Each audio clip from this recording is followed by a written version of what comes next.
Gymnastic names. Apologies. I just had to reset my devices. How'd you find out about me, if I may ask?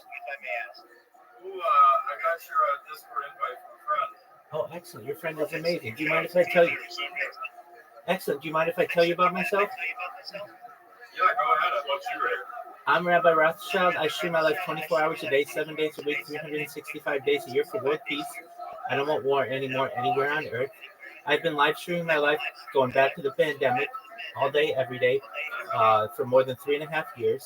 This is the largest single archive on an individual in global history. If I may ask, have you ever seen the movie The Truman Show? I have seen that movie. Excellent. Well, it's like that. I'm live right now on 10 different YouTube streams. You can watch me on YouTube, Instagram. You can watch me on Twitch and Rumble and all the other ones. I am essentially the king of multi-streaming. Bill Gates coined the phrase in the 1990s that content is king, and I'm making that true today. In 2018, The Economist magazine stated that data was Earth's number one resource, more valuable than food, water, gold, air, petroleum, everything. And I have more data online than any person ever.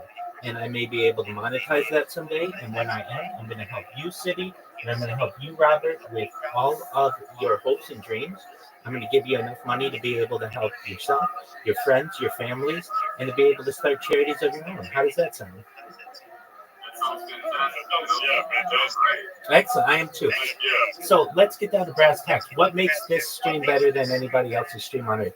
Well, in addition to the amount of content it has, the quality of the content. You may not think it now, but the discussions that we have on this stream are amazing. They're about ending world hunger through technology, such as agricultural drones, saltwater greenhouses, floating greenhouses, hydroponics, vertical farming, cloud seeding. Right there, that would help the developing world incredibly.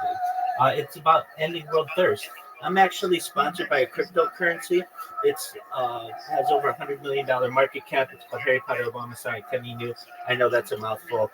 You don't have to buy it. I'm just making you aware of why I have all this clothing on like I do. Um, they they sponsor me with merch, and that they sponsor my covers and my blankets and everything, my pillows. Um, we have through this project built wells in Nigeria, and so that's one way we can help end world thirst. Another way that we can help end world thirst is through life straws, but most importantly, I feel the way that we can help end world thirst is through desalination plants, essentially pumping Earth's salt water onto land to make it drinkable for the common person. I don't feel that at any point any person should go without water, especially with the technology that we have in desalination plants. Additionally, things that we talk about are anti-gravity, antimatter, dark energy, dark matter. We talk about free energy. We talk about things like faster than light travel, alien disclosure, de-extinction. I don't know if you're familiar with the concept of de-extinction, but the first successful de-extinction took place in the year 2003.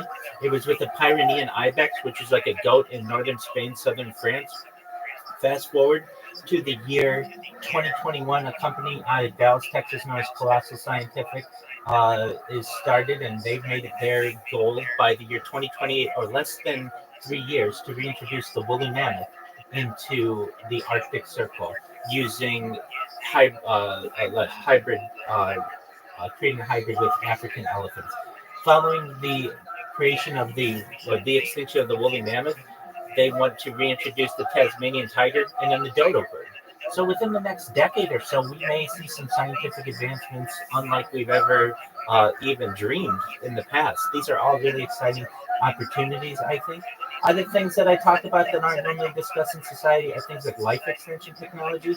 When you all were born, the average life expectancy for you is probably about age 80, and I want to increase that to age 100, 120 through use of technology like human growth hormones, stem cells, things like steroids, perhaps nootropics, perhaps cryonics, cryogenics, perhaps the use of possibly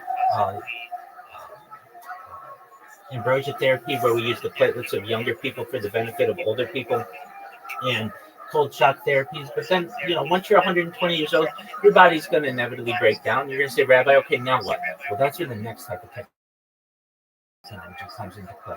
If no one's ever told you this before, I perhaps have the privilege of telling you that I don't think anybody in here is going to die. And if you're like, okay, Rabbi, how's that work? There's a type of technology, it's an emerging technology, it's known as mind uploading technology, where we scan your brain into a computer like a CAT scanner, an MRI, knowing where every molecule is in your um, central nervous system, your peripheral nervous system, for later download as an android, an avatar, a cyborg, a cybernetic being, a clone of yourself, a robot, an ethereal being, whatever you want to be. But basically, what I'm saying to you is that there may be the possibility for you all to experience digital immortality. And I think that's a very interesting opportunity that no one's discussing in the mainstream. What do you think about that? I think you have like I have never met anyone with as like complex thoughts as you. That's a compliment in good faith. Like you've obviously thought very in depth with all these topics, and that's commendable. Oh, you're amazing. You're amazing. Very respectful. Thank you so much. Yeah, this is something. This is one of a kind right here. 100%. I like this. Excellent. This is something I've never seen before. It's like I'm witnessing history. You're 100% witnessing history, and that's an excellent way to see it. Essentially, this is the world's largest time capsule. So, or the world's largest timeline. Essentially, it goes back to the pandemic, 24/7, 365. You'll be able to watch anything that you want about me. Watch me laugh, watch me cry, watch me eat, sleep, everything that a human does. Right now, what I'm doing, I'm sending you guys friend requests because you guys are amazing.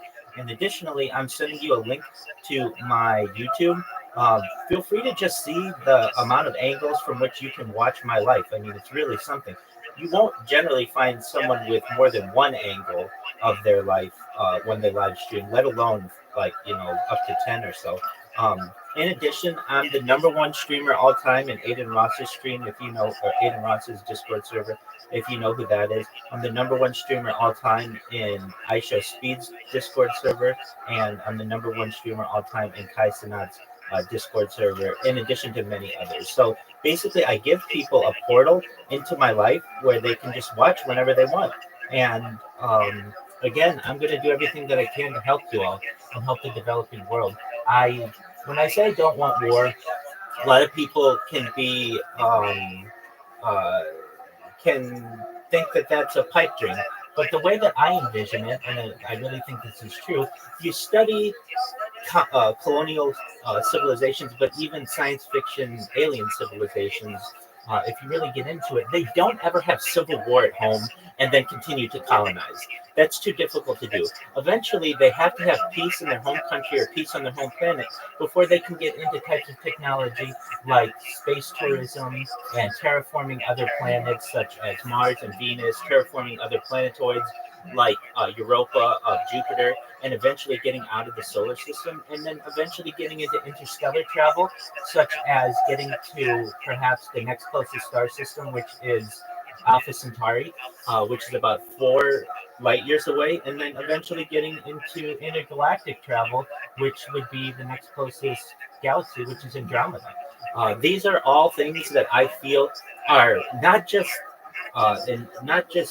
possible, but inevitable, and especially inevitable when mind uploading technology becomes mainstream, because then we won't have to go from generation to generation losing all of the thoughts of all of the great thinkers that will continue onwardly, which I feel is going to be a great benefit to humankind in general. Welcome, Baraban. How are you, Baraban? Yeah, this is my friend right here. They don't have a mic, so Oh. I'll speak to them. That's cool. That's cool. I just want to create a welcoming Yeah, environment. I thought this was this is one of the greatest things I've heard all week, and I kind of just wanted to expose more people to it. So Oh, this is my friend right here. I sincerely appreciate you doing that. You're amazing for doing that. I have more social media than any person ever, so I have more content than any person. So literally, like, you could spend years, literally years, just watching one of my streams. But I have over 100 YouTube accounts, 200 Instagram accounts, 500 Twitch accounts, 1,000 TikTok accounts, 2,000 Twitter accounts, and 10,000 kick accounts. I have more social media than anybody else. How do you keep track of all these accounts? Great question. I have spreadsheets, but then generally it's all up here. So I mean, they generally, like, if I want to find any of my accounts, I just type Rabbi Rothschild and usually some digits, and then you'll be able to find anything that I have. But my big hashtag is hashtag viral rabbi. If you want to find any of my content, you just put, I dare you, put hashtag viral rabbi in any search engine, whether it's TikTok, YouTube, Twitch, Google, anything, and you'll just be overwhelmed with the amount of content that I have. Welcome. Glad that you're here, Toji. I'm Rabbi Rothschild. I am happy that you're here. I was just telling some of the other people about myself. I stream my life 24 hours a day, 7 days a week, 365 days a year for world peace. I've been doing so for more than 3 years. This goes back to the pandemic. We've seen the death of a queen, the birth of AI, the coronation of a king, and everything in between. It's essentially a real-life Truman Show, a real-life Big Brother, and I'm glad that you're here. So, You thought about this very deeply. Like, how long have you been streaming for? When did you start? I started in 2021. Wow. Yeah, so It's been nonstop. Yeah, exactly. Every 12 hours, I stop at least one of the streams to restart it because I want people to be able to watch this as an archive. That's what makes this different than really any other live streamer or life streamer out there. Most people who live stream, they stream their whole life. They'll just start their stream and keep it going, which is great. But people can't go back and watch what they were doing a year ago, 2 years ago, 3 years ago.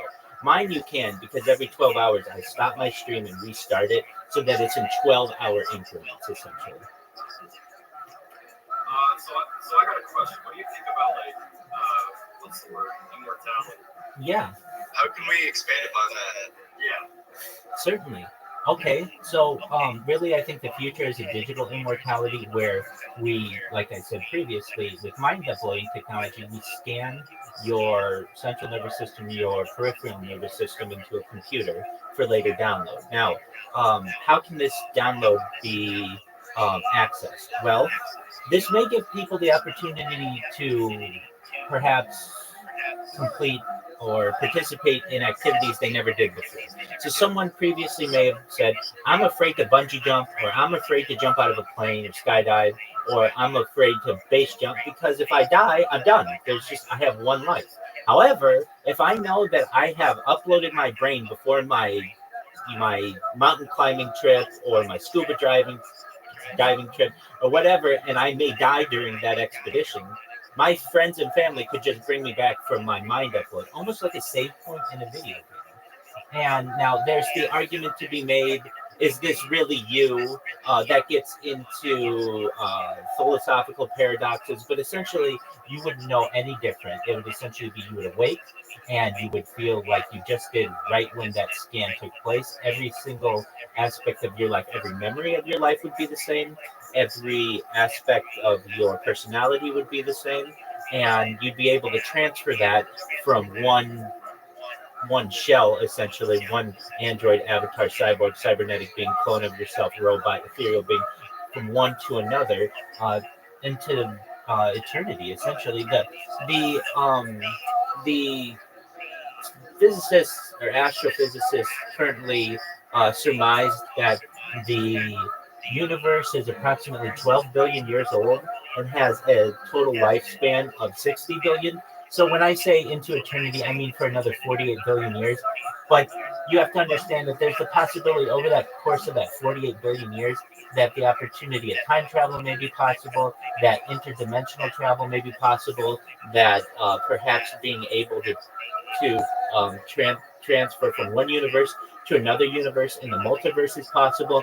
So under a conventional idea, maybe perhaps another 48 billion years, but under some other ideas within physics, perhaps indefinitely. I think it's a really exciting opportunity. And there's another opportunity that I'd like to discuss alongside that. I call it revivification technology. And I don't just call it that, other people do as well. What is revivification technology, you may ask? I'm sure every person in here has lost a loved one at some point in their life. Maybe it was a parent, maybe it was a grandparent, maybe it was a friend, and they just were gone too soon. And they were a really good person, they had a really good heart, and the world was a better place because they were on it. And they're no longer here with us, and it's very sad. Well, what was once goodbye doesn't necessarily have to be. And this gives a lot of people hope. I talk to people every day who this type of technology, to whom it gives hope, to people who were orphaned or people who just really lost someone who they cared about a lot. And so, what is rehabilitation technology, you may ask? It's the idea that we could take someone's DNA and put it into a machine. Now, the name of the machine hasn't been aligned. I mean, it's still a hypothetical concept, but generally it's known as a replicator machine. But it's also been known as a Santa Claus machine or a revivicator. And what is that, you may ask? Well, so you take a little bit of someone's DNA and you put it in a machine. This machine is connected to every element that we have in the periodic table, so that it knows essentially how to create a clone of what the person would be at a given date of maturity. So you could create them as a baby, you could create them as an adult, you could create them as an adolescent, whatever you want. Okay, so essentially you can create a clone of someone just using their DNA. And even if you don't have their DNA, using artificial general intelligence and moving into artificial super intelligence, you'll be able to even use your own DNA to replicate one of your ancestors if you didn't have access to their DNA. All right, so what does that do? It's essentially going to allow you to create a mindless clone of them without any of their personality, without any of their memories. All right, well, what kind of benefit does that help us with when we're trying to replicate them and bring them back to life? Well, there's the idea that photography, there are many ways to do this, actually, it's just not one way. But the easiest way to envision is just through photography. So let's say someone lost a grandparent and they have a picture of them. All right, well, we could use their DNA to create the clone of them at, say, the date of which a photograph of them took place. And then what we can do with the photograph in the future is remove their skin layers, remove their clothing, remove their skeletal layers to be able to see what their cranium looked like, to remove their cranium to be able to see what their brain looked like, and literally be able to recreate their brain and know where every atom is, um, every particle is within their central nervous system. Take that information, which would have all of their memories stored in it, and it would have all of their personality stored in it, put it into the clone, and essentially one day they would awake, just like a waking from a nap. They wouldn't necessarily know what happened to them. And you would explain to them that they had died, let's say, in 1975, but because of the technology that's available to people, they were revivified, and they'd be able to live a digital immortality alongside you. How does that sound? Yeah, bro, me too. That sounds great. Sounds pretty good. Yeah, I don't have a lot to say about that. You know, it's a lot of information to take in at once. Am I right, Yellow Shirt? It is, yeah. 48 billion years. It's a long, long time. Yeah, and my lovely mute friend over here wants to know what you feel about afterlife and reincarnation. Do you believe in it? Sure. Well, it depends how you define it. I think that there is a potential that people in the future may consider themselves reincarnated. So that means people in the past may have been able to have the same type of experiences, especially when we get into the idea that we aren't alone on this planet. So conventionally, the idea of reincarnation is someone dies and then their soul is transferred to like the soul of a baby, and then that soul of a baby kind of lives out their life. And if people want to think that, that's fine. I don't think there's a really great way to prove that.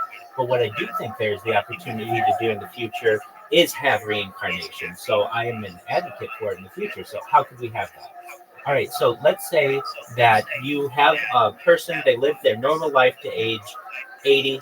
Then they use the life extension technology, get to age 120. Then they use the mind uploading technology, and they spend 1,000 years as a cyborg, 1,000 years as a cybernetic being, 1,000 years as an avatar, 1,000 years as an android, 1,000 years as a robot, 1,000 years as an ethereal being, and another 1,000 years as a clone of themselves. So they've done all of these things. They've basically lived a well-lived life. Okay, well, then they may want to perhaps be reincarnated into someone or something. They may want to one day be an animal. They may want to one day be some type of alien creature. And so, what would that mean? It would mean essentially that they would have their consciousness in this shell of another being. And if that was possible, then yeah, reincarnation is possible. Do I think that people here on Earth are necessarily reincarnated from one person to another? I do not conventionally think that that is true. Not saying that it can't be true, but we don't have any evidence for it. But I think it could be true in the future. Oh man, wow. It's quite an interesting thought. So my good friend here, NYX, he would want to reincarnate into a rare, exotic cat. Would he be able to do that? Yeah, absolutely. Such as what? Any big cat. Absolutely. He just really wants to be a cat. Let's Yeah. absolutely. Yeah. Let's It's take it. impossible. Absolutely, 100%. So here's how it would happen. Essentially, we download his data from his brain through mind uploading, store that information into a computer, download it into a big cat. Eventually, what we would probably do is use memory erasure or mind erasure of the animal so that it didn't have any of its previous thoughts so that we could implement his thoughts, or we could just add them to the brain of the animal. And essentially, his soul, or whatever you want to define all of his memories are and such, would be within that big cat. Not only that, we'd be able to perhaps do that with animals that are currently extinct, utilizing that the de-extinction technology. So he could be a saber-toothed tiger if he wanted to be, and utilizing that type of technology. Perhaps could roam the Arctic Circle like a saber-toothed tiger did thousands of years ago, but into the future. And at a certain point, you may Wait. say, Can I go to Hyperborea? Or like a marathon? "Go for it." No, I was asking, like, if you upload me, can I go to the marathon? What if they have like a really small brain? What if like his brain is too small to upload? What if it's like too tiny? Yeah, like what if like his brain cells around the big void space is small, you can't catch him, you can upload. Yeah. Okay, so if you're saying, It's like really not there. I mean, essentially, you could create the brain of the animal in such a way that it would have its normal brain power, and then in addition to have the small amount of brain power that you think your friend may possess. But I do possess it. It's not I don't think he does though. Okay, I mean, Our thoughts and our memories are stored in like gigabytes or some other unit of storage. they can be generally. Let's get the exact amount on that. So when I don't know the exact answer to something, I'm not going to sit here and bullshit you with it. I want to know the exact answer, just like you guys do. So what we're going to do is find out approximately how many. I think it's in petabytes from what I've seen previously, but I don't remember the exact figure. So one moment. Approximately in terms of storage, like gigabytes and petabytes, terabytes, all that stuff, how many does a human brain consist of an adult?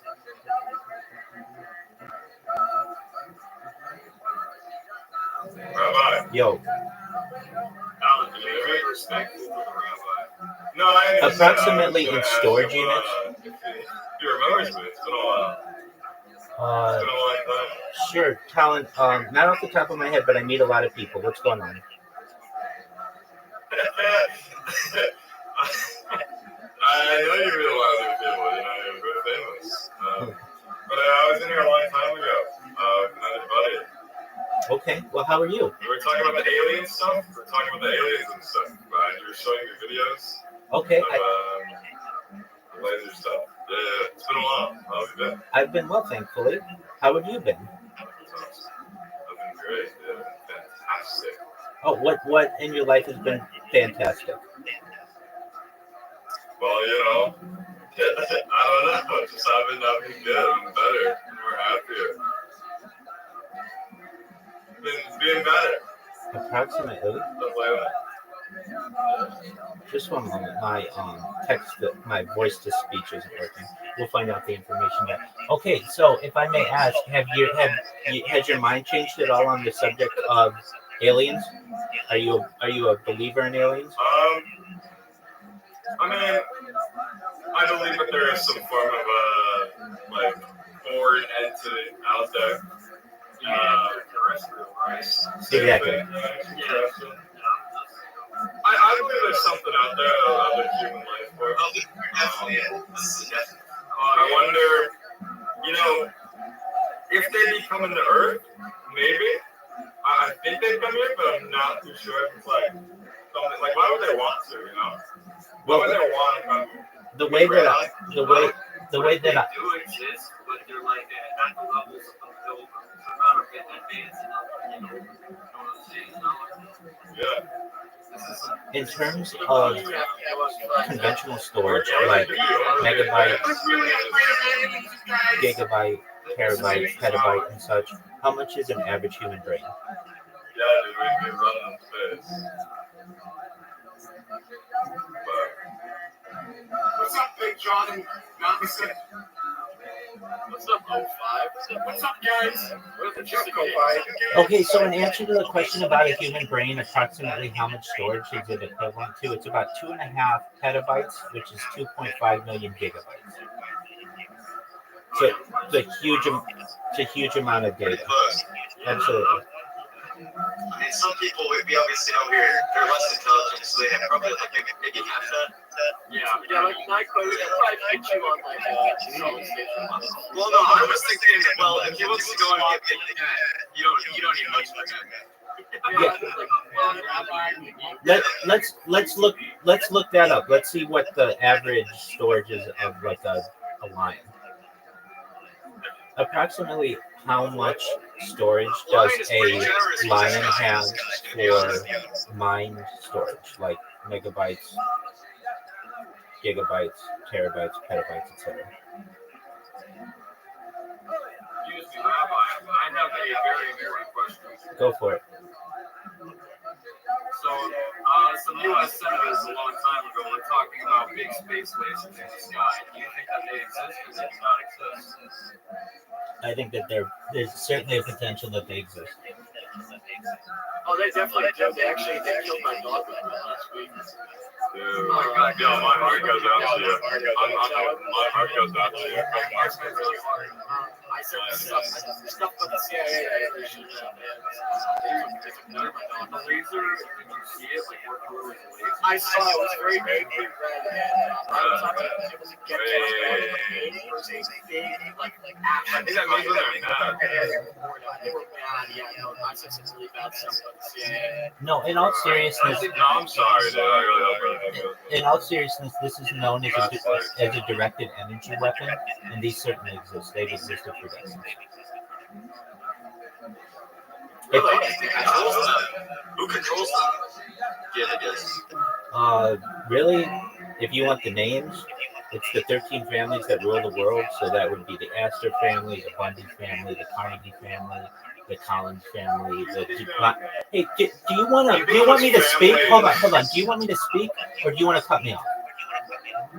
I'm sorry. I apologize. Okay. The way the conversation goes is one person speaks, the other people listen. Let's learn from it. I'm sorry. Excellent. So again, the Astor family, the Bundy family, the Collins family, the Carnegie family, the DuPont family, the Lee family, the Russell family, the Reynolds family, the Rockefeller family, the Rothschild family, the Van Dunn family, the Vanderbilt family, the Warburg family, and the House of Windsor. Generally are considered the most influential families on Earth. Okay, what's your question?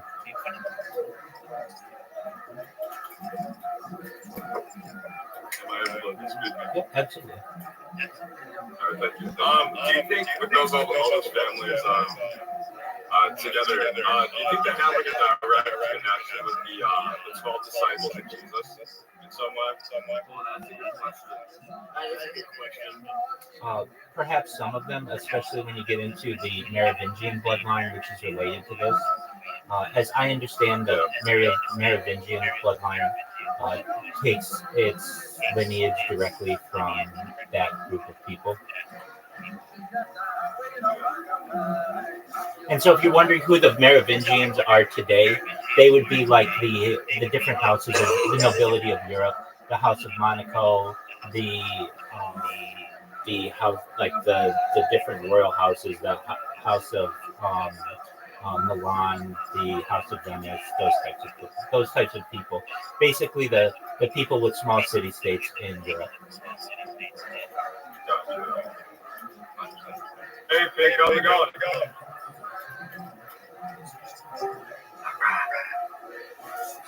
I have a question for you. Go ahead. What are your opinions on body modifications? This is a great question. I'm glad you asked it. Well, frankly, I don't feel that. Let me say this. I don't feel that you should be able to perform a body modification on anyone else without their consent. And thus, even though I've had a bris, a circumcision, I am someone who is anti-circumcision. I'm an anti-circumcision rabbi, and there are a growing amount of us within the community and within the world who want to see circumcision as perhaps less as a permanent procedure and more of a ceremonial procedure. Additionally, I don't feel that someone should be able to do something to you without your consent. And I really feel that in order to give your consent, you should be the age of consent, which would be 18 years old. I personally think if I had it my way, just one moment, if I had it my way, I would actually increase the age of consent to about age 26. That's when your frontal cortex completes its development. As of right now, I feel that it's disingenuous of us to take advantage of people whose brains aren't fully formed, to ask them to enter into lifelong contracts, into the military, and into sexual consent. So, from those perspectives, I think that perhaps the age of consent should be raised. But if I don't get that way, then I at least feel that any type of body modification should take place even at age 18. So does that mean ear piercing and nose piercing? Yeah, I believe those as well. If you want to do it as an adult, that's absolutely fine. But you can't consent until you are a certain age, the age of majority. And so those are my beliefs on the issue. Alright, can I go a little bit further on this one? Certainly. So my friend Nick right here, he wanted to when he was a minor, he wanted to change his gender. He wanted to be a female. You think he wanted to like take care of he wanted to get a pair of tits, all that thing. Certainly. What are your thoughts on that? Defamation. That's very explicit. Yeah, that's Terrible, well, that's just what I heard. I heard in Canada that's allowed too. So.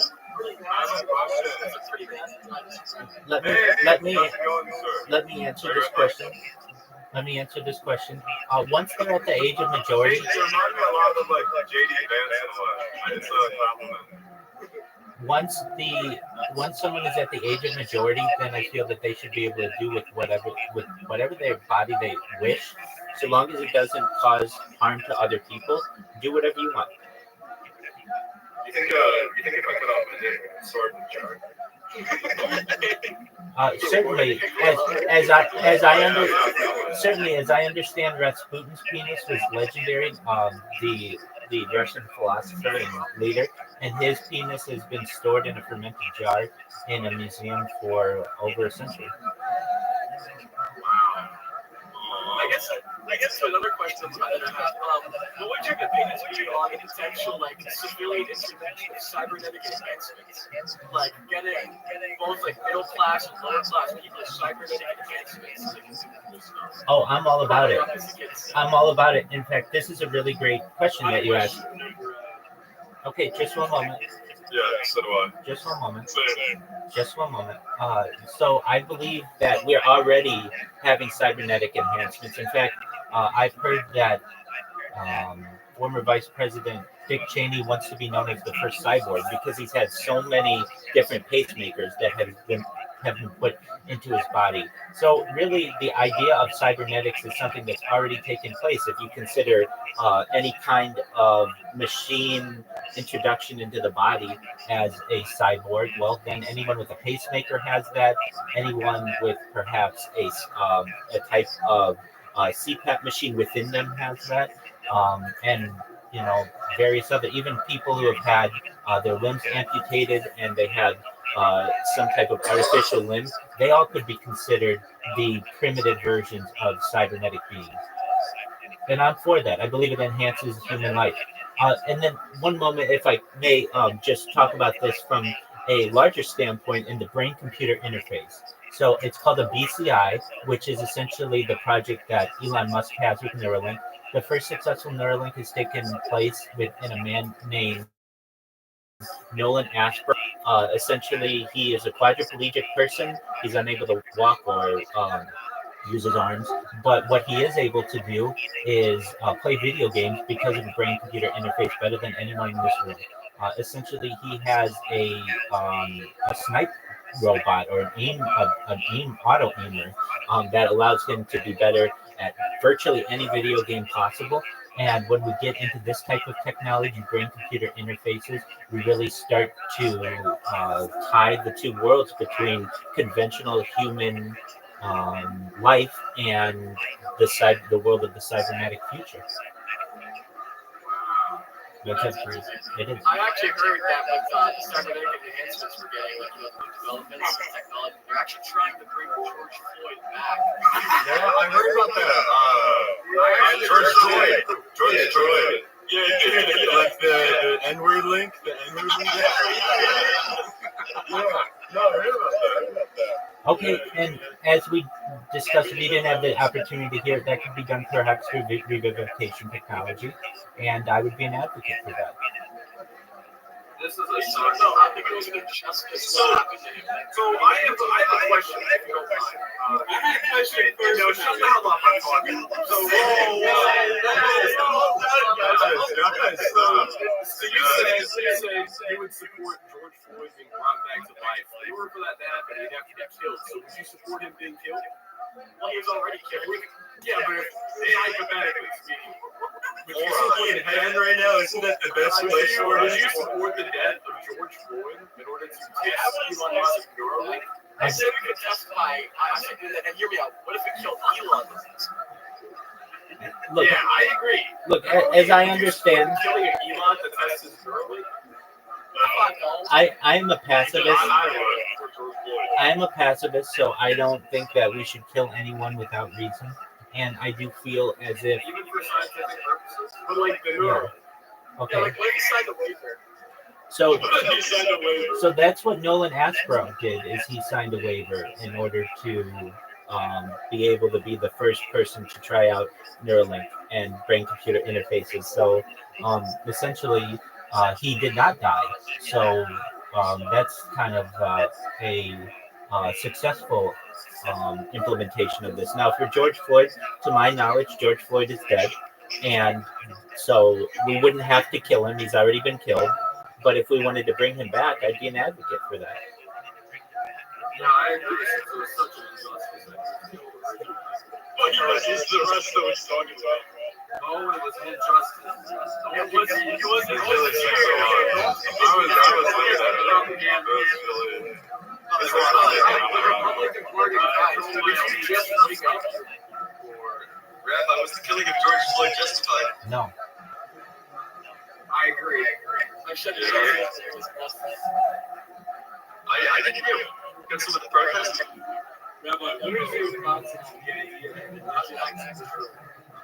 Religion is control. Not at all. It's just control in general. It isn't anti-Semitic at all. I'm a rabbi. I can make these assertions. I can tell you that there, at least within Judaism, there is a hierarchy of rabbinical constructs that controls the general mainstream of what is allowed within the doctrine. I know in other religions, you have certain hierarchies, like the Pope or Eastern Orthodox leaders within Christianity. Is there any slurs for Jews? Hey, you shouldn't interrupt the rabbi.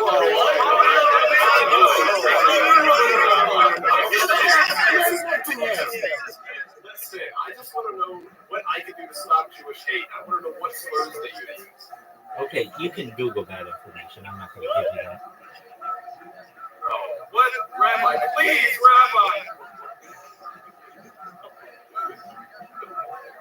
That's okay.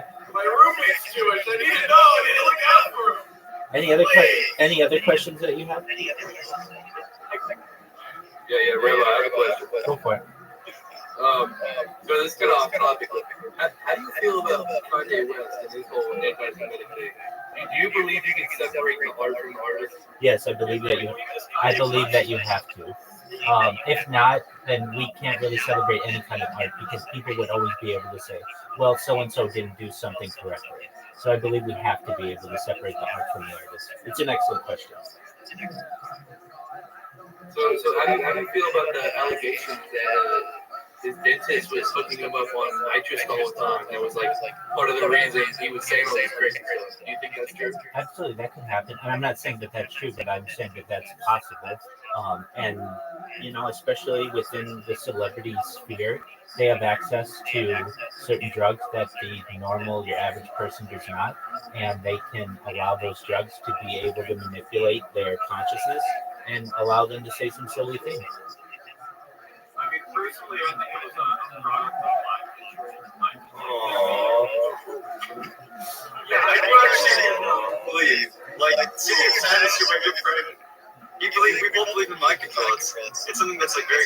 What do you think, Rabbi? It's something that's very like close to us. Yeah. I reminded some point on that. So I believe in mind control very much so, and I think it can be proven. Has anybody here ever seen anyone who's been hypnotized? Yes, I met an old friend, and they knew Pocahontas. That's true. Why are you laughing? No, like I'm serious. Why are you laughing? Yeah, Pocahontas This is is like a serious. Like, This is serious. like, please. I lost my friend to this. Like, I'm serious. Like, Okay.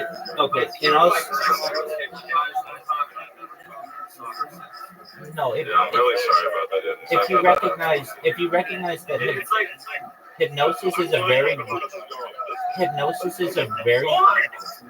guys, if you're gonna talk over me, I'm not gonna even try. Guys, if you're gonna talk over me, I'm not even gonna try. But at the base level, that's fine. At the base level, hypnosis is a type of mind control that occurs and has been occurring for over 100 years. And it has been proven. It's not pseudoscience. I've seen people that I've known who have been absolutely normal individuals be hypnotized and act incredibly out of their normal character.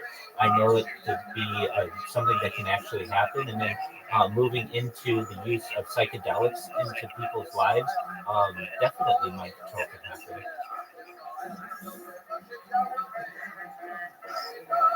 Go ahead, anybody. It's the truth, not a theory. Oh yeah. Rabbi, I have a question. Go ahead. Have you heard about the attacks on school buses from Al Qaeda using thermite Capri Sun bombs recently? No, please enlighten me. So recently, in the Middle East, territories currently controlled or under siege by Al Qaeda, there's been reports of Capri Sun thermite packages being stuck to the bottoms of school buses to prevent kids from getting their education. I just want to know how you feel about that. I think it's important. Yeah, I mean, I honestly think a lot of that is propaganda.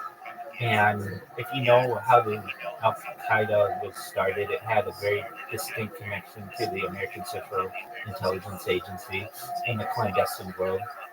Essentially, the way that this works is all of the major powers have been defeated, generally. I mean, this happened after World War II. And so you have to create boogeymen in order to justify the military-industrial complex. So eventually they will perhaps say that there are monsters under your bed and they need to do bed checks. They might say that there are bombs on school buses in a far land and we need to invade them. These are all just essentially, I feel, boogeyman type of mentalities. So long as they aren't having a direct effect on me, and I feel that they should be able to do what they wish. If there is something violent happening on school buses there, they have police forces that can perhaps investigate and end that. I don't feel that we need to intervene, at least the United States doesn't. We don't necessarily need to be the police force of the world. And I mean, I could say that there are people who are poisoning food in a foreign country, and thus we need to remove all of the food from those people. I mean, these types of this type of thinking, I don't feel necessarily is justified because it can be a very slippery slope where you are invading countries to find quote unquote terrorists when the terrorists are very innocent individuals. Some people may make that justification. Would you say it's fair to say it's Reagan's fault then, like Ronald Reagan? I don't think it's any single individual's fault. Reagan's pretty bad. Rabbi, do you like JD Vance? I don't really have a strong opinion on JD Vance one way or another. I will say. Did you vote for Kamala or did you vote for Donald Trump? It's John. Don't you fucking correct me, dude. What's your problem? All right? Lower your fucking tone when you talk to me, Mr. Knox. I don't necessarily get political, and I don't reveal that information. Okay. Do you work for Masada? Perhaps. Rabbi, I have a question. Go ahead. How do you feel about felons? Felons? Yeah, just like in general, Like a felony conviction. convicted criminals, felons. Yeah, like running from the police. This is an example. Shooting at old ladies' homes with a BB gun. That's another good example. Okay. Real guys like conduct at Walmart. All these. Like public indecency. Yeah, I mean, I think that every person has a reasoning for what they've done. Sometimes these are justified, sometimes they're not. I'm someone. Yeah, I mean, in those cases, I really feel like there may be an opportunity in the future to be able to use some type of editing of their mental states to be able to. Yes, that's mind control. Can we send them? Can we use them as well, perhaps we may be able to change their state of their mental state into what they're attracted to in the future, and to perhaps erase any type of possible incorrect thoughts that they may have against young people. I mean, I want to help young people. I want to protect them. And I think in the future we may be able to genetically alter humans so that they don't have those types of predispositions. Would genetically modified humans have to be labeled like food? This is a great question that occurs. This is a great question that occurs in the world of sports, particularly because we do currently have people who are genetically modified who are competing against. Oh yeah, like trans people. No, Is my nickel penis kosher? no, that's different. That's different. That's different. What we would consider, at least in the world of genetic engineering, someone who is perhaps not predisposed to certain diseases and has certain advantages over the competition, that's actually happening today. And those people are not being. No, that's different. That's different. I want to make it clear that that's different. Those people have not had their genes edited. I'm talking about people who've had their genes edited. Now, HRT doesn't. It's not the same thing. One changes your hormonal output, and the other is essentially your genetic makeup. Oh, so you can't change your genetic. You can, if before you're born. Currently, before you're born, through gene editing. Once you're born, under conventional science, you're unable to, but perhaps in the future, people will be able to. So, what does that mean? Well, I'm just curious. I support trans rights and everything. I just want to be more thinking. Well, we have one in the DC here too. Oh, yeah, that could.Uld you like to speak on that matter?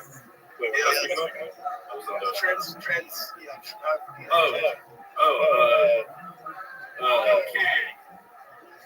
Yeah, so actually, if I might as well come out now, I think we just set up the table.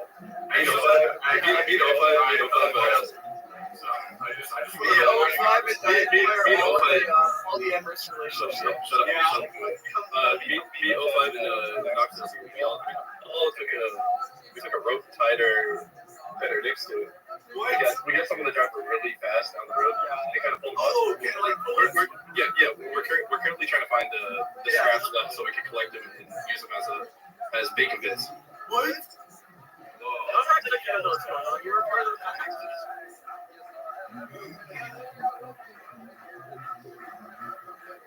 I don't follow. But okay, let's talk about trans people in sports. In my opinion, the way that this issue should be adjudicated is through a DNA test. So basically, people who have XX chromosomes play in one league, and people with XY chromosomes play in another league. We don't even use the term male or female. I mean, conventionally, that's what you would describe it as. Okay. On topic of I have another thing. So like, what if you give like women, they give them a gun, right? Then they can be in the same league and they can use the gun. What's the competition? Okay, but what about it? I think make it a 22 to be fair. Yeah, no, it'd be like a 22, but like I just think of balance of competition. You know, like, oh my God, he just ran past me, and you just fire a pop shot on him. But if it hits, you know, congratulations. You know, he goes down. But, like, if not, it's like, oh, I just beat you fair and square. You know, and you had a gun too, so it's kind of like, get on you, train hard. Okay, I mean, I'm not an advocate for any type of murder or any type of. It's a 22. Okay, that's fine. Even in the realm of law enforcement, I don't feel that law enforcement should have guns. I feel that they should have tranquilizers. So, in the same way that we can tranquilize big game on a safari, we should utilize that type of technology in law enforcement, so that basically no one would. Yeah, absolutely. Okay, so like if we have the autistic kid that goes, he's going crazy, right? Hypothetically. Okay. And, should we just like get the school resource officer pop in there, just put him to sleep for a bit? No, I believe the best way to handle that situation is probably to remove them from the classroom and put them in We a. can't grab them. If they're going crazy, we might need to grab the Percocet. We could get them. Oh yeah, that's not. Oh Okay. yeah. I know it's a little crazy, but Percocet's like a good middle ground with like. Yeah, I agree. This to safety. Okay. I give them like 3 taps. So essentially, you take that person, and if you need to, in one way or another, stabilize them and take them to a peaceful room. These are now being rolled out. I know in some schools that has like essentially it's like a serene room where there's gentle music playing. There's something on that is there to entertain them, but really just in general brings down the anger level of an individual. And then once they're able to rejoin the classroom, they're alive. Now, a school shooter is a different situation. I personally feel that they have tranquilizer darts. So in the same way that hold on 1 second, let me speak. Don't fucking talk over the rabbi. Sorry, oh my God. In the same way that a hunter can, or not necessarily a hunter, but someone on safari can take down an elephant that is charging them with a tranquilizer gun, you could use the same kind of technology in law enforcement, so that if you have, let's say, a school shooter, you tranquilize them, you don't kill them, and then you bring them to justice through the judicial system. That's how it should be. Sorry, does he also have an Additionally, tranquilizers do take time to set in. That's valuable. That's time. That's like that's an excellent point. And so instead of spending as much money as spent in advancing weapons of mass destruction and weapons that kill people faster, stronger, quicker, we could utilize that type of technology in the realm of tranquilizers, so that instead of taking 3 seconds to bring down. It's like really cool. Like, have you seen a fighter jet, dude? Those things are pretty fucking sick. Excuse me, Rabbi. I have a very important question.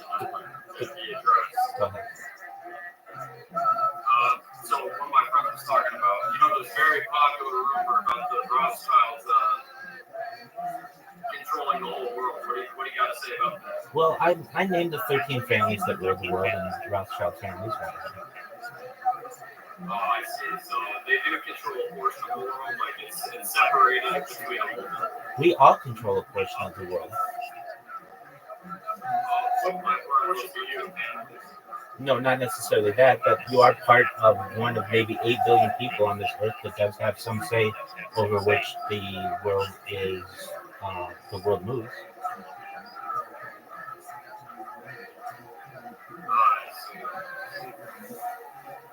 I don't feel that this is necessarily a bad thing. You should know that if we were to run the world as a simulation 1,000 times, 1,000 times you'd have a small minority of people who have power over the majority. And the dice just fell with these 13 families.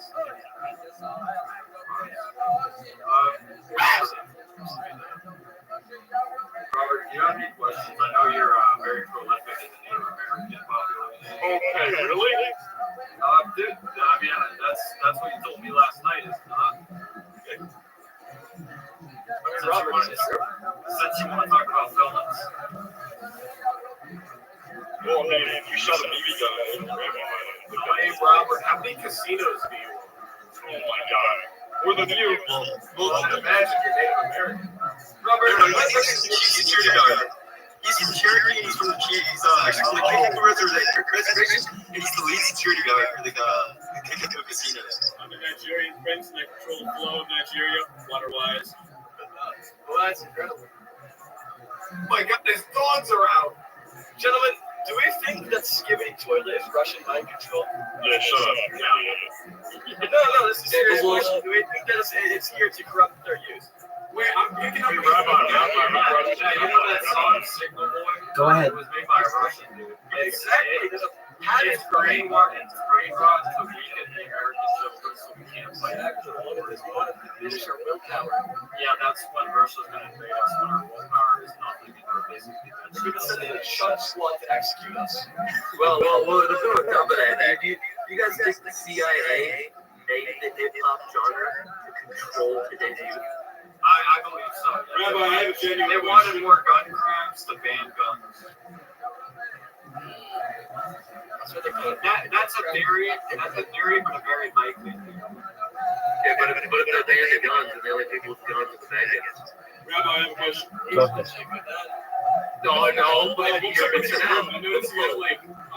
just like gotchas, they have trade line. on the walls. Yeah, I'm in the storage room, so it's like dust protectors. Oh, I see. It looks very cozy though. It looks very nice. Oh, it's super cozy. There's one thing that I am very good at, and that's being comfortable, my friends. Oh yeah, it's a hot that storage room. It's got a bunch of technological apparatus. You would think that it would be, but no, it's pretty well ventilated, and so no, I have fans and such, so it doesn't get too Oh, you hot. have an air conditioner in there too. The house is air conditioned. Oh wow. Storage is in like the boxes you rent? No, I mean it's in a house. It's just a storage room of a house. Oh, okay. I get what you Is that a Sonic body? I might be mistaken. No, you're absolutely right. Yeah. So it's a cryptocurrency that's worth over $100 million that sponsors me. It's called Harry Potter Obama Sonic 10 Inu. And yeah, so it's not necessarily a Sonic body pillow, but they sent me a bunch of merchandise and to sponsor their cryptocurrency, and I do. So that's what. I'm actually sponsored by a cryptocurrency as well. Excellent. So that's what Oh, yeah, what are you sponsored by? all my betting is. and Nigga butt such. token. Nigga butt token? Yeah, What is nigga butt token, Mr. Noxus? it's probably one of the best launches. Hey guys, we're live on YouTube. You can't say that. Oh, my apologies. We're live in like every corner of the earth, dude. Stop interrupting, Mr. Knox. Before I get angry out. Gotta be safe, dude. It's How do we have mutual friends? Who are you? City XYZ. Who are you? You have two mutual friends. And I'm a mutual friend as well. How do you know me? I have no idea who those people are, but I don't care. I game. Hey, City, I'm not ready to game. Yeah, I know you, man. Plus, we're all one big family. Yeah, it's like Oh, Clark County cash. Oh my God. wait.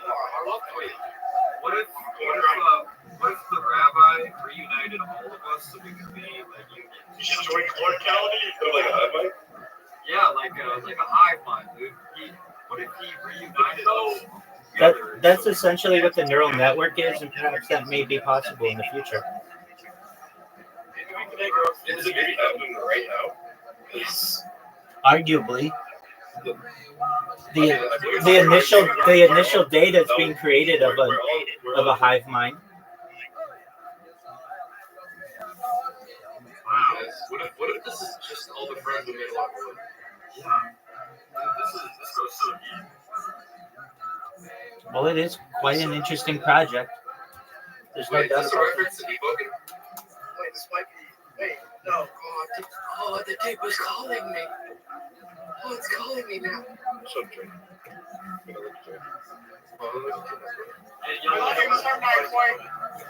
Shut up. Oh, you shut up. Oh, yeah, you shut up. You show your drink. Hey, save me. You're good, big dog. I can't find. You're good, big dog. Oh, I'm sorry, Mr. Maxis. I'm sorry. This is very disordinary. It is. It's very disappointing. What if I showed actually come on, Maxis? Yeah. What if I showed Mr. Rabbi the photo that you have of you sitting in the marble plane of in front of the mirror? No?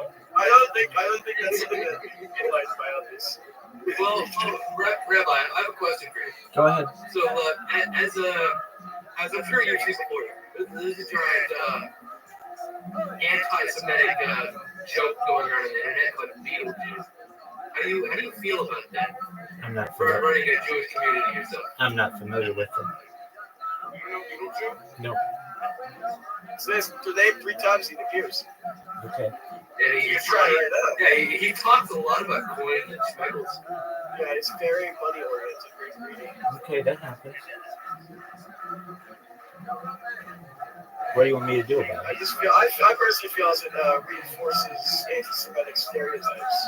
It's very, very bad for progression. Hey, free speech. People are allowed to say whatever they want.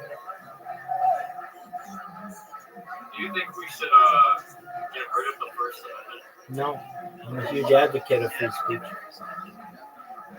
Honestly, I think we should. Okay, well, I mean, have you heard what the crazy kids are saying these days? they're entitled to their opinions.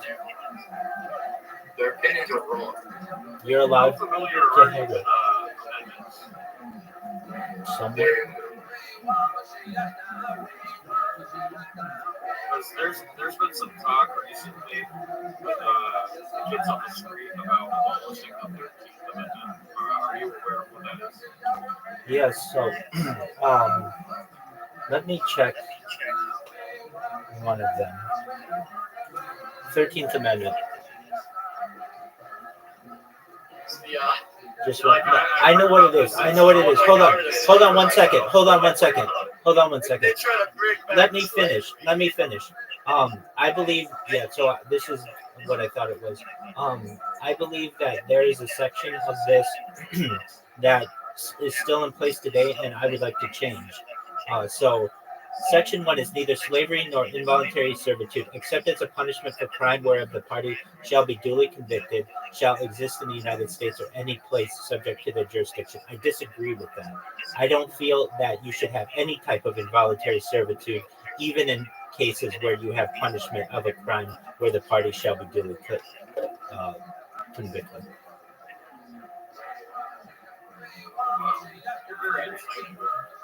Well, thank you. But so if I had it my way, the 13th Amendment should just say neither slavery nor involuntary servitude shall exist within the United States or any place subject to their jurisdiction. I mean, only in the United States, right? Or any place subject to their jurisdiction, but I'd like to see that globally. The sad thing is there are more slaves, perhaps someday. There are more slaves in the world today than there were ever in the 19th century. So what you're saying is the United States should become a global superpower and take over the whole world. No, I'm not saying that. That's what you just said. No, I Yeah, didn't. that's what I heard. That's what I heard. Okay, well, you better check your ears.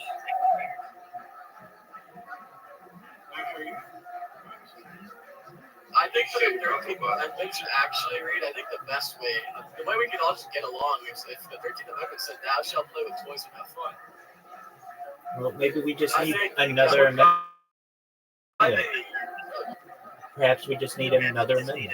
because like in that case, I feel like it could be the first amendment because I mean theoretically, if we all just played with toys and had fun, there would be no conflict. You know, just sat down with a big Lego set, had some hot chocolate, you know, or maybe coffee if that's more up your alley. You know, cuddle up in a blanket, make a puzzle, you know, watch some TV.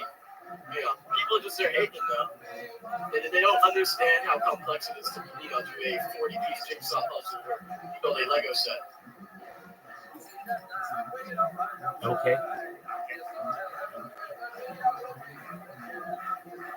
Rabbi, what do I do if I'm incredibly hard for you? Get in line. Alright, sorry. Like, go on, get your urges under control. Sorry, Rabbi. Sorry, Rabbi. Guys, I don't know what it is. Maybe it's the lighting. It's all right. I think the red light. Get in Rabbi, line. I'm sorry. Get in line. That was uncalled for. I have women from all over the world who, on a daily basis, tell me they masturbate to me. What do you want me to do? I understand. Yeah, well, Rabbi, I do that to 05. Yeah. no, you do that rabbi too, don't you? I'm a minor. Yes, the rabbi. Hold on a second. Hold on a second. Hold on. Who said that? Stop. Stop. Who said that they're minors? Who said that they're minors? Yeah, step up. Okay, you guys know who's Boy, a, try that. You shouldn't be on Discord if you're a minor. It's very dangerous. no. Who said they're a minor in here? This better be an evil break. I didn't see Mr. Rabbi. I know you didn't say it. Yeah, I didn't hear anything about that. Yeah, it was. I think it's 05. 05. How old are you? Okay. What year were you I don't born? believe it. I don't believe him either. 05. You gotta go. 2006. 05. You gotta go. What? 2006 could be 18, right? What LKPP turning 19 this year? I don't care. If anybody wants to joke about being a minor, that's not funny. You gotta leave. It says you have to be 18 in here. I do actually agree with the rabbi on this. I mean, the council spoken on that one. Yeah. There you go. I mean, and here's why. Because people ask me all the time about different topics. Many times they're sexually explicit, and I don't want to expose minors to that. Excellent. I love Elon Musk. That's my friend Elon Musk. He's a cool person. We're just chilling. We met some new friends in here. They've asked me every question under the sun. I've done my best to answer them. And just enjoying life. What's good in your neck of the woods, Elon Musk?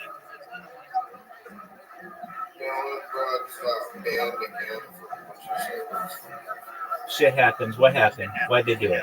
They didn't like you? You were too good looking? I understand that. That happens. What did you do?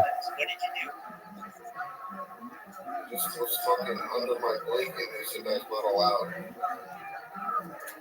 That happens, man. Well, it's allowed in here. You know that you're allowed. Hey, there's nothing I can do about that. You know you're always welcome. You know you're always welcome in here, Elon Musk. You stay under your blanket all you want. You play games all you want. You know that you're family here. Excellent. Well, to our other friends here who have joined us, thank you so much for being here. You've asked very inquisitive, very, I feel, thought-provoking questions. And I hope I was able to provide as good of answers to them as possible. If you want to help this project in any way, it's do exactly what City XYZ and some other people have done and just tell your friends about it and get more people in here. I'm willing to answer any question that people have. If I'm unable to answer a question at any given time, we'll look up the answer, or it's in the right above here. There's an Ask Me Anything feature, and we'll look up the answer to any question that you have. So with that, I appreciate the time that you've all taken to learn more about my project and learn more about each other. Another question. How old are you, Barabbas? I'm 19.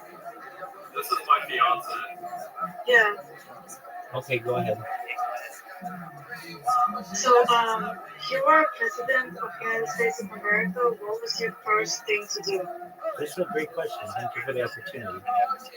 Well, I would do my best to be an advocate for peace everywhere. So I would say that it is of the United States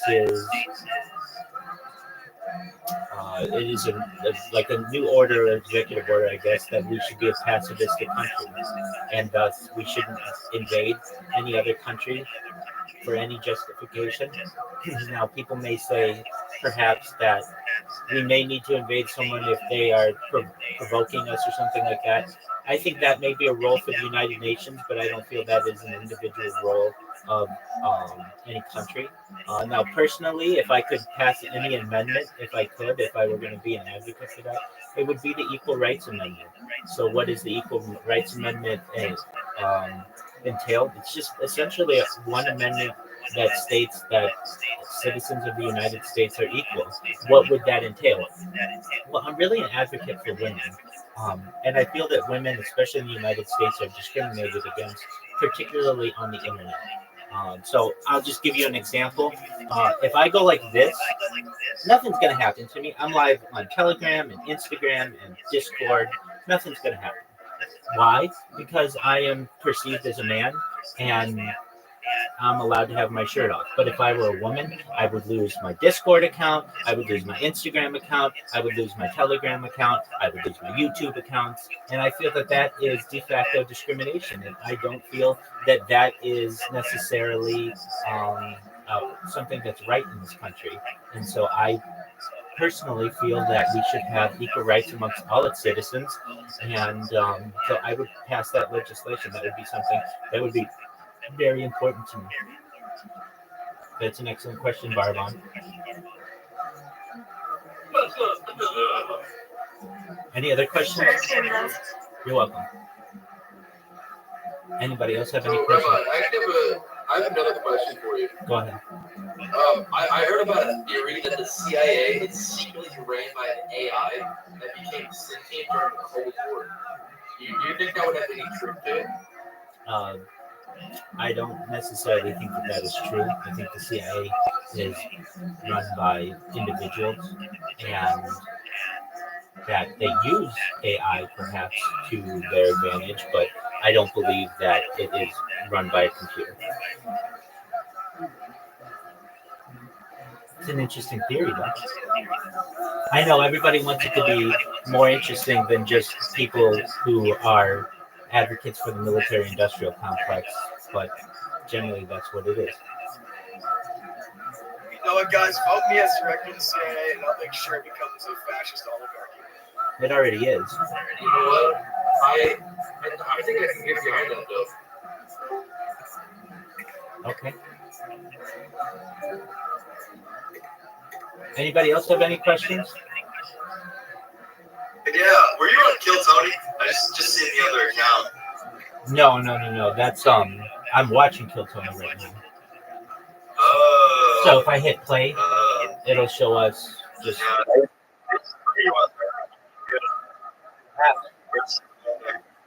You want to hear my stand-up? Yeah, I do. I would love to. Okay, just one moment. Now, don't interrupt me as I say this. But as I watch it, I've always thought, okay, if I were going to be on there, what kind of jokes would I write? So, just one moment, and I'll. Now, I'm not a comedian. I do make people laugh, but here we go. Shalom, y'all. My name's Rabbi Rothschild. If you want to be super popular with the ladies on social media like I am, here are some surefire pickup lines for sliding into a shawty's DMs. For that hottie in your feed, you might message, "Are you my pinky toe? Because I'm going to bang you on every piece of furniture that I own. Are you a rear end collision? Because I'm going to hit it from behind." You could always use the tried and true, "Is there a mirror in your pocket? Because I can see myself in your pants." For an international flair, you might send something like, "You remind me of the Bank of England since you've got me interested in a pound." What about I lost my number? Can I have yours? If you admire an animal lover, you might say that you hope they have pet insurance because their pussy's getting beaten. For that thick girl in your life, you might say, do you keep a phone in your back pocket? Because that ass be calling me. You might message, are you sure you aren't a parking ticket? Because baby, I'm going to tear you up. For that future boo, you might send, damn girl, are you a haunted house? Because I'm going to scream when I come inside. And finally, for that person you never want to message you again, all you need to do is ask, are you a pinata? Because I'm going to need a blindfold to hit that. There's my 1 minute. Those were pretty good. Those were pretty good. I appreciate Yeah, both it. were fantastic. And I like the pet insurance one. That was probably my favorite. I appreciate that. All right, so we've got round 2 of this. Does anybody remember back in the day how popular Yo Mama jokes were? Well, here are some of my favorite for sharing at your next holiday. Yo Mama's so fat, she went to McDonald's and had to call Wendy's for backup. Yo Mama's so old, her birth certificate expired. Yo Mama's so fat, she unlocked type 3 diabetes. Yo Mama got triabetes. Yo Mama's so fat, she had a threesome and neither guy knew about it. Yo Mama's so slow, she took 9 months to deliver a joke. Yo Mama's so ugly, the cops pulled her over for not tinting her windows. Yo Mama's so ugly, her portraits hang themselves. Yo Mama's so fat. Yo Mama's so fat, men are only attracted to her because of gravity. Yo Mama's so ugly, her blowjob counts as anal. I like those. I think those are hilarious. So some of those Those were pretty damn good. some of those Those I were fantastic. I love those. I heard Nyquist is actually taking notes for the pickup lines. excellent, man. Yeah, those are pretty good. I like those. Excellent. Has anybody in here read the book The Game by Neil Strauss? Okay, it's fine. So it's the same. Guys, my Go ahead. roommate locked me in our basement, so it's gonna be a little awkward talking right now. Okay, that's fine. So essentially, Neil Strauss is one of the many books within the seduction industry, within the seduction community, and it's something that for anyone who doesn't know anything about being a pickup artist or seduction, it is definitely a worthwhile read. It's how some nerdy writer dude picked up Britney Spears at the height of her fame, and it basically teaches you how to be an alpha male and how to pick up chicks on the regular. And I know that when I read it was about 20 years ago, it was very influential in my life in learning about social, um, just really social interactions with women or people of the opposite sex and ways to pick up hot chicks. It was always a question of mine, like, how is it this dude who's a 7 is getting a 10? Well, he's able to do so by being very charismatic, but also utilizing some of the tips and tricks within the community, like peacocking, which is like wearing like flamboyant attire, and essentially having a high level, high status level, holding himself in a with confidence and not using self-deprecating um, uh, self-deprecating humor. There's the idea of using a neg on a woman, essentially putting her down a little bit, not too badly, but like an example of this might be for a woman that you may see, you may say, man, you know, you look really good in that dress, but you look even better if it were in red. That's going to stick in this woman's mind the rest of the night, and she's going to, there's something about the neg that attracts a woman to a man. These are just types of things that that you'll learn about within the community if you're interested, and pickup lines are things that work as well. So again, it's Consider yourself a Sigma male. absolutely.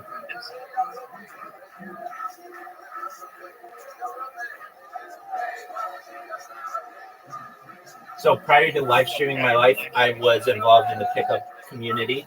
I was a member of Layers in multiple major cities in the United States. What essentially we would do is, I like to sarge, which is just like going out to bars and clubs and such alone, and picking up chicks, seeing how many numbers I can get. But we would work sometimes.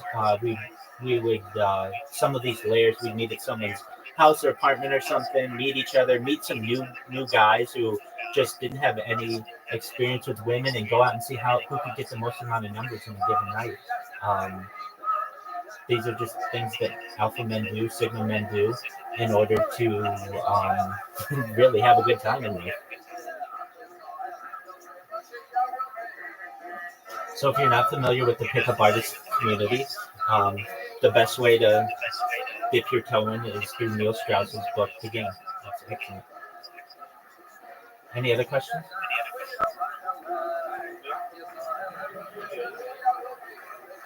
Well, like 15 minutes. So, are you familiar with like cyberpunk? You think we could grow up like ask you know? So I am. Get some cybernetic implants. Yeah. Not like George Floyd. I know that was brought up earlier. Yeah. But and, how far do you think it? Well, as I said previously, there's the argument to be made that there are some cyborgs that currently are amongst us in society, people with pacemakers, people with brain-computer interfaces. Those types of people do exist, and thus, from a base definition, those types of people would be considered cyborgs. And I believe that there are going to be those types of enhancements in the future. If you've ever seen what a mech warrior is, people in the future, soldiers in the future, may have mech warrior type suits. There are artificial exoskeletons that may be created for people, which is like an armor. Even types of things like invisibility cloaks may be utilized in the future for one purpose or another, that are all considered some aspect of cybernetics. Hey, Noxus, did you ever get let out of the basement yet? No, I left you guys get here. I forgot to mute, but my roommate came down. I just had a quick conversation with him. He won't let me out. He looked pretty pissed off about it. I don't like that. What did you do to him? I just told him to fuck off because he's being an asshole. Well, it sounds like you should, not be his roommate anymore. Oh, I should have, but I can't find anyone like Craigslist. I don't want to get kicked out of it.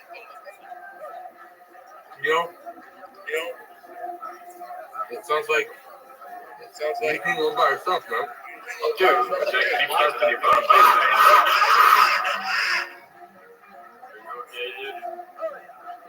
Noxus, are you okay?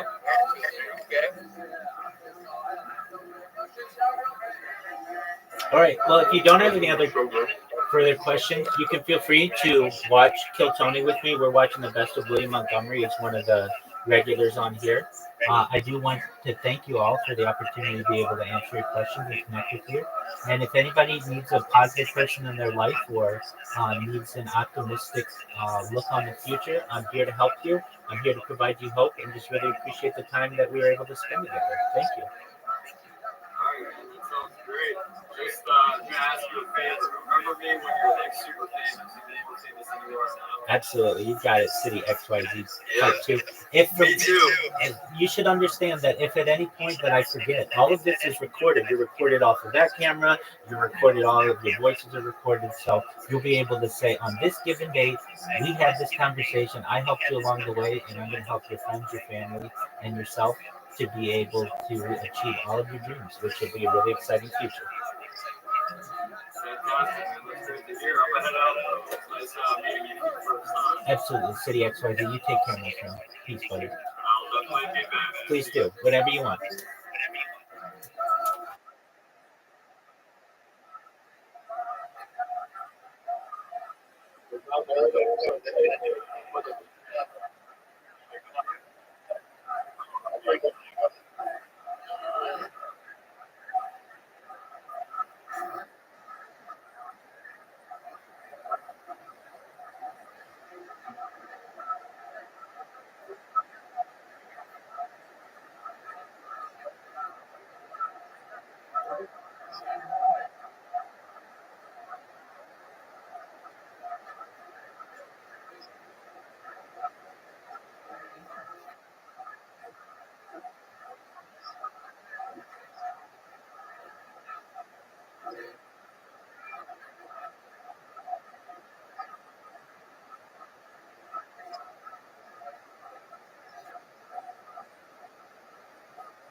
How'd you do, Rabbi?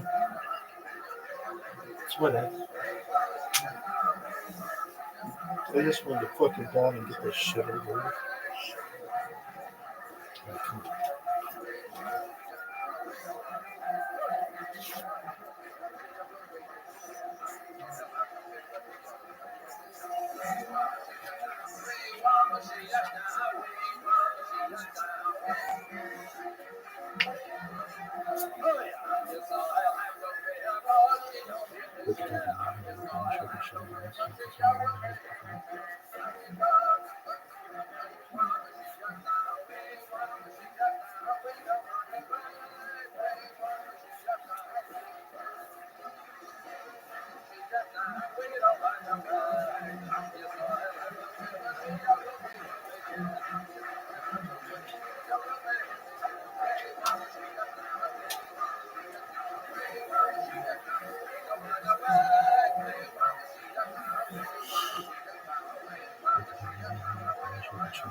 Shabbat James Bond. Hey, Rabbi, Erev Tov. Peace, buddy. James Bond.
you the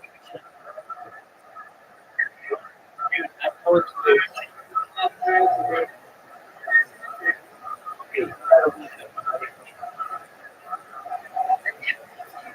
No, you have to go. Get up.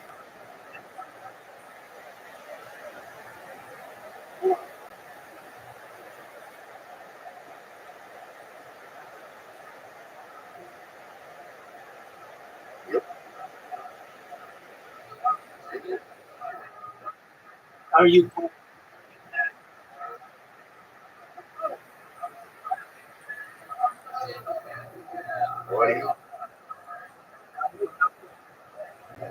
How'd you find out about me, Pat? How'd you find out about me?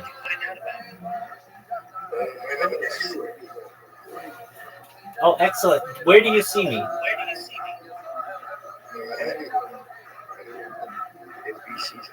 Oh, yeah. So you found me on Discord.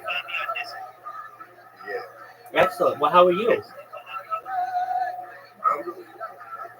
I'm doing well, my friend. Do you want to know more about me? Excellent.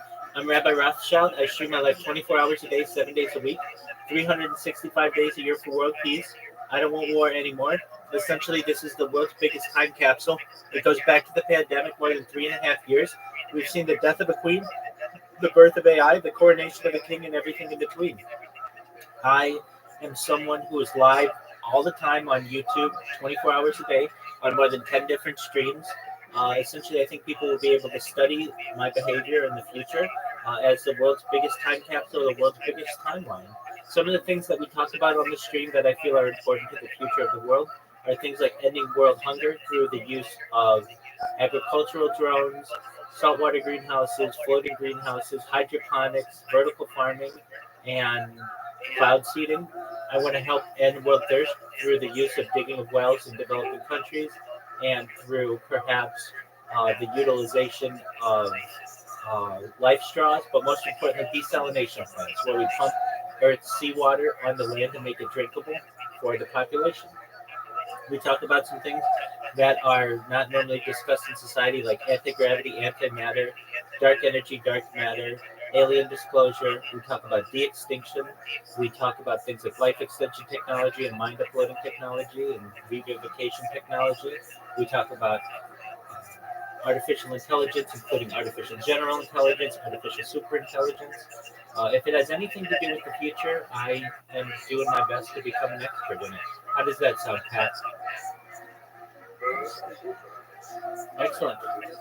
Very cool. In the meantime, we're just watching some stand-up comedy. If you like stand-up comedy, feel free to ask me. Excellent. Beautiful. Well, here we go. Enjoy.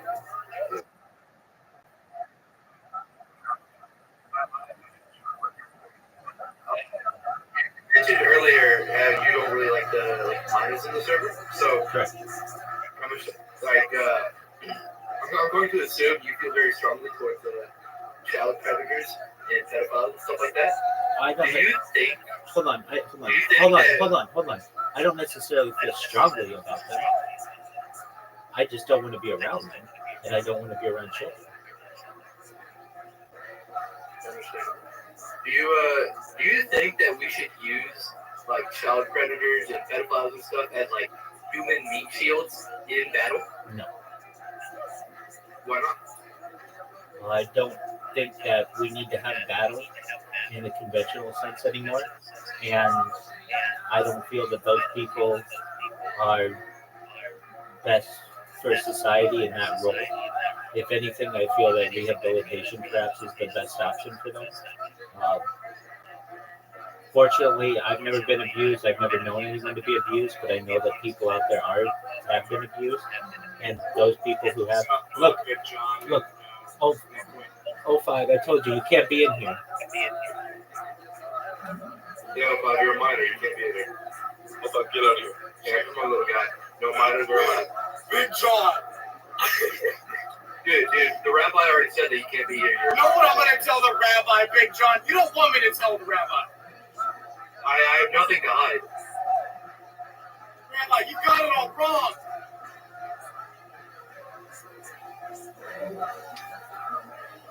I don't know if you disconnected, but thank you, Rabbi. Yeah. So just It's absolutely pathetic behavior. just in general, I don't think Trollers.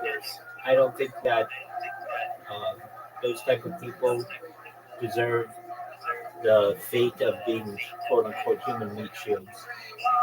Just like anybody else, I feel that really people could be rehabilitated, and really with any crime, given enough time, everybody deserves a second chance. Now it may be 100 years from now, but if they're still alive, perhaps they should be given another opportunity.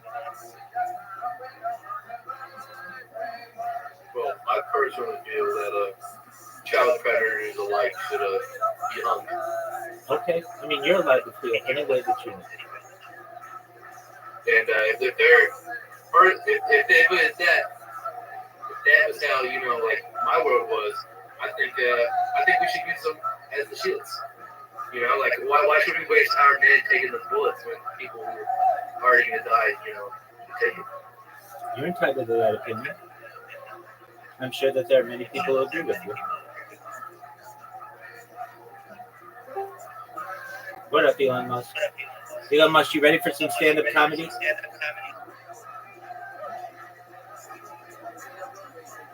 Here we go. Yo, Pimp, what the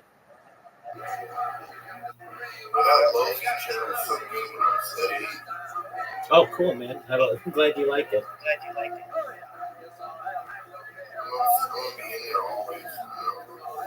Please do, my man.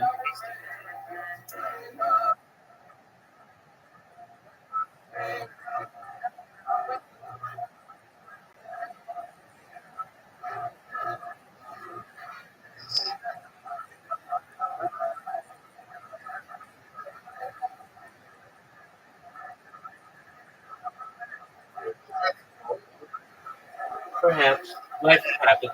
No big deal.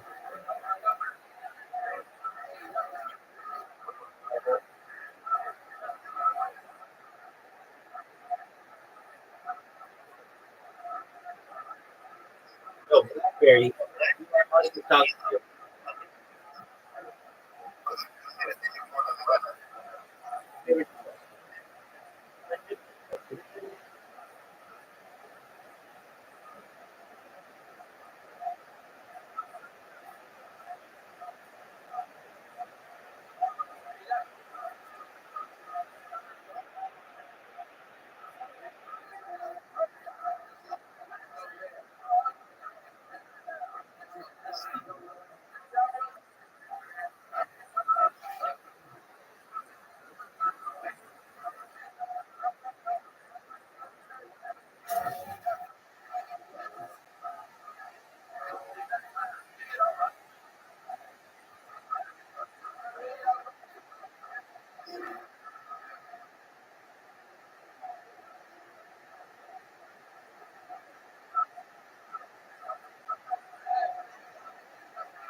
toothpaste all the time.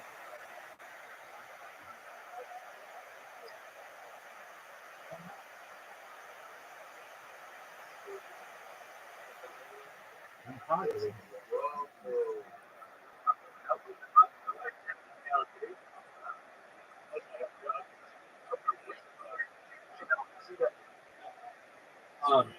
Anybody can see it. There's no nudity, and I like this.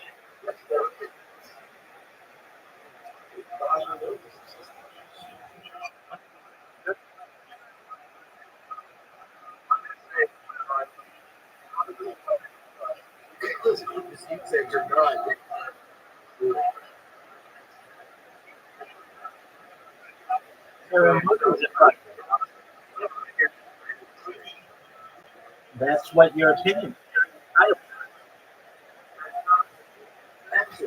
Okay. This could be backed up with evidence. It's not illegal. It's not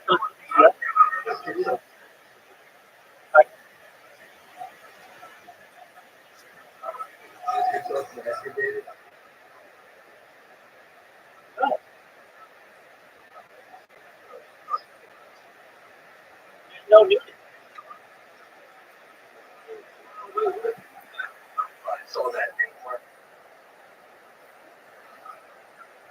There's no nudity. I don't know what you think to yourself, but there's no nudity. There's emojis.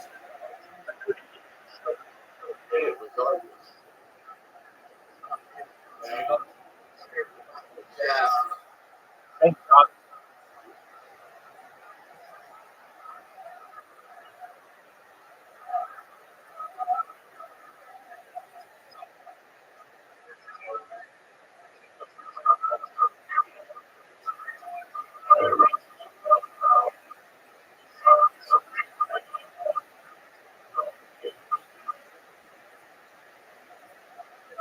God. That is posted all over.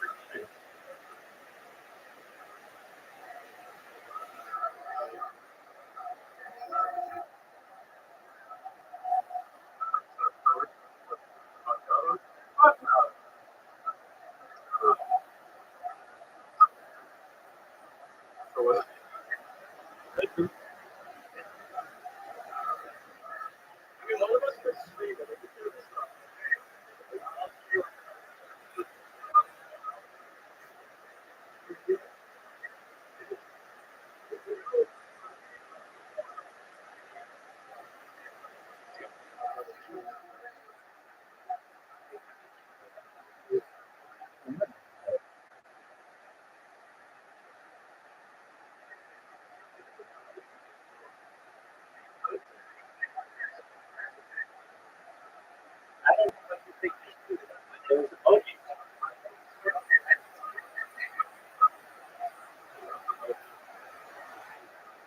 Oh, yeah.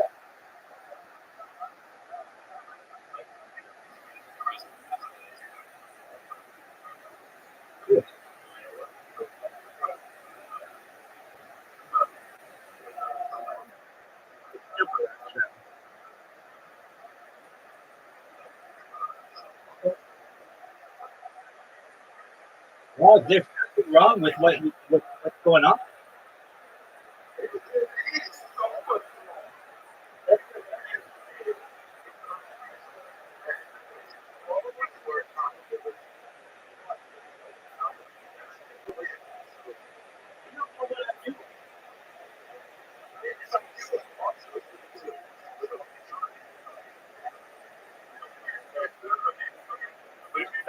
Guys, you don't know what I'm doing.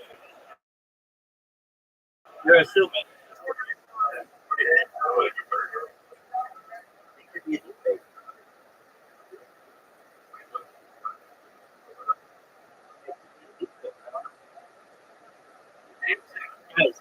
Guys. I'm answering the question. I'm watching some cinema. You're gonna watch it. It's not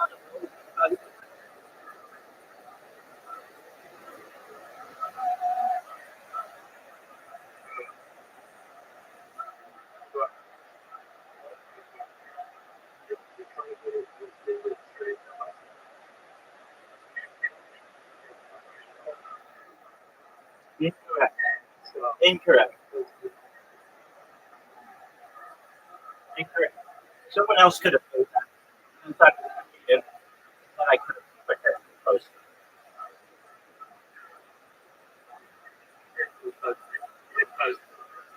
Okay. There's nothing wrong with it. It's not against the stop turning. Stop.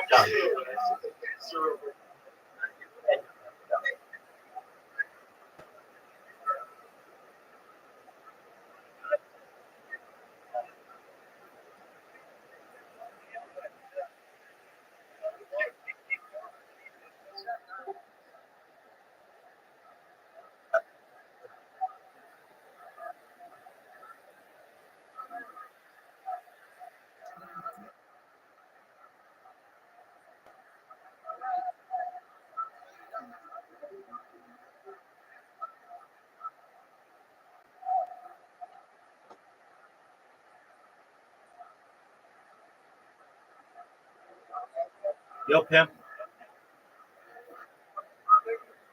Just march until Tony, big dog. How about you?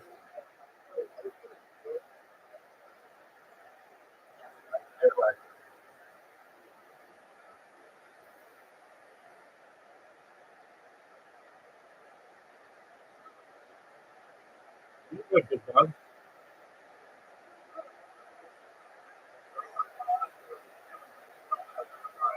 Let them. They will burn themselves out. We'll move on to something.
He's fine. He's fine.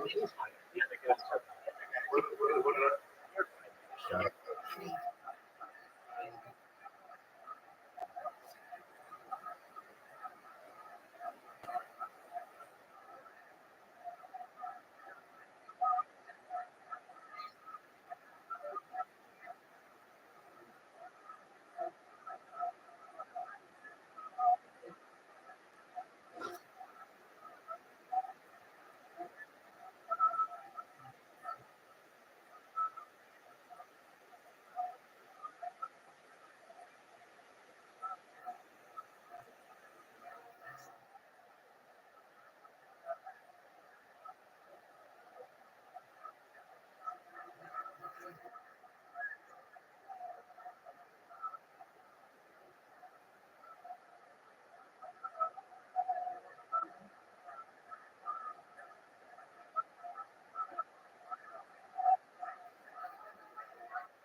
Do you mind if I tell you about my project? Thank you so much, Spoon. My name is Rabbi Rothschild. I stream my life 24 hours a day, 7 days a week, 365 days a year for world peace. My stream has gone back to the pandemic more than 3.5 years. It's the most amount of data any one person has ever archived to the internet in global history. In the 1990s, Bill Gates coined the phrase content is king, and I'm making it true today. The Economist magazine stated in 2018 that data was Earth's number one resource, more valuable than food, water, gold, air, petroleum, everything. And I have more data than any person. And that may allow me to monetize it. I may be able to monetize it someday. And when I do, I'm going to help you, Spoon, and Black Fusion, and Alien, and everybody else in your community. I want you to know that some of the things that we discuss on this stream are things like ending world hunger through the use of technology such as agricultural drones, floating greenhouses, saltwater greenhouses, hydroponics, vertical farming, cloud seeding. I want to help end world thirst through the use of digging of wells in developing nations. I'm part of a cryptocurrency. It's known as Harry Potter of Masonic Temple. We've actually built wells in Africa for people in need. Also, I think that the technology behind life straws is very important. But most importantly, I think desalination plants, which essentially take Earth's seawater, pump it onto land, and make it drinkable for people, is a really great opportunity for the world. Other things that we discuss on the stream that aren't normally discussed in the mainstream are things like anti-gravity, antimatter. We talk about dark energy, dark matter, alien disclosure, things like de-extinction. If you're not familiar with what de-extinction is, essentially the first successful de-extinction took place in 2003 with a Pyrenean ibex, which was a type of goat that had gone extinct. Scientists were able to revivify it essentially through the process of de-extinction. And fast forward to the year 2021, a company out of Dallas, Texas, known as Colossal Scientific, has it on their website and their goals within the next 2.5 years or so, by the year 2028, to reintroduce the woolly mammoth into the Arctic Circle using de-extinction technology, which I think is a fascinating subject, and we're just not talking about it enough. Additionally, following the reintroduction of the woolly mammoth, they want to reintroduce the Tasmanian tiger and then the dodo bird. This is essentially a true, real-life Truman Show. If you ever saw that movie starring Jim Carrey in the 1990s, other things that we talk about that are important to you all in this room right now are things like life extension technology. So Spoon, Black Fusion, Alien, when you guys were born, your average life expectancy was probably about age 80 or so, but I want to increase that to age 100, 120 through the use of human growth hormones, stem cells, things like nootropics, cryonics, cryogenics, things like cold shock therapies, things like ambrosia therapy using the platelets of younger people for the benefit of older people. But then you may say, okay, Rabbi, we are at 120 years old. Our bodies are starting to break down. What's the next step? That's where the next type of technology that comes into effect emerges, and it's really exciting. It's known as mind uploading technology, where we scan your brain with your consent into a computer, like a CAT scan or an MRI, knowing where every atom is in your central nervous system and your peripheral nervous system for later download as an android, an avatar, a cyborg, a cybernetic being, a clone of yourself, a robot, an ethereal being, whatever you want to be. But essentially, what I'm saying to you right now is that there's an opportunity at digital immortality. People aren't discussing this in the mainstream, and I want to do everything that I can to introduce many of these topics into the mainstream. I want to thank Spoon and the rest of the community for allowing me to discuss these topics. I'll take any questions that you may have. Wow. So I got to say that I'm important to your project. Feel free to post your project in the Absolutely, I will do so. I'm going to follow everybody in this Twitter space. Feel free to follow me back. I always follow back. I've already followed everybody. I will post my Discord link if you know what Discord is. I'm live 24/7, 365 in Discord. I've got a very large community in there. And if you ever want to talk to me directly at any given time, if you need someone positive in your life or you need an optimistic view on the world or you need hope, I'm here for you. I'm here to be a supporter of you, your projects, and everybody else. So thank you so much for the opportunity. Excellent. Feel free to try out to tell me that as well. Okay? Okay. Thank you so much.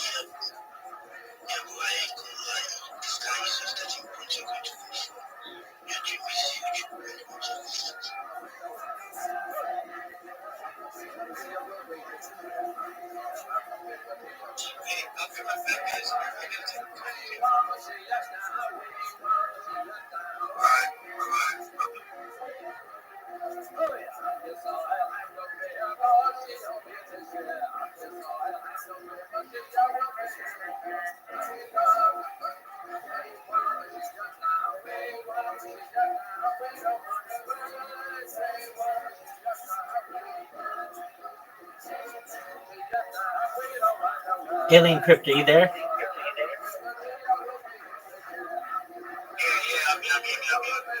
Excellent. Are you an advocate for alien disclosure?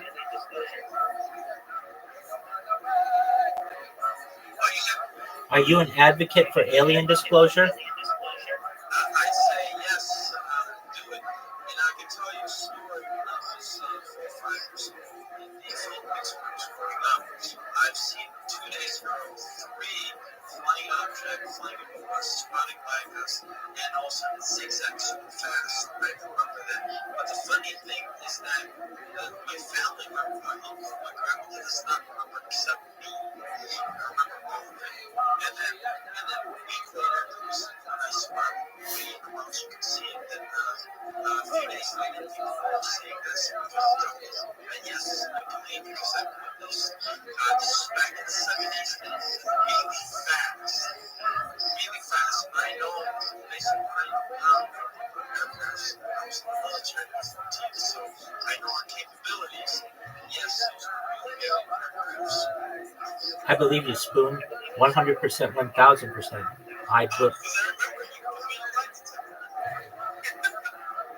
Oh, absolutely. And I can hear your conviction and what you saw. I believe you, and I want you to know that you're not alone. I'm sure you know that people have these types of experiences. And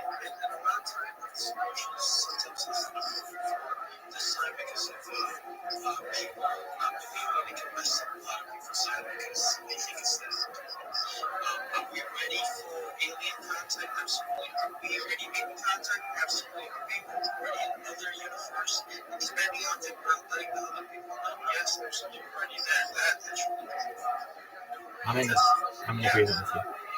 yeah, and then keep in mind that space travel is dangerous. Space is not the Earth. The only way to properly travel in space is through the energy called dark matter. Because dark matter will push like any type of matter out there. That's the safest way to travel. But the only thing is that we don't have the technology of this universal material to be able to harness, and that the only that's being controlled by alien because of their capability with the material. So yes. Very cool, Spoon. We're on the same page.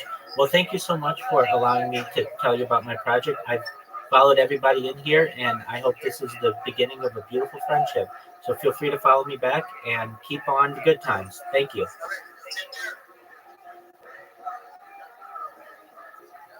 Follow me back. G? Oh, you did. Somebody did. Alien did. Shout out to Alien. We have 50 followers, folks. It's fucking huge.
No.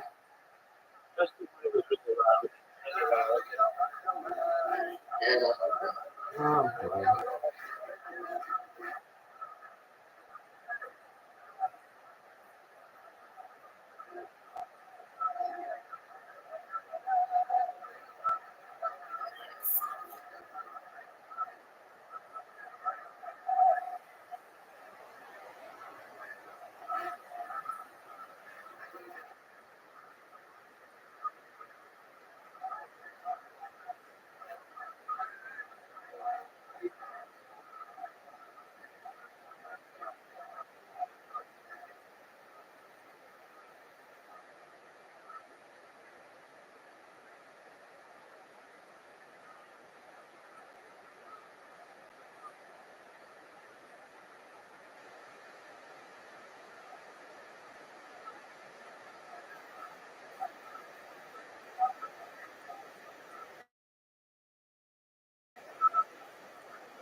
What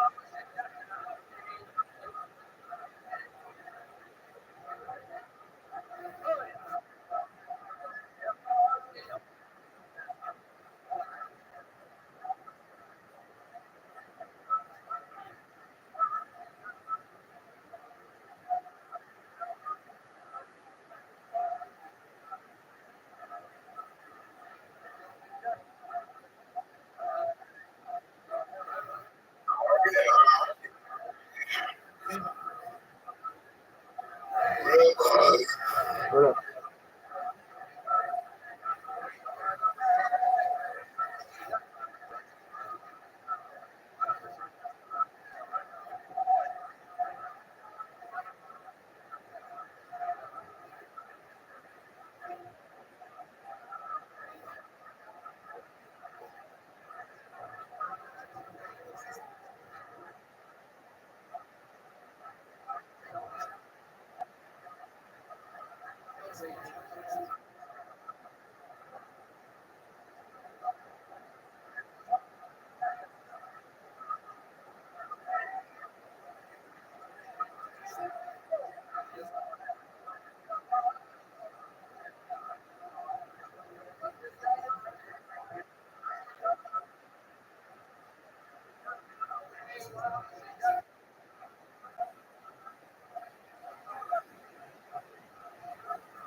Hi, everyone. Thank you for the opportunity. Do you mind if I show my project to you?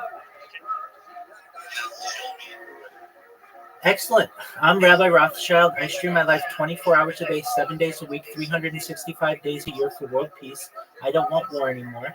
I've been doing this since the pandemic, like a real life Truman Show.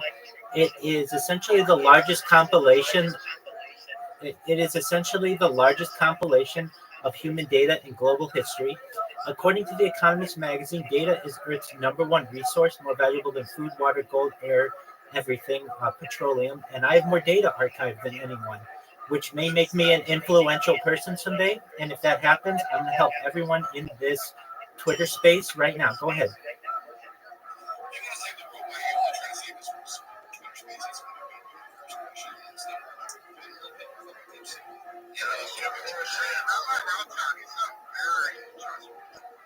Excellent. I appreciate that. So essentially, some of the things that I want to do, not just to help the people in this community, but in the world, are end world hunger through the use of technology such as agricultural drones, hydroponics, vertical farming, floating greenhouses, saltwater greenhouses, and perhaps even cloud seeding. I want to help end world thirst through the digging of wells in developing nations. I want to help with the Life Straw Project, but most importantly, desalination plants, where we pump Earth's water onto land to make it drinkable for the people of the world. I think these are important types of technology that aren't currently being discussed, and they should be.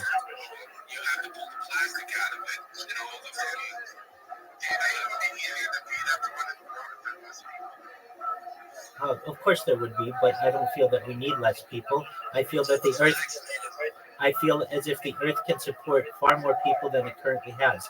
Other things that we discussed that are important to this community right here are things like life extension technology.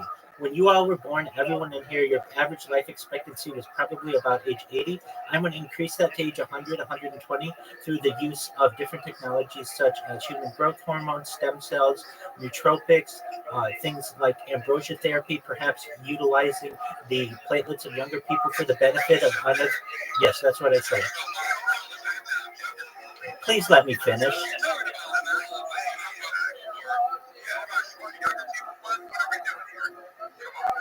Please let me finish. Let me finish. Okay, excellent.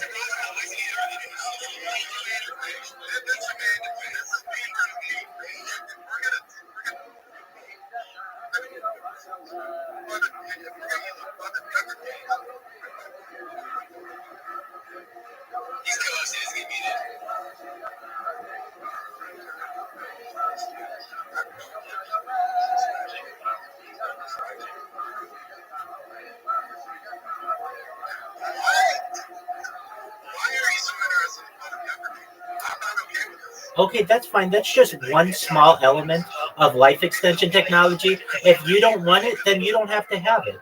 Other types of nootropics, cryonics, cryogenics.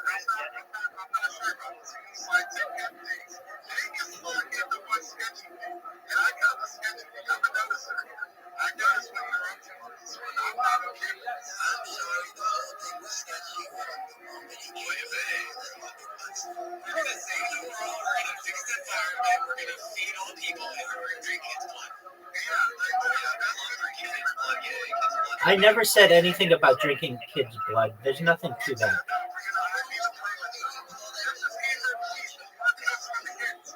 Please let me finish.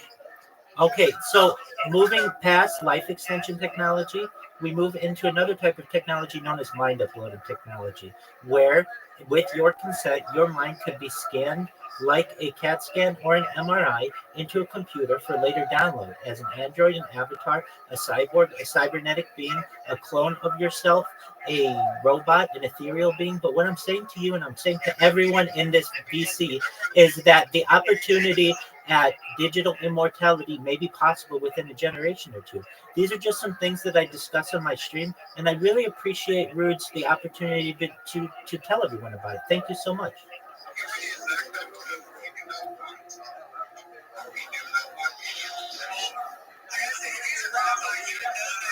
eternal life without the computer.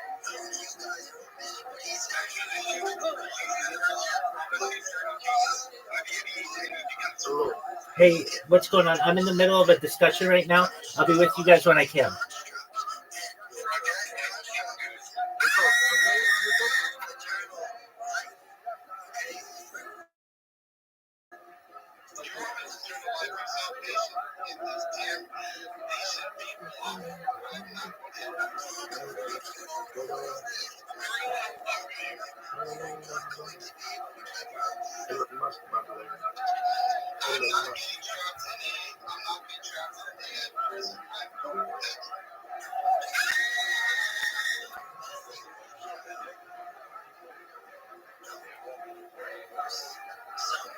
Rothschild is going to use your body as a host, as a fresh, healthy body to host their AI construct so they can have eternal life and they can just pick off the poor because it doesn't matter and their bodies are just like jackets, man. This is what the rabbis do.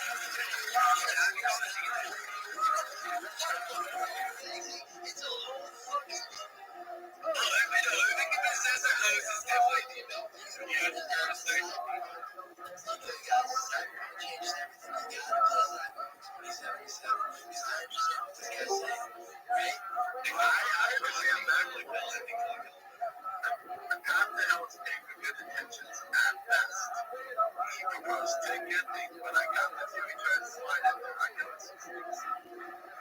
why I say, as a former Army Ranger, give more a chance.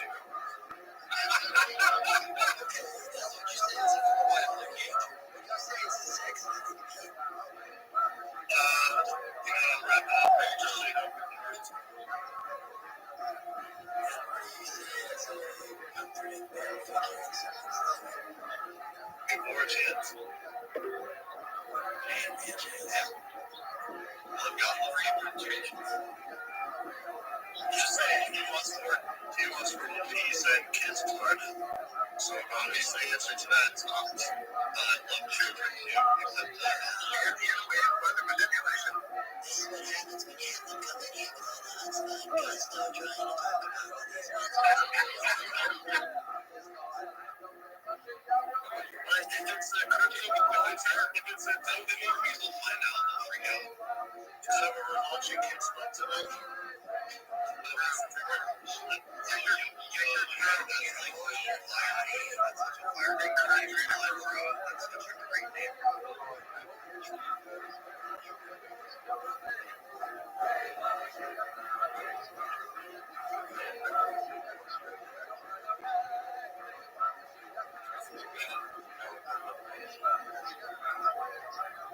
why you guys are here. Get him out of here.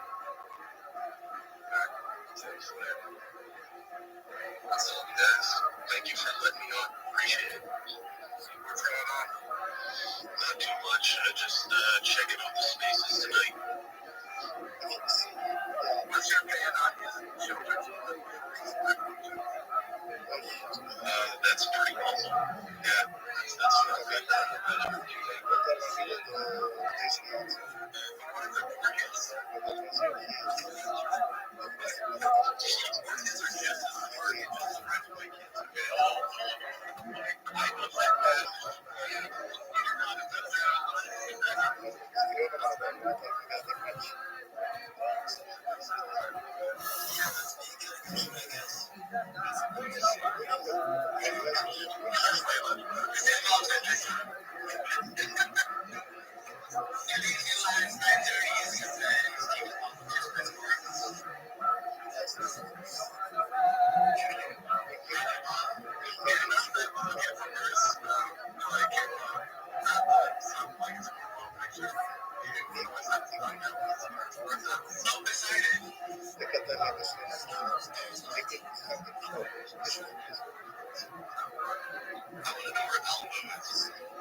Hi, friends. How are you guys? My leg, yeah?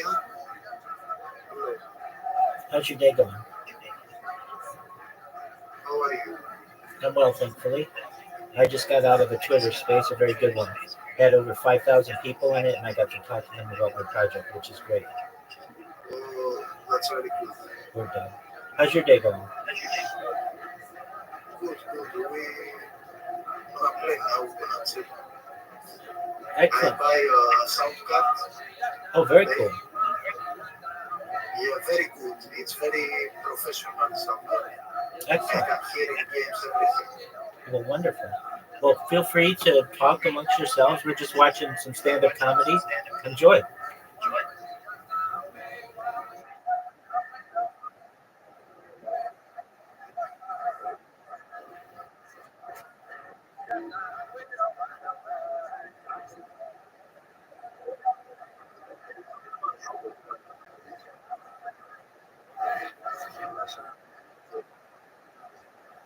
Yeah, I mean, I watch people's podcasts, so I've watched like basically many of the Joe Rogan podcasts, many of the Lex Friedman podcasts, many of the Joe Diaz podcasts. So now we're on the Kill Tony podcasts.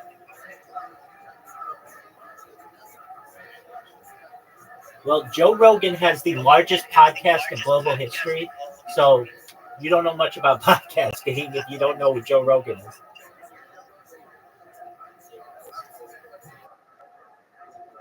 There you go. It is very Okay, well, there's word of the world in cruise.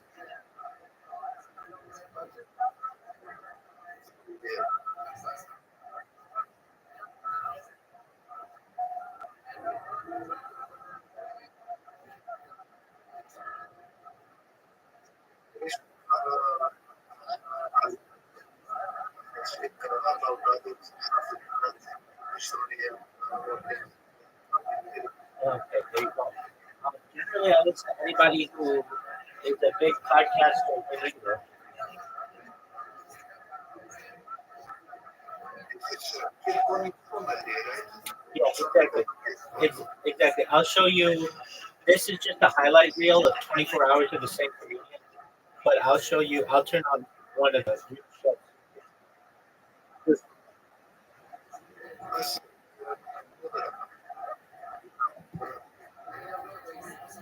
Ah, famous.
Going down competitive. Okay. Take care. Excellent. We'll see you then.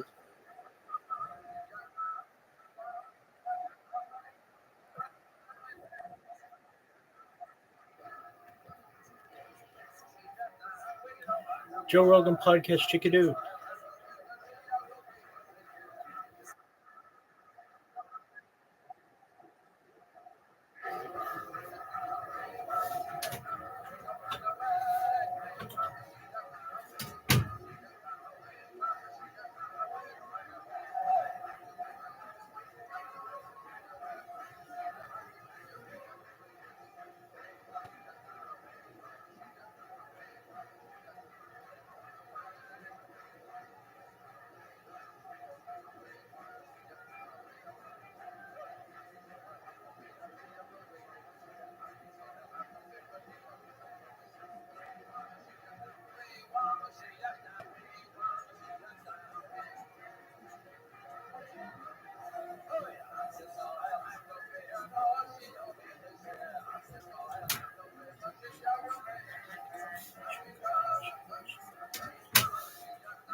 you know, see what's your thoughts, like, you know, that kind of thing.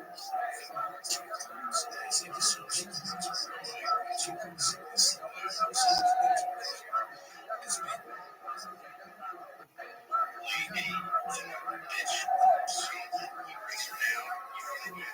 Like, things around like that, basically nothing less than his friend. It's like 30, 45 seconds, 6 months, just nothing, you know, that kind of thing. Anyway, it's really like implied as your own slave in the computer system that it, Rabbi, yeah, go ahead, well, it seems like you're going to say something about that. I'm guessing No, not at all. I just wanted to say I'm fascinated by the topic that you're referencing right now. As I understand it, it's known as mind uploading technology, where we scan an individual's brain with their um, consciousness, knowing where every atom is within their central nervous system, the peripheral nervous system, for later download as what you're saying, an android, an avatar, cyborg, a cybernetic being, a clone of themselves, robot, and ethereal being, really whatever they want, but essentially a possibility of digital immortality. I think it's fascinating. there's like a kind of debate about like you know not living forever. Like if you can outlive yourself, and you know your grandkids can come to great grandkids can come and stuff like that. So yeah, okay, and all this stuff fascinates me, and it's like it's right around the corner. It's no longer science fiction. You're 100% right. Actually, I have a project that's very related to this. Do you mind if I share it with you? Excellent. I stream my life. Hello, everyone. I'm Rabbi Rothschild. I stream my life 24 hours a day, 7 days a week, 365 days a year on YouTube for world peace. I've been doing so now for more than 3 years, going back to the pandemic. This is essentially a real life Truman Show or Big Brother, if you're familiar with those medias. Essentially, this is a time capsule for society. I'm live on more than 10 different streams at any given time for the world to be able to learn in the future about what life is like and more about human existence. We talk about a lot of the things that I think would be of interest to people in this community. Um, in addition, the reason why I do this is because I want world peace. I don't want war anymore. I feel like if we're ever going to get off planet and be able to experience space tourism and terraforming other planets such as Mars and Venus, terraforming other planetoids such as Europa, we need peace here on Earth. I want to be someone who perhaps gets the ability to experience interstellar travel and intergalactic travel, perhaps through mind uploading technology. But first, I think that there are some issues that we have to take care of here on Earth, and a major one is ending world hunger. And I want to do that through the use of technology such as agricultural drones, floating greenhouses, saltwater greenhouses, vertical farming, perhaps even hydroponics and cloud seeding. I want to help end world thirst through digging of wells, uh, through life straws, and most importantly, desalination plants, where we pump Earth's seawater onto land to make it drinkable for the people of Earth. I feel that these are important technologies that aren't normally being discussed in the mainstream, and I do my best to discuss them on a daily basis. Other things that we discuss on my stream that I think will be of interest to people in here are things like anti-gravity, antimatter, faster than light travel, things like quantum computing, things like de-extinction. If anybody's not familiar with what de-extinction is, it's essentially bringing back once extinct species back to life. The first successful de-extinction took place in the year 2003 with the Pyrenean ibex, which was like a goat in northern Spain, southern France, that scientists were able to de-extinct. Fast forward to the year 2021, a company out of Dallas, Texas, known as Colossus Scientific, is founded, and they have it on their list of goals to reintroduce by the year 2028 or within the next 3 years the woolly mammoth. And they want to reintroduce the woolly mammoth using African elephants and reintroduce the woolly mammoth into the Arctic Circle within the next 3 years or so. And following the woolly mammoth, they want to reintroduce the Tasmanian tiger and then the dodo bird, which I just find to be absolutely fascinating. I don't know why these ideas aren't more mainstream. And I do my best on a daily basis to promote peace and love everywhere through my daily behavior. One other thing I'd like to mention as well for everyone in here, There's an opportunity, perhaps, as I've discussed previously, with digital immortality, but even just life extension technology. Things like perhaps human growth hormone, stem cells, things like nootropics, things like cold shock therapies, cryonics, cryogenics. These are all opportunities for people to be able to extend the normal life expectancy of approximately 80 years old into age 100, 120. And I just want you all to know that I'm an advocate for these types of futuristic discussions. One last one on which I'm a major advocate is the discussion of disclosure. I feel is not a topic that's taken very seriously in the mainstream, and I'd like to change that. Thank you so much for the opportunity. Thank you for that. I told you about all that stuff, and like we should definitely have a conversation. So like, if you want to get into any of it, like we could definitely crack into that. Like you mentioned a couple things, like cloud seeding and all this kind of stuff. You know, we have to be very careful when we start getting into any complex systems that we don't fully understand. So you know, there's a lot of dangers in that. So I mean, just there's a lot of hubris. You know, we have so much power to.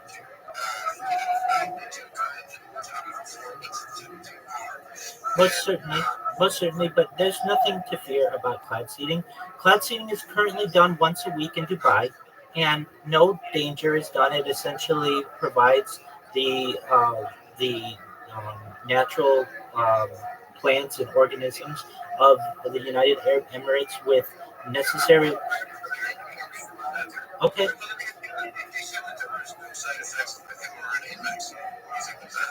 Oh, I certainly think there are. Because I think we can have a second really interesting conversation.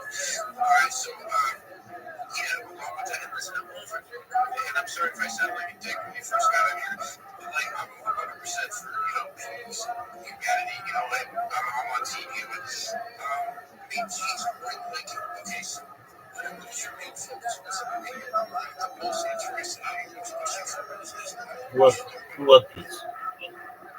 Okay, so as far as world peace, is it in human nature to I mean, it's probably, you know, there is a scarcity of resources. What do you think about that? What do you think about the petrodollar? What do you think about, I can think about the rocket because I think personally that there are people in the world who want world war and who want everlasting war. They're generally the heads of the military industrial complex, but I think probably about 99% of all people on Earth do not want war. They want a world where there is peace and that war is something of the past so that they can focus on some of the technologies that we discussed, including space tourism, terraforming other planets, and interstellar travel. I'm with you on that 100%. Okay, so I think one of the most important things, and this is straight from Elon Musk, is that we need to expand the other planets. And that kind of thing. How do you know what I mean? Please enlighten me. Is essentially this is the scientist who made Walker, and Lisa is essentially and use the sun around it in its environment to replicate itself to create another version. So it's like a virus or like whatever. But think about like if you're going to actually the most efficient way to explore or to colonize the universe would be a self-organizing way that out of interest. So, it's likely to commercial tower being reality or actually self-regulated approach.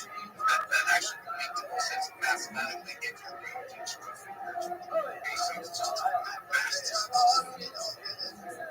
Well, as an advocate for alien disclosure, I think there is a lot of evidence that aliens have been on Earth for perhaps the entirety of human existence. We may have been seeded here, perhaps by a higher intelligence, and that Earth is somewhat like a human zoo or some type of experiment that we do not know the full reasoning behind. But there is a lot of evidence that perhaps this may be Earth may be a project of the Zeta Reticuli civilization. There's lots of different things like that. Genetically engineered workers. I'm going to say there's actually lots of that. The selling that we can see, it's not even like yeah, no, 100% with you on that. And not to mention, when they said we were rubbing stuff together, the technology and the precision of some of the pyramids, it takes a ton of it. 100%. And Han Solo, you should know I did not think that you were being disrespectful at the beginning of my discussion. If you are more interested in anything that I've said, I'm actually talk here. I'm interested. All right, so how about this? Tell me, what do you know about the Enterprise and the Flippers? yeah, so basically, what I understand from that is mostly from Joe Rogan and his guests. The man's name, Graham Hancock, if you're familiar with who that is. But I'm in no way an expert on that. I've really just been a learner. But I do think that it is an idea that has not been given enough credibility. Some of these, what I feel are legitimate archaeologists, legitimate scientists, are discredited by being called pseudoscientists and things like that. And I think it's very disrespectful. I think that there is not only a military-industrial complex, but certainly a scientific complex where people feel as if they didn't learn it in higher academia, then it cannot exist. And I really think that that's unfortunate. 100% agree. Well said. Go ahead, Joe. Oh, you know what? I don't know how many Christians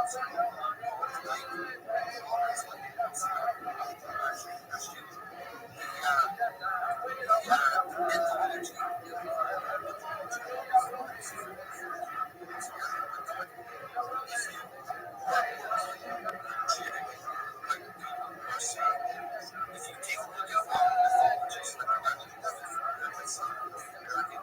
mythology of if you read their mythologies, they also describe water, which is great since the cells, which is the last ice age,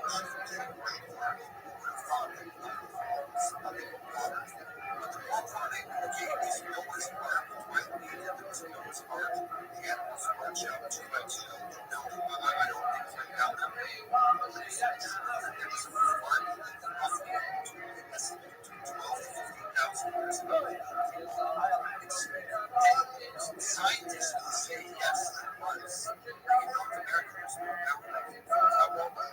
but the scientists yes, it was. They just don't say it was I just find it interesting that some of these things where, it's just very good.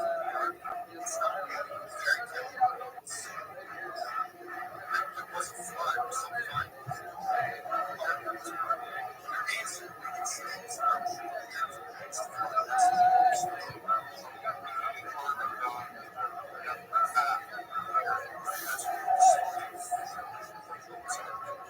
Every major civilization is to try and use the African scientific on every major civilization has a sweat test. Every single one. Yeah, so it's a strange. But I can ask Rabbi, because Rabbi,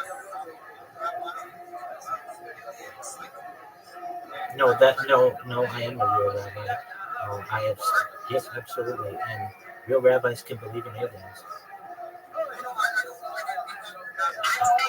I didn't take it as a negative. No, I am perhaps more of an open-minded rabbi than some traditional rabbis, but I don tefillin every day. I do my best to keep kosher. I like candles, all of the things that an Orthodox individual does. So you mean by like a kosher, alien? Like that's the big grade just up there. I just don't think it. No, that's fine. Well, generally, for an animal to be kosher, it needs to have split hooves and chew its cud. So if there was an alien that perhaps had split hooves and chewed its cud, then there's the opportunity that it may be deemed as a kosher animal. I was just like the aliens, but we just jumped like a whole baby legislature. he would know when we were talking earlier about if, like, Ezekiel could describe what he saw as UFO or alien, it would translate better to the way people interpret the phenomena in the sky to this day. Am I wrong? I'm completely in agreement with you, Connie. Essentially, Ezekiel's wheel or Hezekiah's wheel is really something that perhaps could not be described using the words that were existed thousands of years ago, and thus it was described as a wheel when we today would probably call it a UAP or a UFO or some kind of non-human intelligence. I like him too, actually. Welcome, Reverend. Actually, he's during my stream.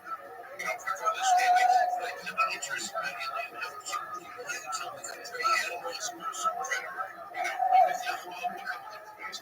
One is by the position of their eyes. Correct. Eye facing forward, which is like a predator has their eyes facing forward. Like you would be predators, which would be a better, like a distance, tracking, maybe a couple of different things that they make plastic things being movement, but gray animals have eyes inside of their hands. You can hear deer or whatever. It's a higher degree of vision. So, there's lots of things you look at. Besides that, the other thing about like, it's a lot like just like the description. I thought it was like your innate ability to sense danger is like your first response to. And that's where like I believe like people have encounters. I've had an encounter, and I believe that some fairy tale stories about being abducted and shit being done. I can't relate to it because in my experience, I wasn't actually afraid, and I don't believe anything really harmful happened to me. In fact, I believe something really great, grand, and unbelievable did. But that was my fear perspective. It wasn't from my eyesight. It was from this, like, I don't know, this origination within my heart energy sensory system. Kyan, could you please elaborate?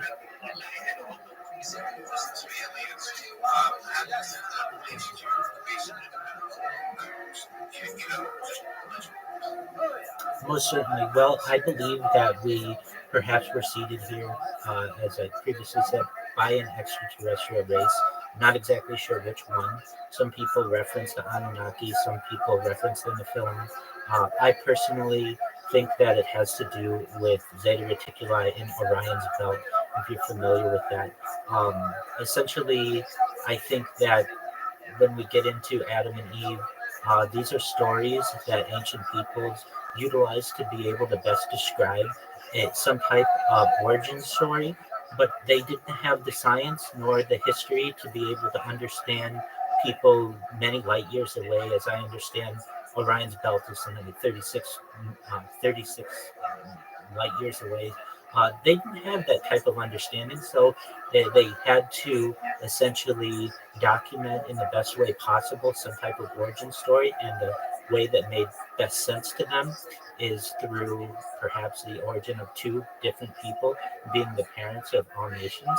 I would tell you that that is a nice tradition that we certainly have as people here on Earth, but I'm more science focused, and I want to know more than just what people wrote thousands of years ago and people have essentially relied on. And so I've done my best to study what happens when people are abducted by aliens and what they have said these people or these beings have communicated to them. And from what I understand, at least under some circumstances, that there is a dual star system in Orion's belt known as Zeta Reticuli. The importance of it having multiple stars is that that's essentially twice as much energy to be able to allow the civilization there to evolve at a faster pace than what we have here on Earth. And essentially that at some point that civilization was able to overcome gravity and anti-gravity and be able to bend space-time to be able to travel here on Earth and perhaps use Earth as some type of experiment. I'm not sure for all of the reasons. Some people say, especially in ancient texts, that humans were developed to be able to mine gold. Other people say that it's perhaps from our glandular systems, for the ability for these aliens to be able to essentially utilize some of our secretions. I'm not exactly sure of any of that, but what I do know is that there's a lot more that is going on in the universe than perhaps the mainstream is willing to discuss. And I do not have that same fear. I feel that these types of conversations are very beneficial to the people of the world, and especially those people such as Kion and other people who have had some type of connection to perhaps other worlds or other people. They should be listened to and taken very seriously. And I want you to know that I take your stories very seriously. Many already held the first alien abduction stories that became mainstream. And, they ended up drawing a, link to independently the same source system. Okay, which ended up being same particular. So that's kind of where that whole thing came from. So, That's correct. there's also, go back to Ezekiel, 33 launchers who came down and, with deep women of Earth, that kind of thing. So, a lot of this is describing language kind of in genetic engineering programs. Adam and Eve could have been the first ones that were actually, integrated with, extraterrestrial DNA, that kind of thing. So you're right, they didn't really have that language, but as far as the Nephilim, that's a whole different story. So that's these humans old is what they say. So the age-old theories we have, words of watching humanity came down, basically begged the girls, and that's but then their sons were the Hercules, that's the now, that's bad, which were giants, which, cannibals, something like that. And that is usually cited as the reason for And it very well could be. I think that these are really just a collection of stories that ancient peoples essentially compiled in order to make sense of the world in which they live. I think, and I'm in agreement. I mean, if really we have the idea of alien abductions being a real aspect of human existence, then there would perhaps be some similarities if people were being abducted throughout other areas of the world, so that these stories could perhaps be passed along, and the two civilizations would never have met. Let's be real. Because even Jesus came to give us the truth, and yet we sacrificed him. Who would be able to deliver you? And every human on earth, who would be the authority and power that would be recognize and honor the absolute truth coming down from God himself or herself. You know what I mean? How would you even define truth? And that it's relatable across the entire planet. It's an excellent question. Really, it's a philosophical question that I think probably takes some discussion. But what?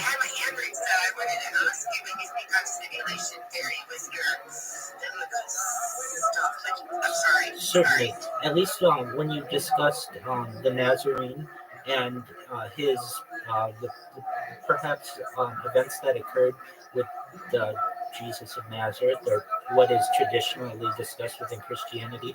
While I'm not an expert in Christianity, I feel as if one aspect of that story um, is not really discussed very much, and that's the idea of the Immaculate Conception, and that Mary, his mother, as I understand it, could have perhaps been an alien abductee and had. Wait, that there's nothing necessarily incorrect to say this if we're looking at it from a scientific perspective, and she would not have had the words. I mean, as I understand, she was like around age 13 or so She was a younger woman, and she would not have had the education nor the words to be able to describe what actually happened to her.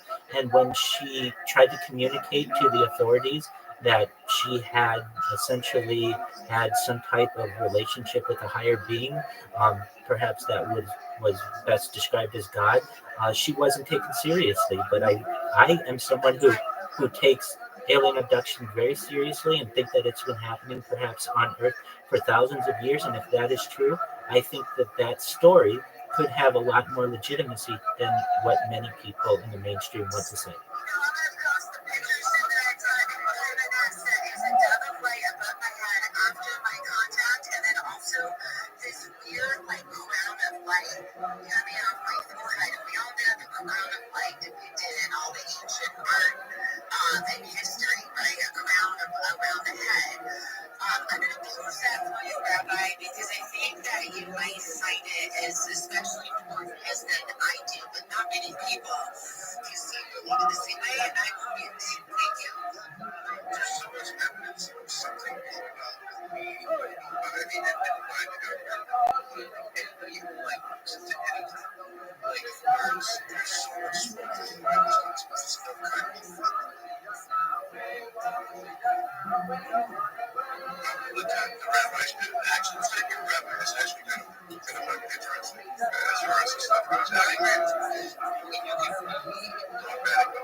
Well, thank you. Yes, so I mean, I have the traditional learning of my rabbinical colleagues and making smicha, which is rabbinical ordination. But I also think that I'm a scientist. Really, the term rabbi just means teacher at its core. And I'm someone who teaches on many different subjects, including kosher living and orthodox living, but also on futurism and really aspects of society that I feel are very scientific. And really, at the heart of what I do is I'm a learner, and I just do my best to teach people that which I've learned along the way. Frankly, when it comes to what Karen had said about her experience, I feel that people become far too dogmatic and want to reject things that aren't of their perhaps background or their religion. And I am someone who I feel is a very forward thinker. I am someone who is an advocate for religious monism, which is basically embracing that which unites us more than what that which divides us. Even within Judaism, we have far too many things that divide us within Judaism, and I'm sure that happens within Christianity and Islam as well, and really every faith. And at the core, at least of Western religions, we're all Abrahamic religions, and we have many things in common. And thus, I'm someone who is very positive to perhaps forget or not emphasize as much that which divides us, and to emphasize that which unites us. We are all humans. We all could have been born in different countries at different times, as different genders, as different races, and it just this is how the cards kind of fell.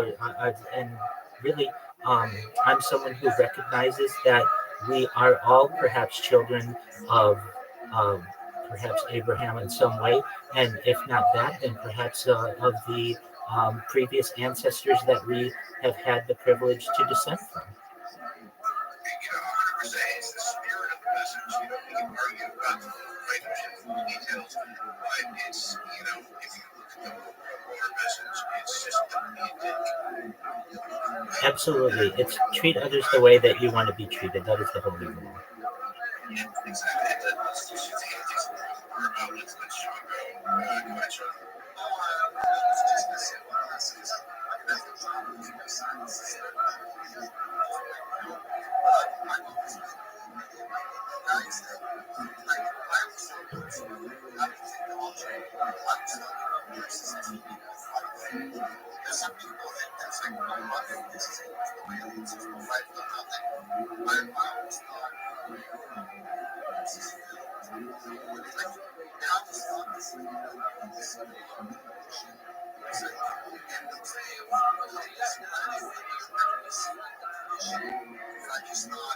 It's something that's like 1,000 bullshit. That pressure. I'm sure there must be different forms of life. Just can't conceive of anything of like permanent life. I always think that it's like I don't know. That's my 2 cents. I just think it's once you get that. There's something called the threes equation. Stars, suns, and stars in our universe. And every grain of sand on the entire planet, listen, forget that bears reading. There are more stars, suns in the universe than every grain of thing on the last beach you're on. Not just that beach, every beach you've ever been on, there's stars. As soon as that planet is stars, but every grain of sand on the entire planet. So we think grace equation is basically equals pessimistic efforts. Like we said here, like the way to develop D's, I'm curious if you rabbi's thoughts on this.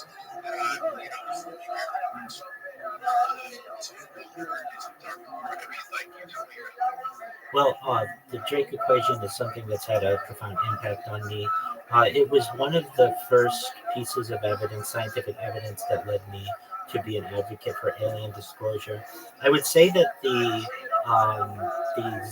perhaps zenith of evidence that I found that really convinced me of aliens, UFOs, extraterrestrials being a reality is Dr. Stephen Greer's The Disclosure Project. If anybody is familiar with that, this was a press conference that took place at the National Press Club in the year 2001, specifically, I believe, early May 2001, where he had a dozen or so different witnesses and experts in UFOs and aviation who really, I believe, tell a very convincing story that we are not alone.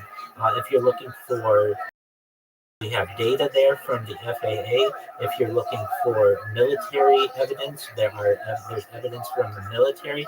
If you're looking for space evidence, I know that there are people there who worked at NASA who talked about how NASA has to airbrush UFOs out of photographs before they're seen by the public. This was a really life-changing event in my life when I first saw it. And then from there, I really dug down the rabbit hole of what MUFON was and about what um, the different types of races of aliens could have been, and or what they may be. And I mean, you can get into a lot of, I would say, disclosed evidence that occurred after the fall of the Soviet Union. There's a lot of KGB documents that document over 100 different kinds of alien races that um, have had communication or contact with Earth.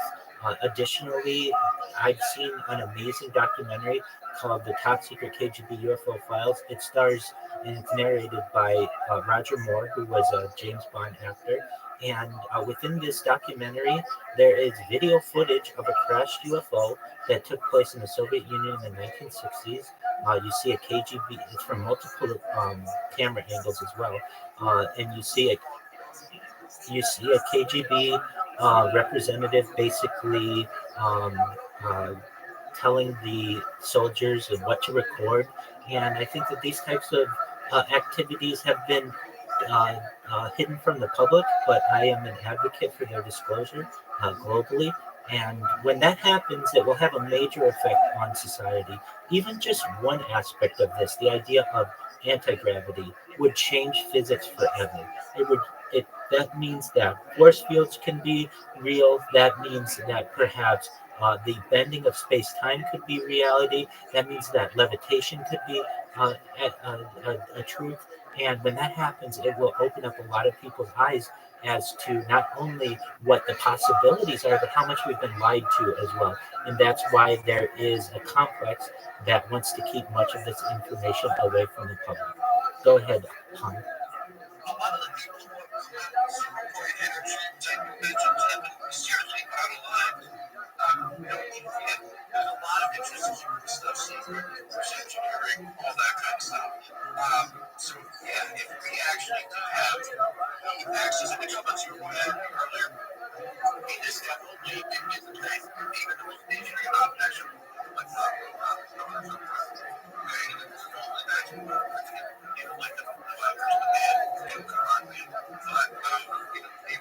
sayings of this lifestyle single players and the rest of those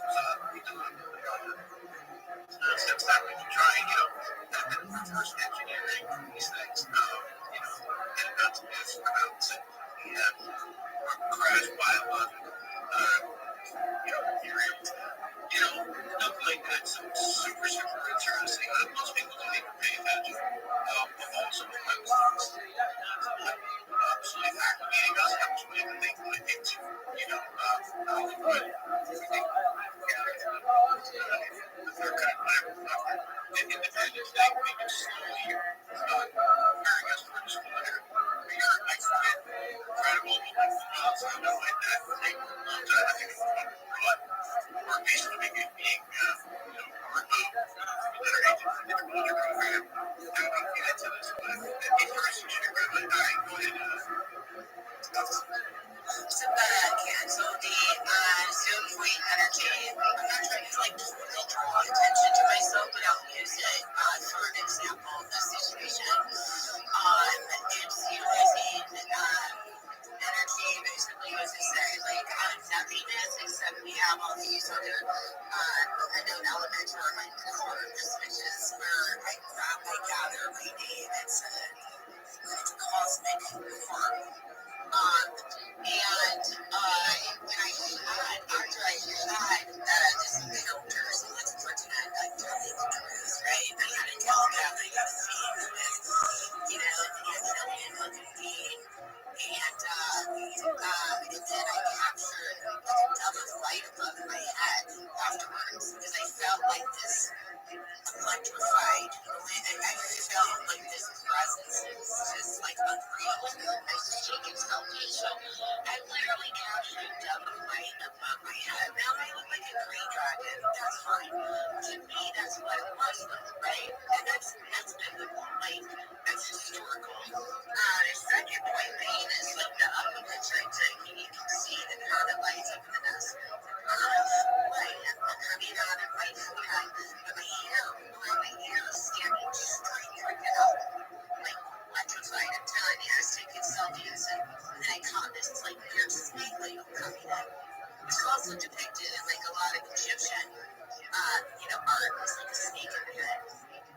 What if all of that is actually really real? And from my standpoint, energy, I was able to utilize that experience, the contact that I had, and manifest, a sort of evidence. And that would be my creation of example energy that way, because it's accepted as.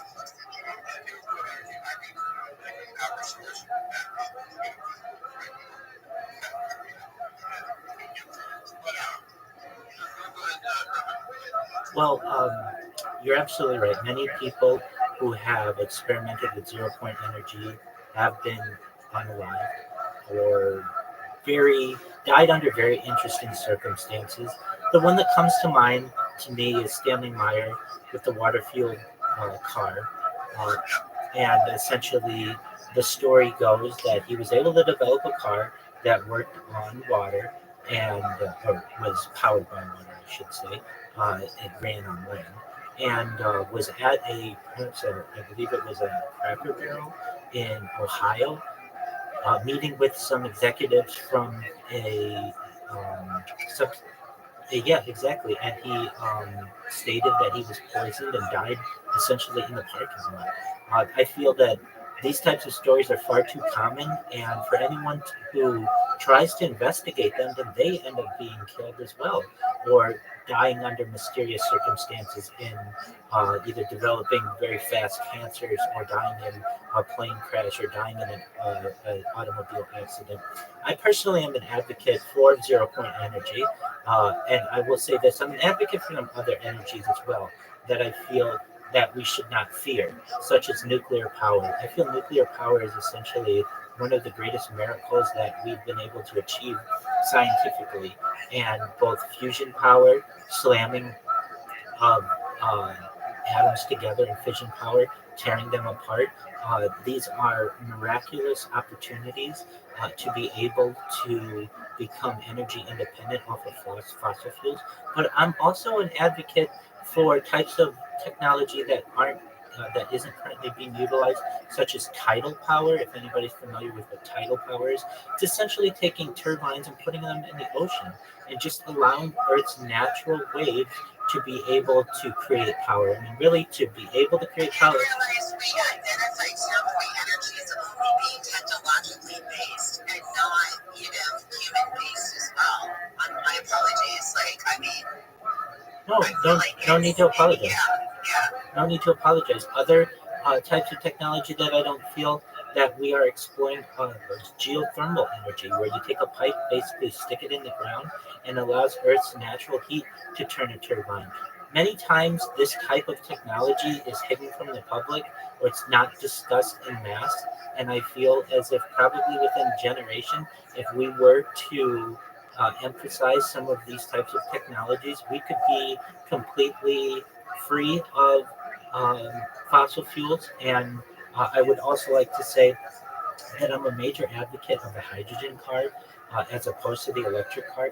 I think the electric car perhaps is better than some aspects of petroleum cars, but electric cars need lithium and they need cobalt, and those all need to be mined.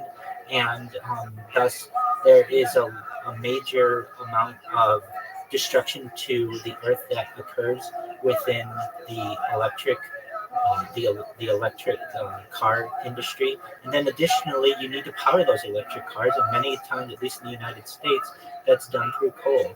I feel as if hydrogen is the future of automobiles, perhaps maybe within a generation or two. And the reason why I say that is hydrogen is the most abundant resource, the most abundant element in the entire universe, and it its carbon footprint is zero. It essentially emits nothing but water vapor, and thus these are types of discussions that I feel are not being discussed in the mainstream, and I do my best on a daily basis to discuss them. And I'm glad that Han Solo, you are an advocate, as is everybody else in here, for a change in the zeitgeist of humanity and focusing on some of these amazing technologies that we have at our forefront. The thing is that it's a cost benefit ratio. I've been working with GM, General Motors. Once I paid that over 15 years ago, they have hybrid cars. Okay, so it's awesome. It's by you and sales team. Yeah, before the electric car went by you, now like that sound. Going, what the hell was that? Okay, anyway, why aren't you using these? Because, the quality of order spent $25,000, $30,000 for at the time would be $120,000. It's the market cost benefit, things like that. That's the reason with that. Also, as far as there's potential for, bad stuff to happen, but at the same time, if you look at the amount of gas that cars because nuclear as opposed to other energy sources, that's what whatever gets it. Power is not the source of this shit. And see, again, that we have. And we talked about this earlier. I don't know if you really read it, but Hyundai has patented vibration energy improvement. And they patent some lightness technologies that are on the horizon that we and imagine they have the patent. But that's not the thing. I can't see that they are you guys tracking this TCS Black Hawk crash? This is sad. They're saying like 60 people died in this crash. It's a Black Hawk helicopter and a plane rolled in DC. This is wild. Yes, it's everywhere right now, bro. It's a Black Hawk helicopter crashed into a passenger plane right there in DC. Just about like 2 hours of power. It's all over everywhere. Gas, this is crazy. I didn't know stuff like that happened over such a protected airspace. That's a good question. That is, that is a very good question. Yeah, like we're on a Black Hawk helicopter into a power. What are you waiting? curious what was on that plane. What was on that plane? That's what I'm. That's a good question. I mean, I'll look at that. Rabbi, go ahead. Yes, so in regards to this event that happened in Washington, D.C., apparently it was a plane coming from, I believe, Wichita, Kansas into um, what is Ronald Reagan Airport, DCA, and it hit a. It's been reported in multiple ways. Initially, it was a police helicopter, but now I've heard, at least on the radio, that it is a army helicopter. I'm not exactly sure which, but it was a Black Hawk helicopter that the plane ended up crashing into the Potomac, and there are ambulances on site. I know that President Trump has been made aware of the situation. It's a really sad situation, and you know, just best wishes to everyone involved and their families and such. Um, if I may, just we can continue on the issue with the plane crash, but before doing so, I would just like to say, in terms of batteries, I'm an advocate of moving away from the lithium battery into other types of battery technology. I know you were discussing like Hyundai and what they've been able to do and patent some of this um, technology. The two major types of batteries of which I am an advocate are the Americium battery. You may not know what an Americium battery is, but these are the batteries that are in smoke detectors that if you like more modern smoke detectors, not the kind that you have to replace the battery every 6 months or whatever, but they last for about 7 years. Um, these types of batteries, I feel, are perhaps much more beneficial to society. And then, really, even more than Americium batteries, there's a type of battery known as a gravity battery that uses the microgravity of the Earth to always consistently charge a device. So, for instance, a gravity battery in your phone would be charged by just moving it slightly from your purse into your pocket, or perhaps just using the microgravity that exists currently. What was that called? Hold on. Once at a time, please. That's right. There are watches like that too. Yes, so there are watches that have functioned like that in the past, and I think that this type of technology is something that we aren't utilizing, and it's not even being discussed. I mean, people here might have American batteries in their own home, and they just don't even know what's powering those types of smoke detectors and some of the other objects that may utilize this type of technology. It's one of those things that the people who control the world want you to just essentially consume and obey, and they don't want you asking questions. They don't want you looking into any of these scientific advancements, and I really think that that is a shame. Thank you. Well said, sir. 100%. They want you to smart enough to understand. Not smart enough to question anything. Exactly. They like us to be useless eaters and nothing more. That's how they view us. And I'm someone who feels that the that humanity, I want to give hope to humanity. That's why I live stream my life. I have more data archived on the internet than any person ever. I have over 100 YouTube accounts, over 200 Instagram accounts, over 500 Twitch accounts, over 1,000 TikTok accounts, over 2,000 Twitter accounts, over 10,000 Tik accounts. I essentially do my best to be uncancelable. I have redundant streams in case anything ever happens to any of my streams that are going. And essentially, I think people will be able to study my life and these types of discussions into the future like a real life Truman Show. And I think it'd be very beneficial to society. We only see video as perhaps being a two-dimensional pictorial representation of what's going on, but with augmented reality, I think specifically at a university level and in higher academia, people will be able to study my life and other people's lives to know how many heartbeats per minute somebody has, how many blinks per minute, swallows per minute, breaths per minute, to know what the dew point is, and then eventually to be able to remove different layers of people's bodies, people's skin, people's people's muscular and skeletal makeup, eventually to be able to see into someone's cranium, into someone's brain, and actually know what they're thinking when they're on camera. These are things that may seem like science fiction currently, but in the future, I think they will become science fact, and that's very exciting for me.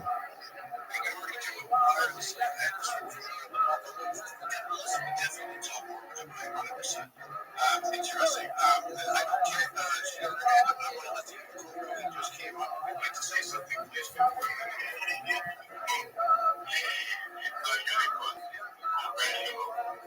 I'm sorry.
So like, but like the amount, like you were saying, the amount of sightings, the amount of things that is about, trying to get there's so much at this point, the problem is no longer on us. Although it is often people saying it's not true. But I really agree with you. I will 100% agree with you. We need some on-time, concrete proof that is beyond dispute. Yes. Yes, 100%. Thank you. Oh my gosh, thank you. Alright. Stories are what we've always had to allow our evolution of humanity and brain, heart, mind programming existence. Stories. There's never been unequivocal proof of any religion, right, as being the total true religion. We'll never find that with the UFO thing. And you were here earlier, but I posed the question, is the true question of humanity. It is, even if, I mean, who would it be that you would believe that would lay on a platter in front of your face the absolute truth? Is it God?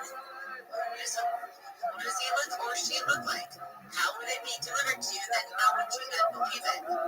Because we are absolutely going to always question everything, and we are not going to be able to fully find the truth. I feel that we need to physically see. I think it's spiritually found. Seeking you shall find.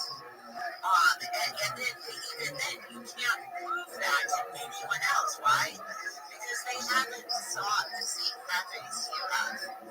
So, that was a good question. But again, I asked you, like, what would you, and what would it take for you to have the absolute truth delivered in front of you? And in order for you to have that full evidence in belief?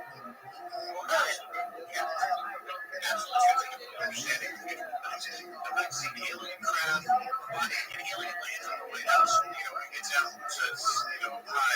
Right, but then how would that measure in your mind with what you were taught your whole life? Like, you were wrong here. I trust me on that. And then you were already. So people seem to want to know this way. I think everybody in here, actually kind of understand a lot more the context of what's going on there. So it's like, whatever. The point is, I don't need to understand the existence of the universe. It's a deal. Like, the way that's long, it got out to, love. And the AI can produce that. We can totally AI generate that, and it can be totally fake. Content. Yeah, so good. I'm starting to think you say that. I'm sorry. You're okay, calm down.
Dog, shut the fuck up. Come on, let me talk.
If you want evidence, I put evidence in the purple pill and also posted above.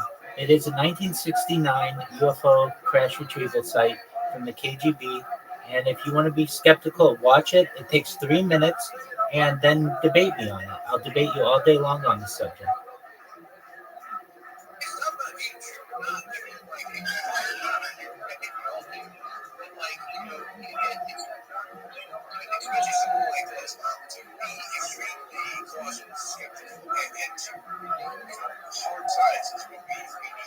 I agree, and that's why I've provided evidence. And if you haven't seen it,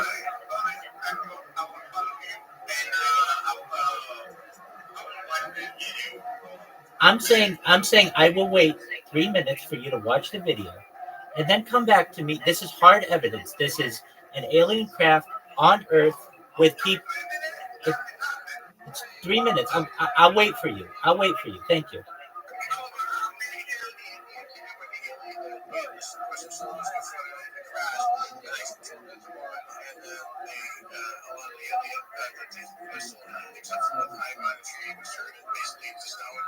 No. I'm talking about. I mean, literally, you can just watch it. It's a crash UFO with KGB. So one KGB leader, and then Russian soldiers essentially examining the crash site. It is the best video that I've ever seen of an actual UFO to date.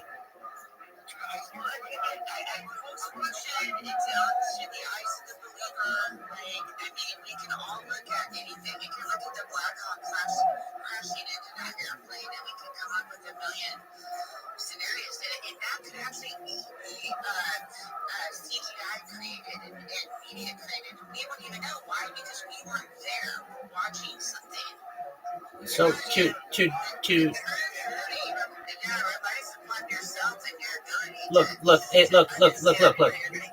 look. Unless you've actually seen it, we're not on the same page. Okay, if you've actually seen, but no one else is providing evidence. I'm providing evidence of a crashed UFO. I'm willing to take 3 minutes for you guys to watch it and then talk to me about it. This is real evidence.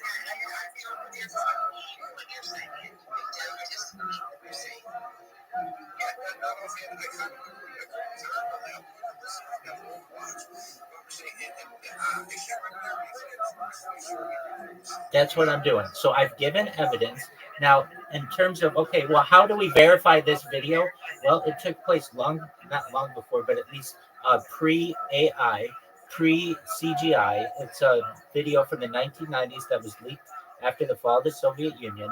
Additionally, and within a longer documentary, they talk and verify that the soldiers' uniforms are all from that era and that there's credibility that this is the first actual UFO video that was leaked from the Soviet Union that has made it into the mainstream. Just take a look at it and then tell me what you don't think is true about it, and then we can debate that. But if we don't actually have any evidence, then we're just going to talk around each other. I've provided evidence. Take 3 minutes, watch it, and then talk about it.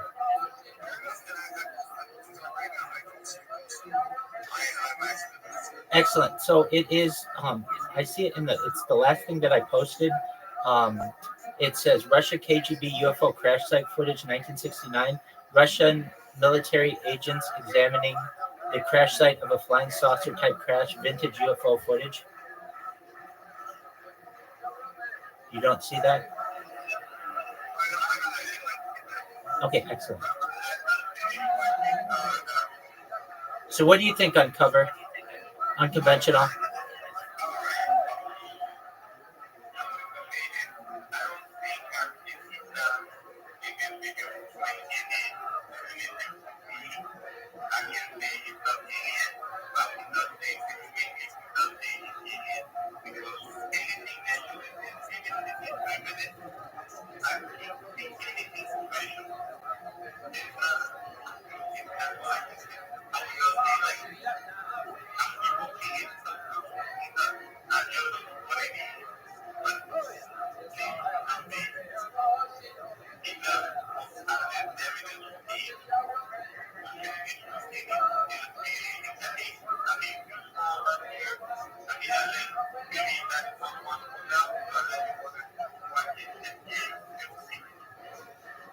That's absolutely respectable, unconventional. Keep in mind, it is part of an hour and a half long documentary that goes into much more into the verification of it. I just provided evidence of a craft from a.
Dog, this guy needs to shut the fuck up.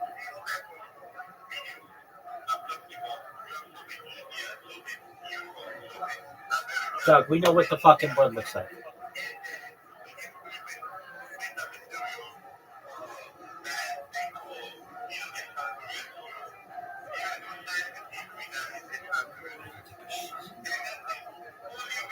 Doug, shut up. Shut up.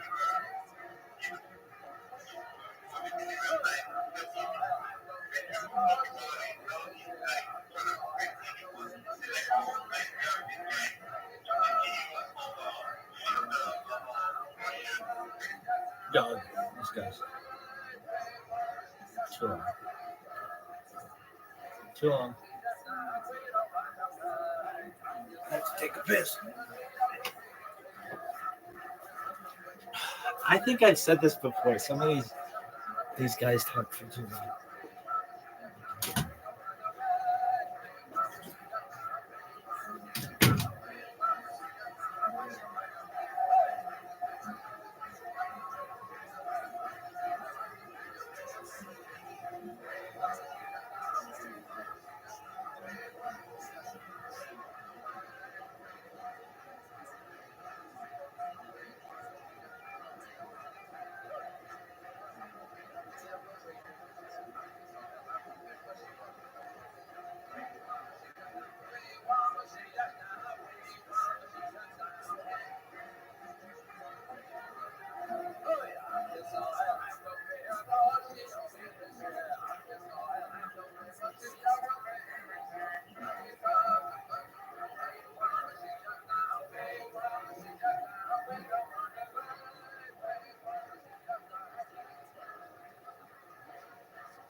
Dog, we get it. You fucking sold it.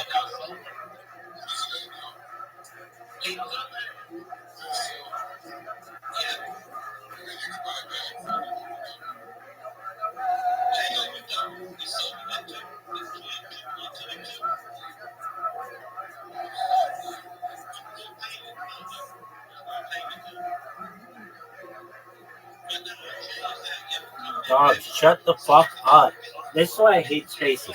They just let these motherfuckers talk and talk and talk and talk when nobody has anything interesting to say but I.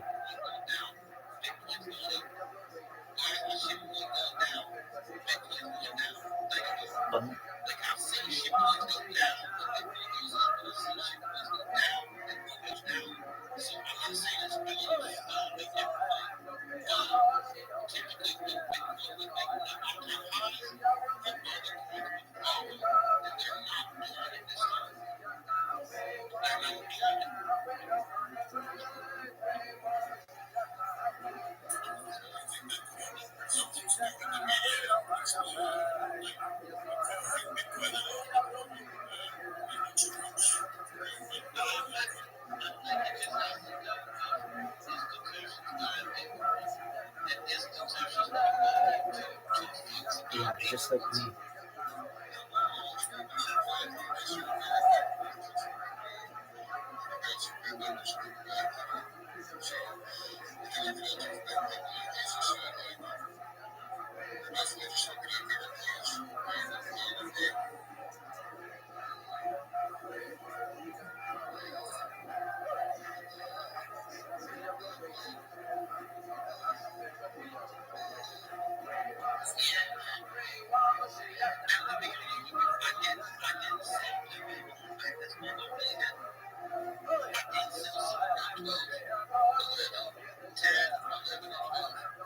Cool. That's a fucking great story, and everybody can enjoy your story.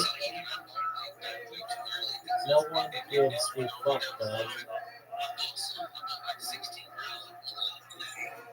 No one gives a fuck.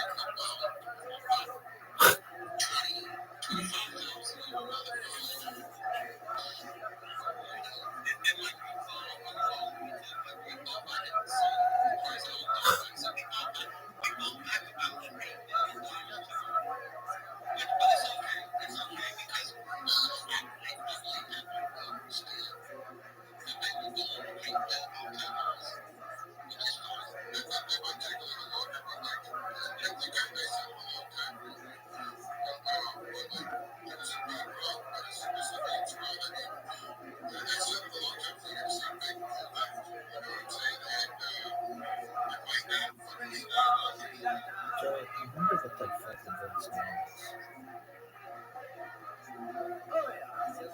Angry Imps. There's one.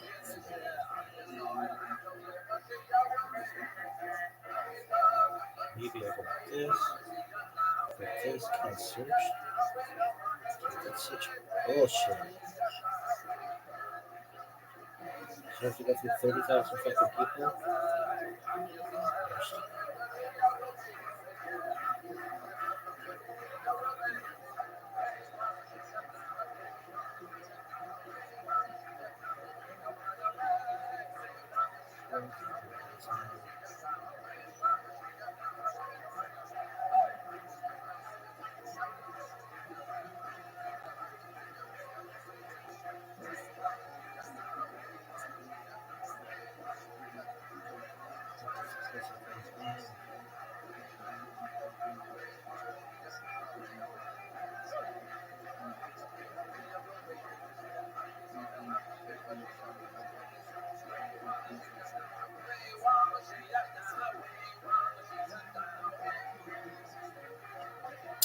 What is that motherfucker's name?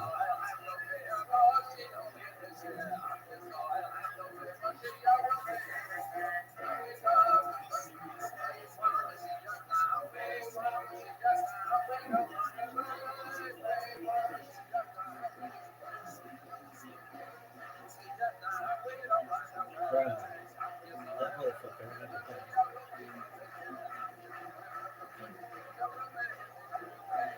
I remember him.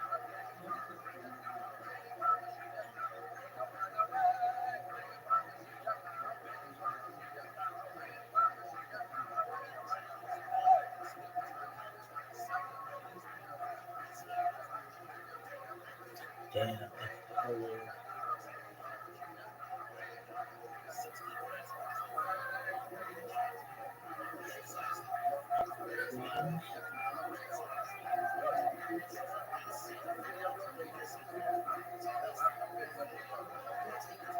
What the fuck is that bitch's name?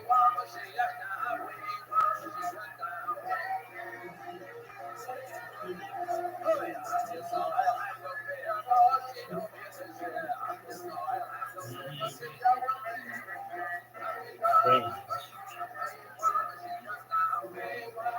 He was supposed to be bigger than this.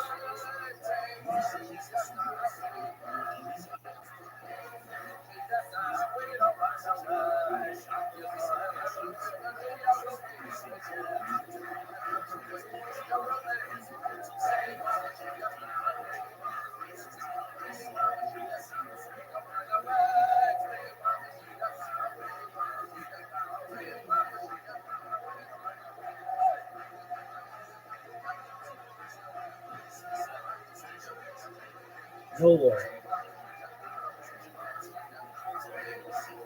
I remember her. Her birthday's like March 3rd.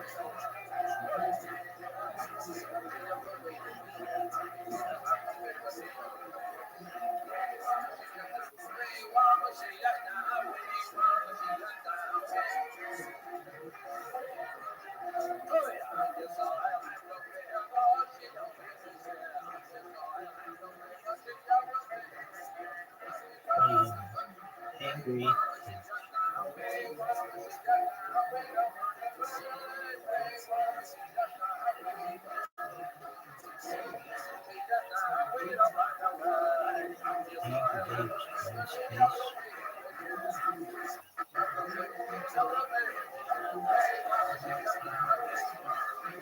Damn, how long ago did we fucking do this? Like 2 years ago I was doing this. That was 2 years ago, I think. I didn't even know what fucking NFT was then.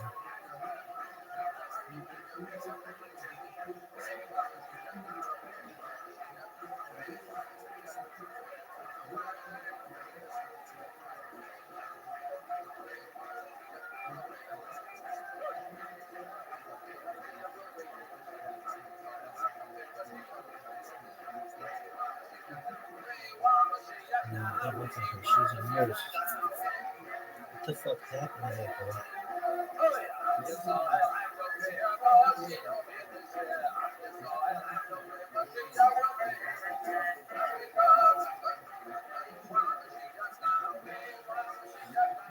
Hashtag stay angry. And she also used hero gender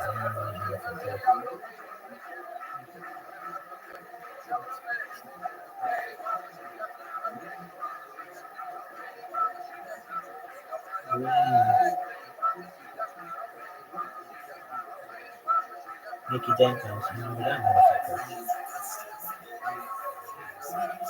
Silly girl, I remember this girl.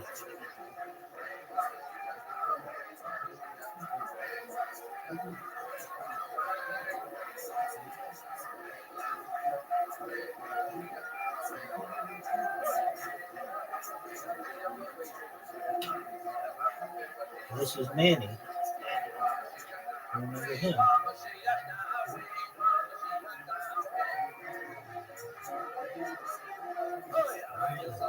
AJ, I remember this motherfucker. Legend Queen Red Queen. That's her.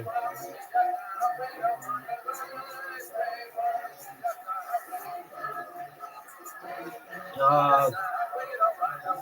What happened to him? Yo, what up? You ready? I'm in the Discord. Get your ass in here.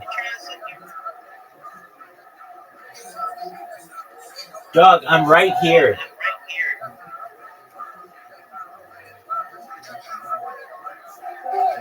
Nice job, big dog. We have other people enjoying life in the Discord. How you living, pimp? How are you living, pimp? You want me to contact your boyfriend? Contact my girlfriend. All right, same thing. Whatever he wants to be today. Here we go.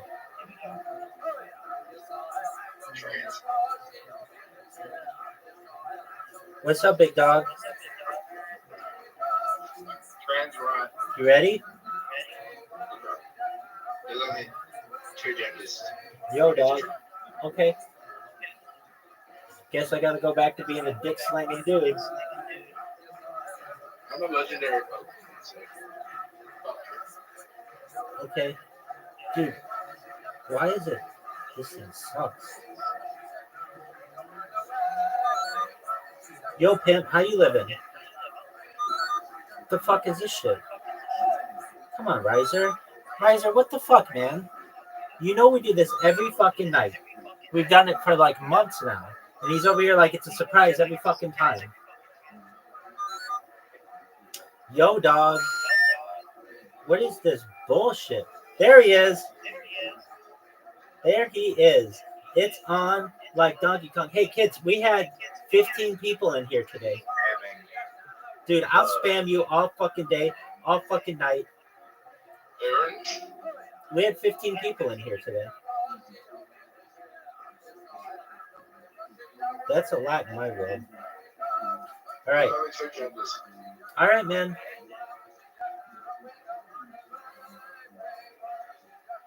Zoot's in. Why isn't Riser in? I was calling you to get your ass in here. There you go. All right, Riser, you're up. You get to go first, which is such an advantage on this hole. Home field advantage, host advantage, whatever the fuck you want to call it. Newfie.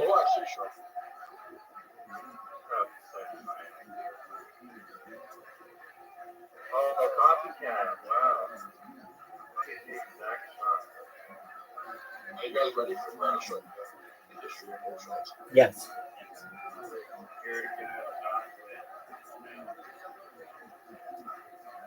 Actually, that might go in. Good.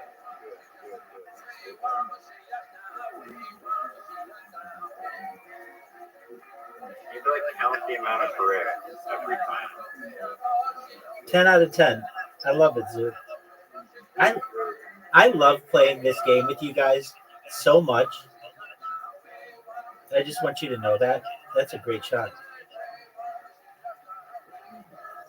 That is not a great shot at all.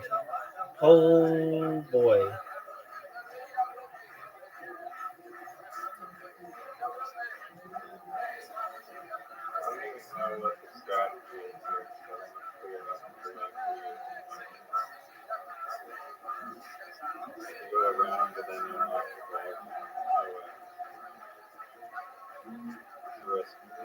I have an amazingly risky shot that I could pull off. Oh, man. Okay, what about this? I'm going to...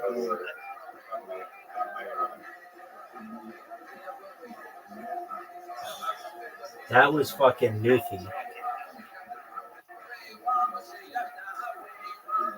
No, Zoot. Zoot's like a child in a playpen.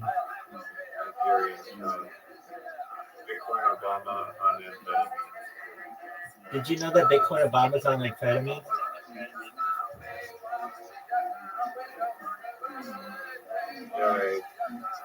What amphetamine?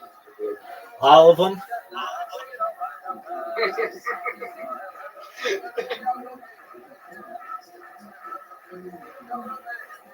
you think amphetamines are like I mean, they can be to some people. I think they're okay. Prescribe them to kids for ADHD. Which I've never really understood. It's like, hey, these kids are like acting rambunctiously, so let's give them extra fucking speed. Oh, what the fuck? Oh, I took out the tree. I don't think it's possible for him to bump me. Is he? Oh, that's a tough shot. Zoot, what are you doing? Did my thing freeze?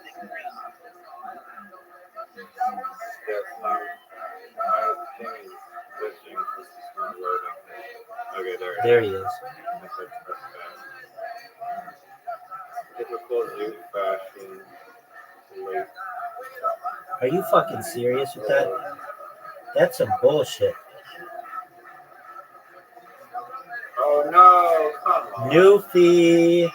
Newfie, come on, Zoot, make it. Oh, he did. What a dick move. Bullshit whole place, man. He already missed his first shot. Oh, wait. Yo, pimp. Remember that song where I fucked over the riser and you cried about it? Oh, dude, I've been thinking about it 24/7, man. That was the funniest shit I've ever seen. That was so fucking hilarious. Hit me. You're never gonna win another game where you're ahead by 1 point or trying to come back.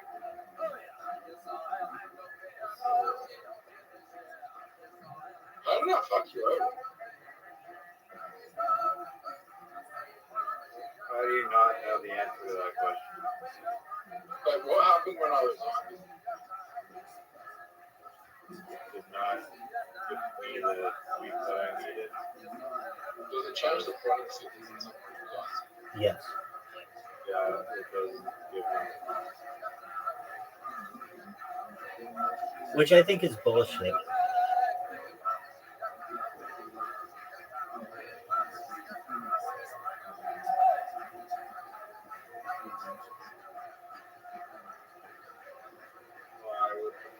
Why would you do that? Why not?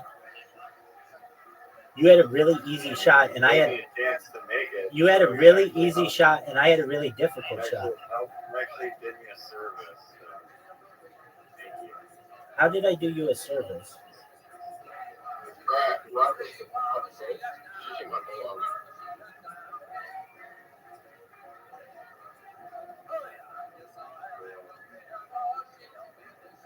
See you around like this. How are we gonna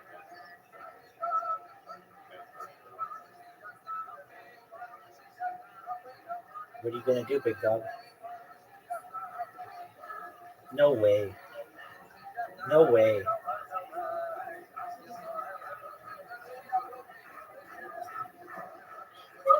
So I was looking at flights to Los Angeles since that person from Goldfish Rock.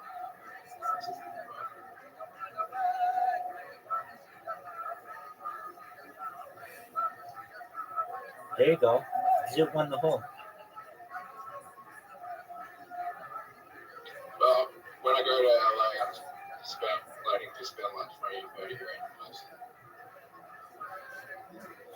Stop the ball. Stop the ball. where are you gonna spend $30,000 on? Like a mansion, Airbnb? Hookers. There you go, big dog. Financial advice.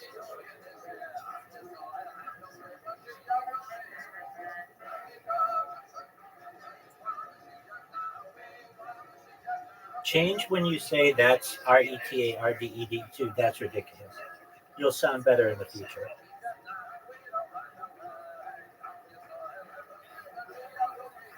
That's developmental disability. Your decision.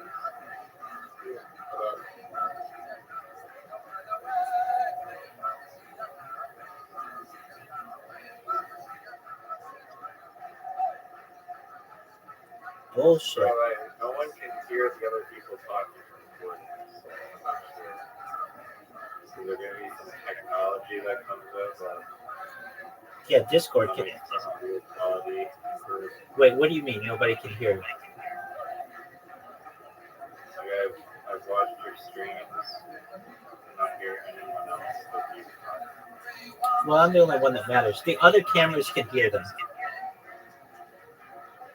Not this camera, but that camera, and those cameras. And I've got a device right next to you on Instagram that can hear you.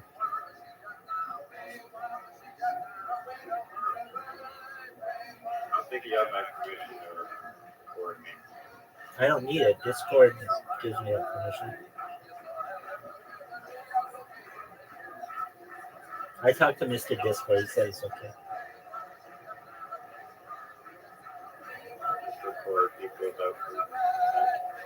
Oh, what a great shot, Reggie. Oh, no. Never mind. Dog, it says 24/7 live stream. I tell everybody that I'm recording them like 1,000 times a day. Zoot's turn. Wow, Zoot is very close to beating us. But Zoot, you're up.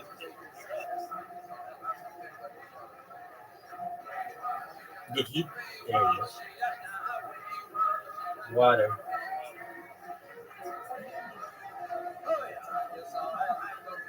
How much research required is going to do?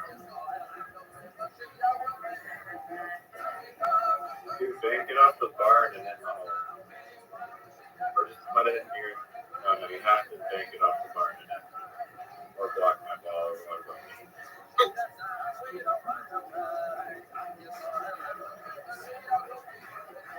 physics delusion if I missed the shot. Oh no, too sorry.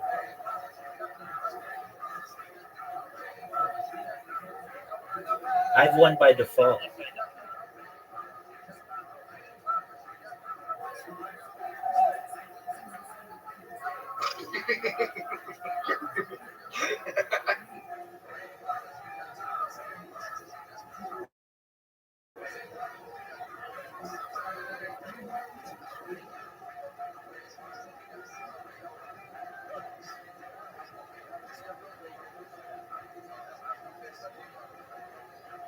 Oh, good shot. In 2020, though, he pointed to the 700 M's a year later. In 2020, there was a document with a 700X a year later. That one didn't have a heart, this one has a heart, this one must be good. This one must do better than it.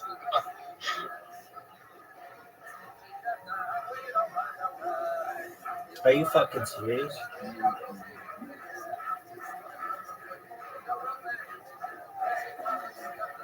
Only way you made actual money on that is if you're an insider.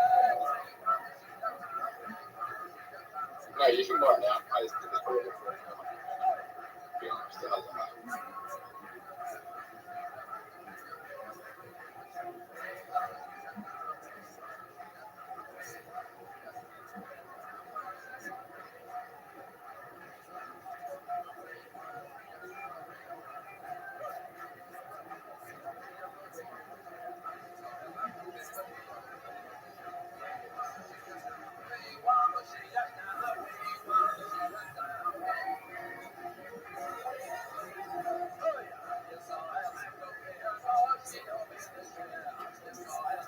Am I missing something? Is it taking like a really long time?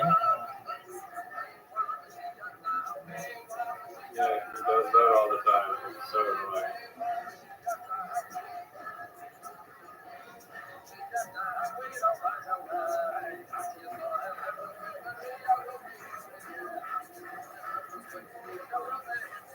How did I miss the shot? So many fucking times.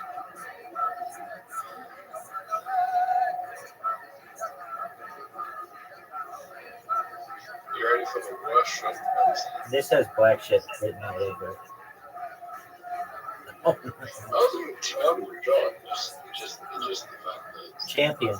491 wins. Will I reach 500 tonight? That's what everybody I wants to have know. 887 games played. 3 wins. That means I have like a 1 in 4 success rate. Close to a 1 in 4 success rate. Riser gets to go first again. What the fuck is this game? Riser, let's go. Yeah, so you can think about it now. When I get to 1,000 games, I'll have just about a 1 in 4 success rate.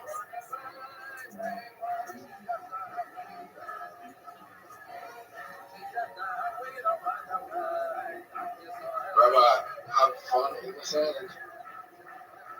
Why am I? Are we gonna switch balls or something? I'm actually in a better position than anyone here. Hey, Rob, do you like being in the water? Yeah.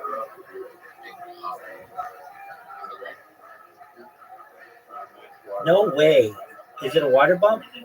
Just barely. It was close. So, Raza, if you fuck this shot up, then my ball was not. Okay, that's a good shot. Are you guys ready for the greatest shot of all time? Yes. I don't think you're prepared.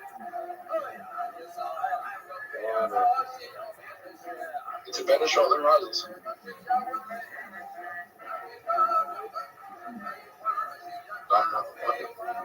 Raza, that was Rabbi's gonna not score. Okay. Alright. Rabbi, that was Collusion. Rabbi, you fucked up. Collusion. I want to go last on this hole. This is all according to plan. No way. that rimmed the hole.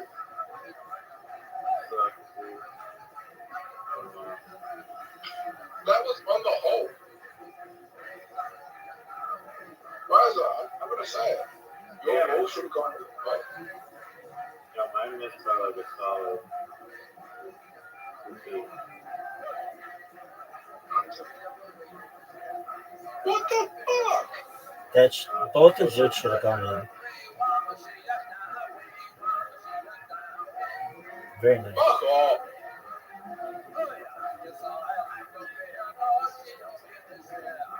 Here we go. Strategy. Wins every time. Oh.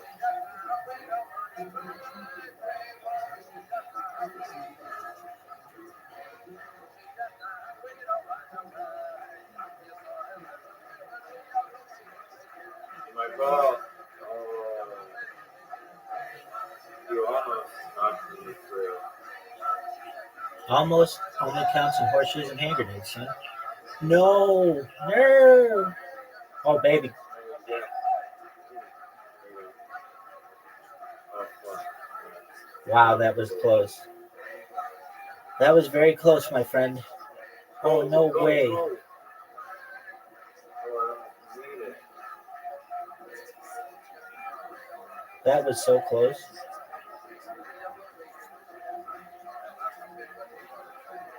Things there for the It's there for that exact reason.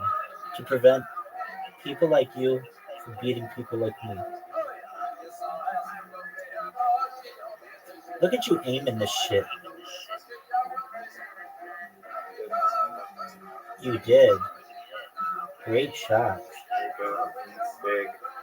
That was big. Almost.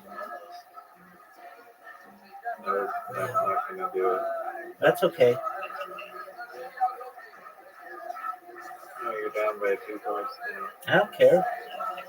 I won the last game, and I won the game before that. That's all that matters in my life. No, we've only played one game. I remember the infamous Zoot game. Yeah, that one definitely doesn't count. Oh, dude, that one counts more than anything. That was a separate day, so. Actually, it was earlier today, son.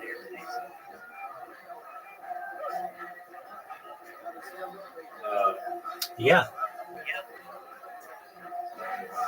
No, that doesn't. it was like 2 in the morning. It's not what it It was like 2 in the morning, dog. Oh, give it to Riser. Cheap fucking shots. Oh, what is this bullshit? It's a little harder than that. Why would you ever go like the left road? That's a great question. Like it's not even. No fucking way. Are you behind that wood? Yeah. Fuck off. I had the perfect shot.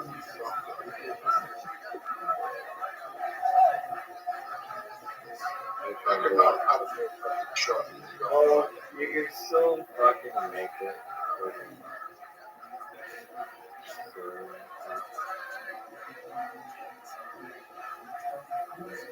Okay, that's a different shot.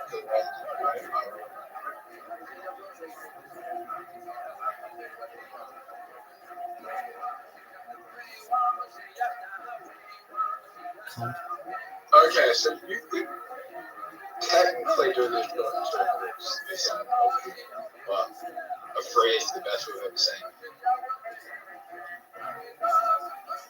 No!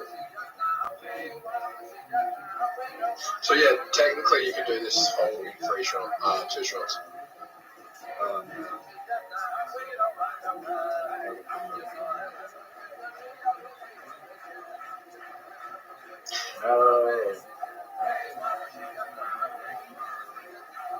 Okay, close game, last hole. Right, here we go. Risers, yes, sir. Do you want to do a game where we try and get even with like the least shots possible. Are you fucking serious? Try and get someone in with the least shots as possible, but we help each other. I don't know those words. Help each other? You mean not try to destroy each other internally? No, I'm just saying, like, you want to do it so that we can do the least amount. No one wants to fucking do that. Zoot one day, hold on. Zoot one day wants to do two things. One is do that, and two is see, like, spend one entire round seeing where there are secret holes. Yeah. Yeah, I know. We're not fucking friends here, dude. We're not fucking buddies. We're not pals, okay? Dude, get up for your fucking side. This is cutthroat. Get there. No, the secret holes are just randomized to like specific locations. Take out the fence. Don't take out the tent. Oh, Zoot, you fucked up, dude. I just got up again. Yeah, you did. You fucking. Why would you do that, Zoot? Short. This is definitely short. Definitely short. The worst part is, Rabbi, even if there was a hole there, I would just get right there. That's true. Let's you focus on making it down that fucking down those lines, down there. The good news is, why is it fucked up?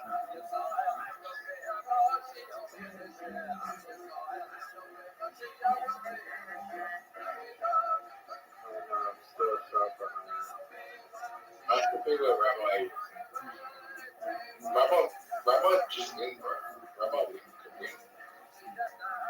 I'm gonna play this short. Oh, I thought it was. I didn't even want to make it. Played it short, you still win. I fucked up, but Rise is gonna fuck up big time.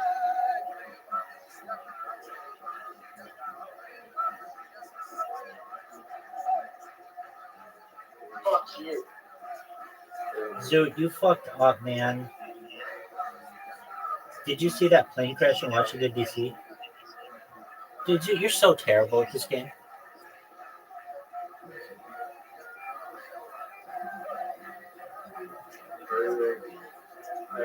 I heard about the crash into I don't know if it crashed into a pharmacy. It crashed into a helicopter. plane hit a helicopter on the ground or In the air.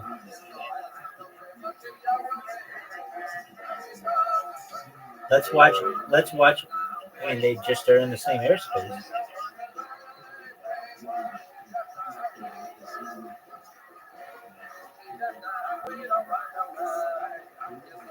did everyone live? No, a bunch of people died. Like 60. The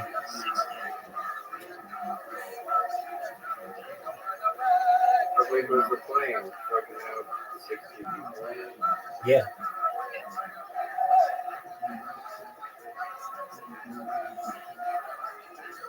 How do you not see that? It was night. Oh, fuck you, man. I want to say helicopter is called. I do too, but who knows? You guys ready for a short? Yeah. Planes have like their flight paths and shit that should be pre-approved. Right. Exactly. What the fuck? Why do you need a fucking plane? Like, if you've ever been to Washington, D.C., they have helicopters flying around all the time for no fucking reason. Fucking kidding me. Rabbi, try 89%. Oh, shit. You guys are Why is it going? all the way back. You cunt. Why is it just getting in? Just the absolute cuntiest move I've ever fucking seen. What's the point of the reason? Send them back. That was a newfie move. Why is it like just you're able to Rabbi? It's fucking impossible.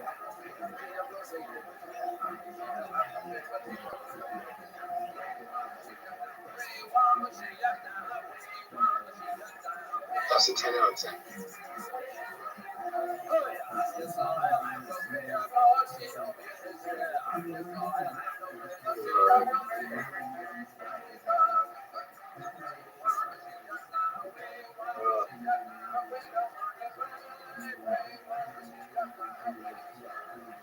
You deserve that. Fuck this hole. You're just gonna take out all the trees. Zoot literally knows how, like we've shown him 1,000 times how to do this hole. Yet he refuses.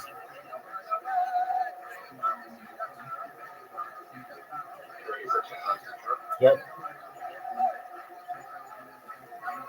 Actually pretty close to it, man.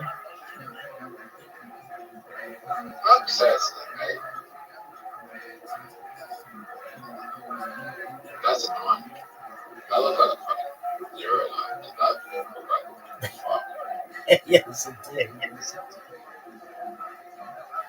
One of the rare holes where you're like forced to bank it on a weird angle. Yeah, I don't know what it would make that. Oh, what a great shot, Zoot. Make it. He did. How did that not go in? That sucks.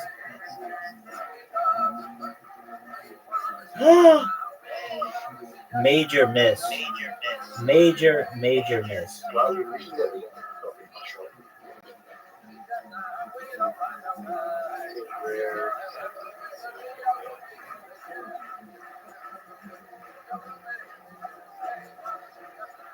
Raza, Rabbi, sorry, you want to win? Oh my god, wow. So, Oh, you can do it quick. You can do it quick. Yep. Bell and related. Hari Oh, Kari, yes, dog. this is the Hari best Kari. one very fast. It was a little bit of Sure there are. I'm still talking. You're okay. That's not So you bad. want to hit What is he doing? He's going off like the sheep. I don't understand the logic of that shot. Sorry, my IQ is just too high. Quit with that bullshit. Oh, you fucking serious? The amount of terrible bounces I've gotten in this fucking round is ridiculous. Water. fuck off. Now you have a very difficult shot. My God, Is that the way to do it?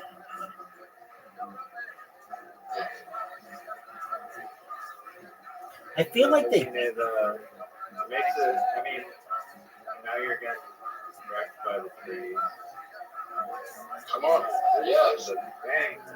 Nice. Clock. Rabbi, you can't get it in. So, You can't get it in. No, dog. I think I'm mathematically eliminated. mathematically eliminated. But I don't quit because I'm not a bitch. Wait, if I quit, that would fuck Riser over. Fuck off. No, it's still too So, much. you're killing off. You're just going to have to run out. Good, bye. Get run by the game. The hole. Rabbi. I mean, all I have to do is beat you. Where's the last one or second? Second last. Second last. Fuck off.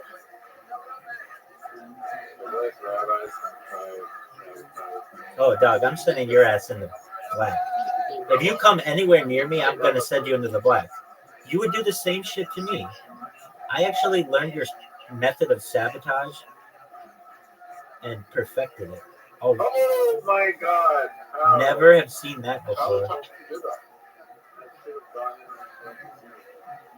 How the fuck did you do that? To the left, Zoot. There you go. That should have hit Rabbi's ball. It's fucked up.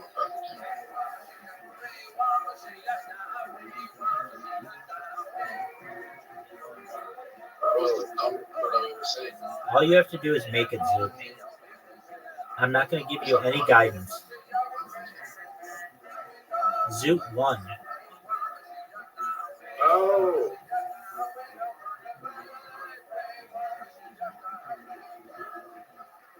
I haven't played this one in a while. This one's actually great. It sucks. What's it called? What's this hole called?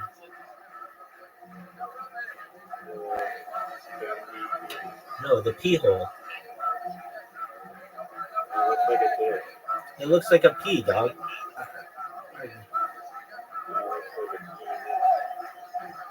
I don't know what your penis looks like, but it shouldn't look like that, dog.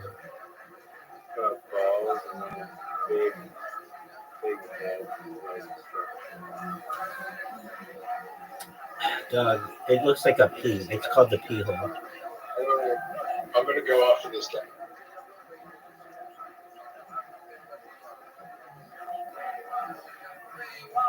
Rise up.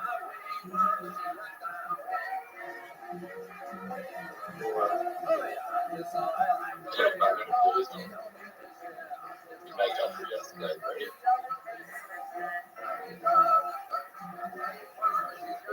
He just quit.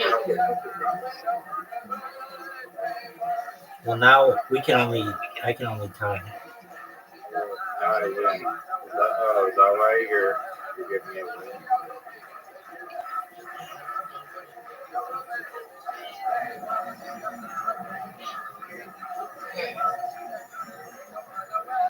Stop.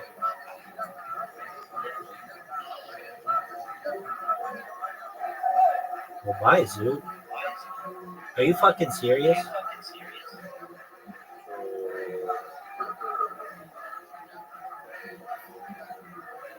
Fuck.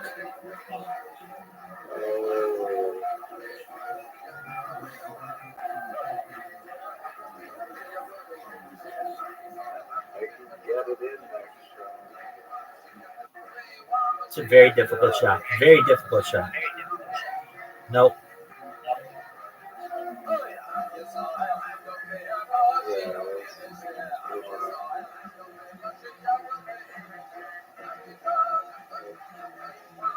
Oh, this is my. Yeah, you have an extra shot.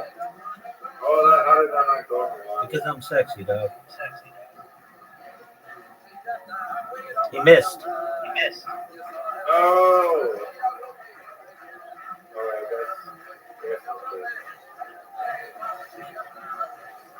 Bullshit. It's just bullshit. Because we don't fucking play by Zoot's rules where we fucking tag team. You want a tag team?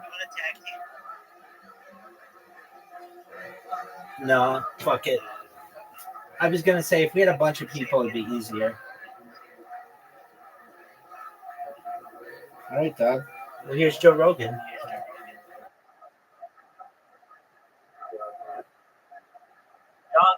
What do you want me to do? You want me to watch fucking the other guy?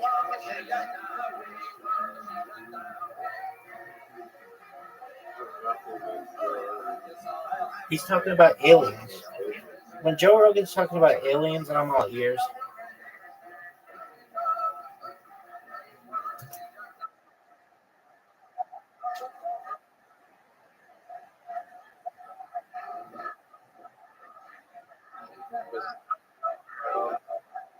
He was here earlier. Welcome. How are you?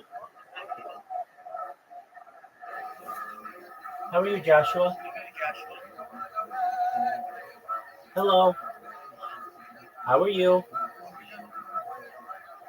Hope you're doing well. What's up, Joshua? We're just watching Joe Rogan. Feel free to enjoy.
Yeah.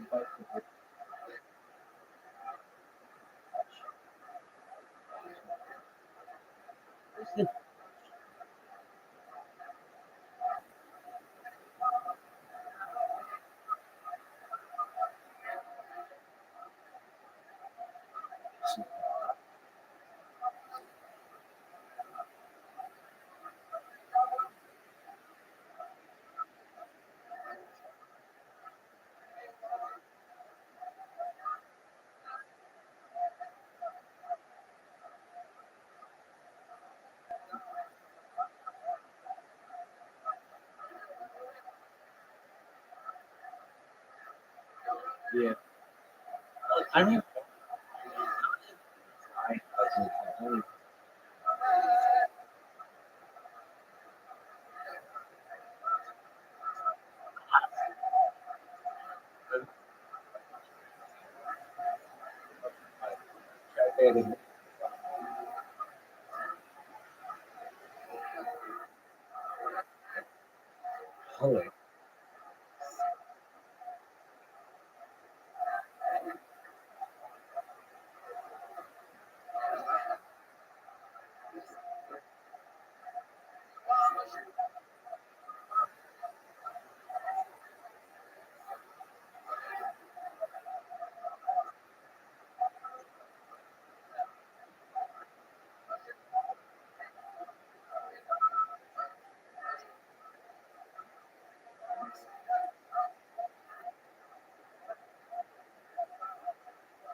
yo, dog. I'm here. Hey.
members. Spaces.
Damn.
Bullshit.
fucking masturbation is an enigma. My whole idiot you fucking liquids. Why are you talking that way? You gotta do this. Because I said this 1,000 fucking times to other people who don't actually give a shit, so it hurts. It hurts me when you ask me this because you're just fucking trying to mock me. You don't actually fucking care to actually be hurt. You want to fucking make fun of me and say, fuck you, drink your piss.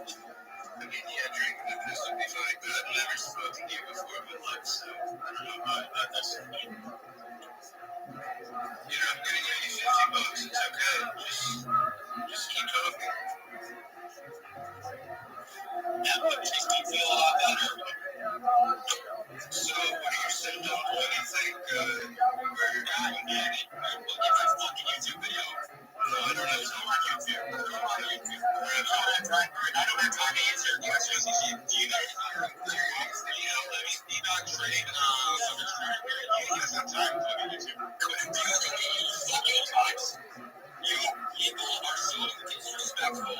You don't appreciate any of the work I've done, and I'm telling you, the owner of this work on TV, so I'm on my own Discord. You know what I mean? And can watch the YouTube videos and I'm working on disease. So much so that you're really good at spraying in the market, etc. You crushed out, yeah. Yeah, that's why you in space with that big killer. Caleb joined that's recording. Caleb's like, I can't do that. You're showing up. They're banned from spaces, so I can't.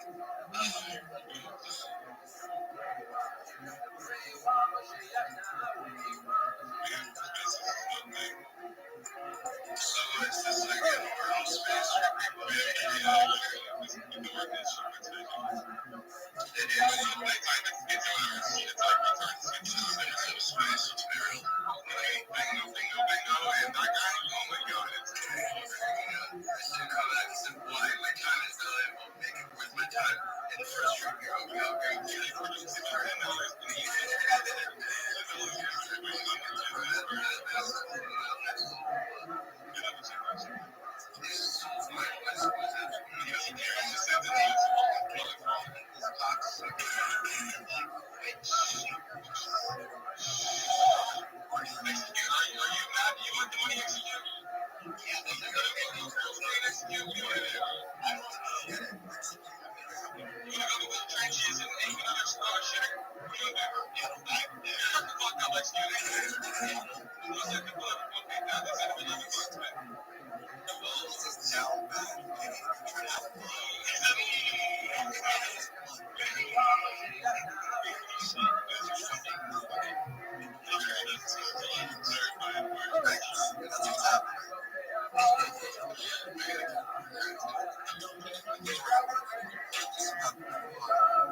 Bingo Bango, is that a Sproto?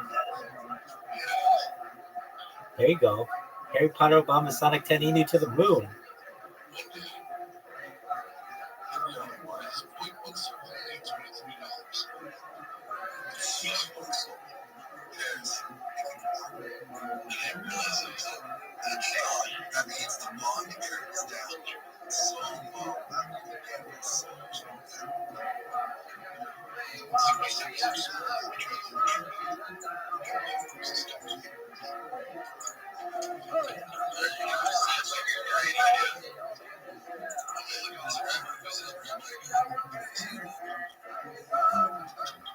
Hi, may I tell you about my project?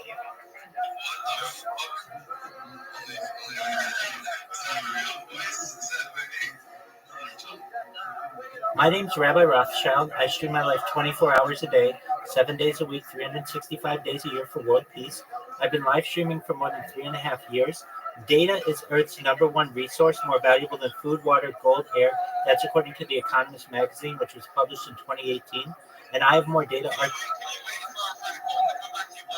Certainly. I'll wait.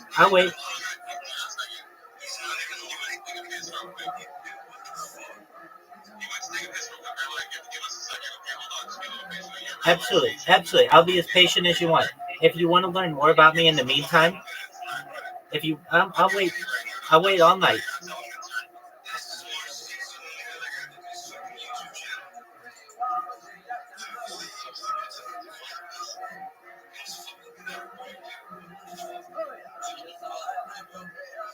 Thank you so much. I appreciate it. Hey, if you want to learn more about me, go to my profile and click the View More button. Let it load. I have over 50,000 characters in a biography. We talk about things like quantum computing, things like mind uploading technology, things like de-extinction, really cool information. You got it. I love Pussy Chief.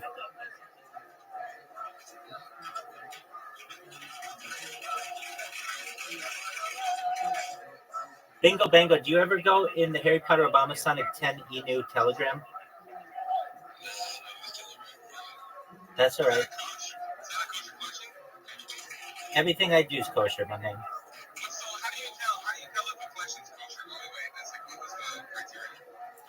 Generally, kosher has to do with things that you ingest, not necessarily collections.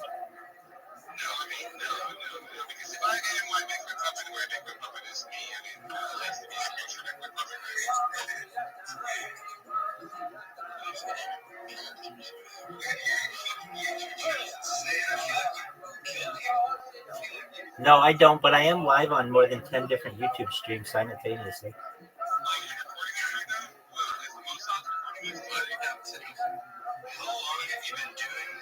More than 3.5 years. This goes back to the pandemic. It's the world's largest virtual archive of any single individual ever. It's essentially a time capsule for society.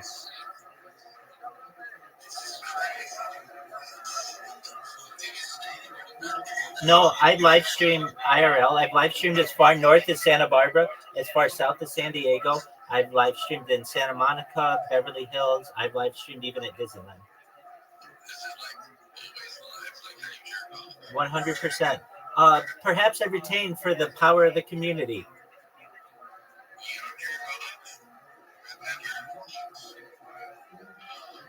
No, I'm about unity. I'm about world peace. I'm not about things that divide us. I'm about things that unite us. Please tell me about it.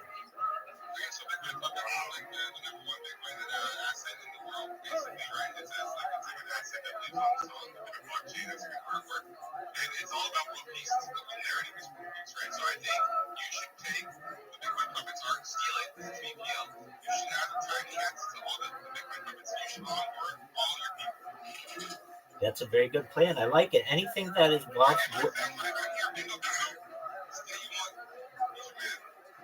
Very well. Anything that involves world peace, I'm an advocate of.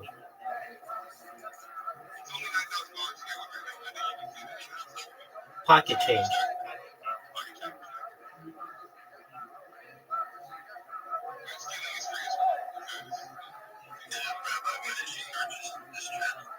I started my stream during the pandemic, so it's more than 3.5 years long.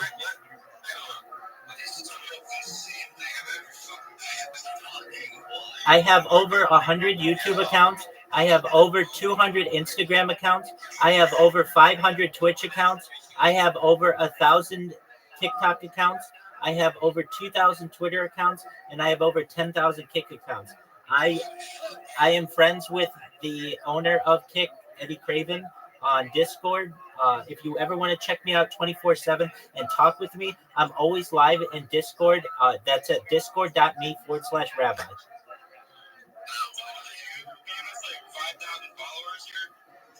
Perhaps it was my gift to you.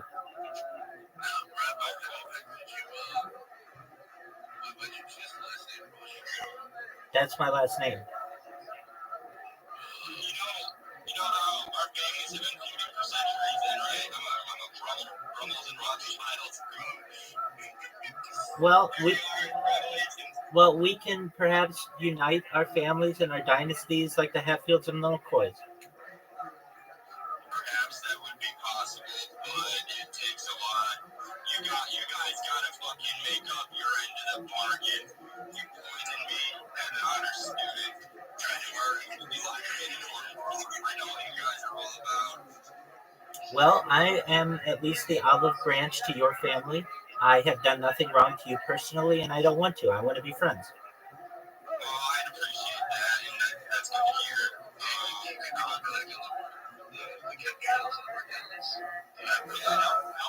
If you could, could you stop poisoning all the people of the planet Earth, please? I do everything that I can on a daily basis to prevent those things from happening. Well, that's good to hear. That's at least we're working on the same mission here. So What? you're probably I'm gonna guess you're the black sheep of your family then, right? I mean, we're all on a Twitter space at in the middle of the night. Aren't we all the black sheep of our families? Touche. No, my family loves me. I'm a shiny gem. Yes, you are. Shout out to your family for being so supportive. These guys are something. I have 2 adopted cousins too, and they're very loved. So, Hey, I see Pussy Chief's here. Pussy Chief, come on up. We want to talk with you. this is me. This is me. Okay, so we have Pussy. Yeah, I have to use a secondary account. Maybe you won't let me join on Dragon Board right now. All right, very well. So, do you mind if I tell you about my project? Sure. Excellent. I'm Rabbi Rothschild. I stream my life 24 hours a day, 7 days a week, 365 days a year for world peace. I don't want war anymore. I also want to help world hunger through the use of technology such as agricultural drones, floating greenhouses, things like saltwater greenhouses, hydroponics, vertical farming, and cloud seeding. I want to help end world thirst, which I've already helped to do through the Harry Potter Obama Sonic 10 Inu token by digging wells in Africa, specifically Nigeria. I want to help through life straws and desalination plants, where we pump the Earth's water onto land to make it drinkable. I've essentially created the largest archive in global history. You can watch my life going back to the pandemic, more than 3.5 years from more than 10 different streams. I have essentially the largest single data collection of any person ever. It's essentially a real life Truman Show or a real life Big Brother. Moreover, we talk about some things on this stream that aren't normally discussed in society. Things like anti-gravity, antimatter, faster than light travel, dark energy, dark matter, alien disclosure. We talk about de-extinction. If you're not familiar with what de-extinction is, the first successful de-extinction, essentially the reversal of an extinction process, took place in the year 2003. That's coming up. We'll talk about that in a second. The first successful one happened in 2003 with the Pyrenean ibex. And if you don't know what the Pyrenean ibex was, it was a type of goat in northern Spain, southern France, that was de-extincted successfully. Fast forward to the year... Excellent. Fast forward to the year 2021, a company out of Dallas, Texas is founded, known as Colossal Scientific. They've made it their goal within the next 3 years, or by the year 2028, to reintroduce, like you said, the woolly mammoth into the Arctic Circle, utilizing African elephants, which is a very exciting opportunity. Following the reintroduction of the woolly mammoth into the Arctic Circle, the company wants to reintroduce the Tasmanian tiger and then the dodo bird back into society. So within the next decade or so, we might be able to see some successful de-extinctions of some once lost creatures. I am somewhat... I had more ambition to pioneer those kind of things. However, since then, I've been hurt by so many factors of society and life that I hardly even appreciate my own life anymore, let alone care to bring back other creatures. Well, we appreciate you and we appreciate your life. Other things that I talk about on this stream are things like life extension technology. I want to help every single person in here live to long lives and perhaps even further than that using life extension technology. Things like stem cells, human growth hormone, things like nootropics, cryonics, cryogenics, cold shock therapies, ambrosia therapy. These are all opportunities for everyone here to be able to extend their life longer than the average age of about 80 to age 100 and 120. But then the next type of technology comes into play. And I really mean this. If you're like, well, Rabbi, I don't have the money for any of that.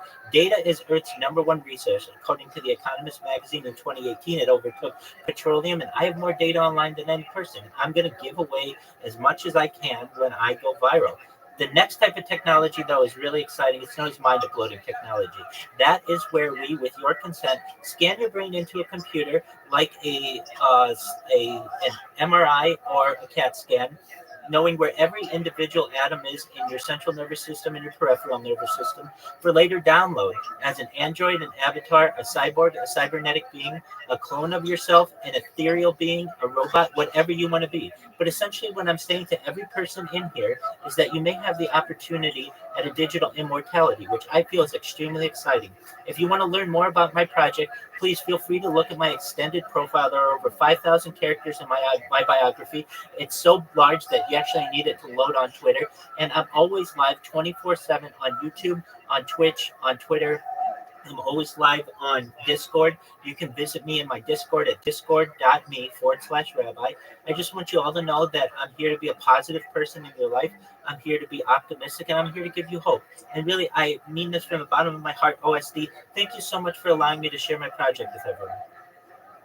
Absolutely. I think that we got a lot of people here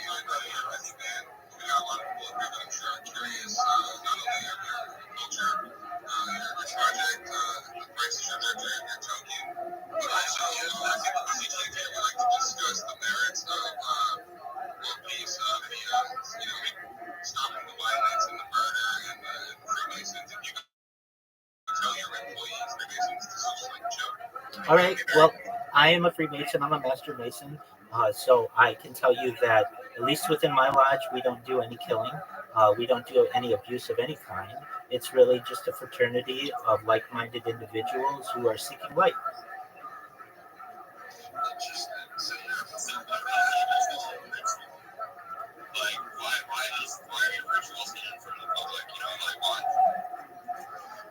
Certain. Well, I can't reveal any of the secrets within Freemasonry. If you're interested in becoming a Mason, what you want to do is, okay, that's fine. But what you want to do is ask one.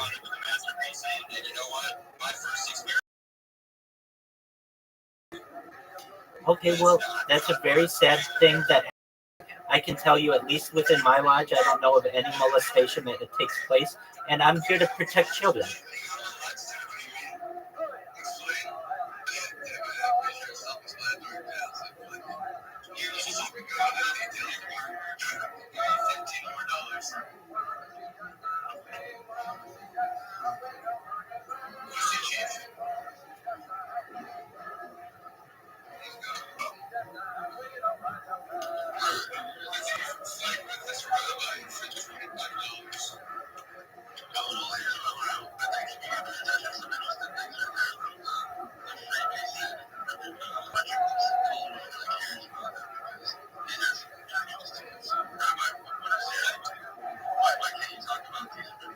I can tell you this. There is a phenomenal documentary on YouTube. It's by William Shoaben.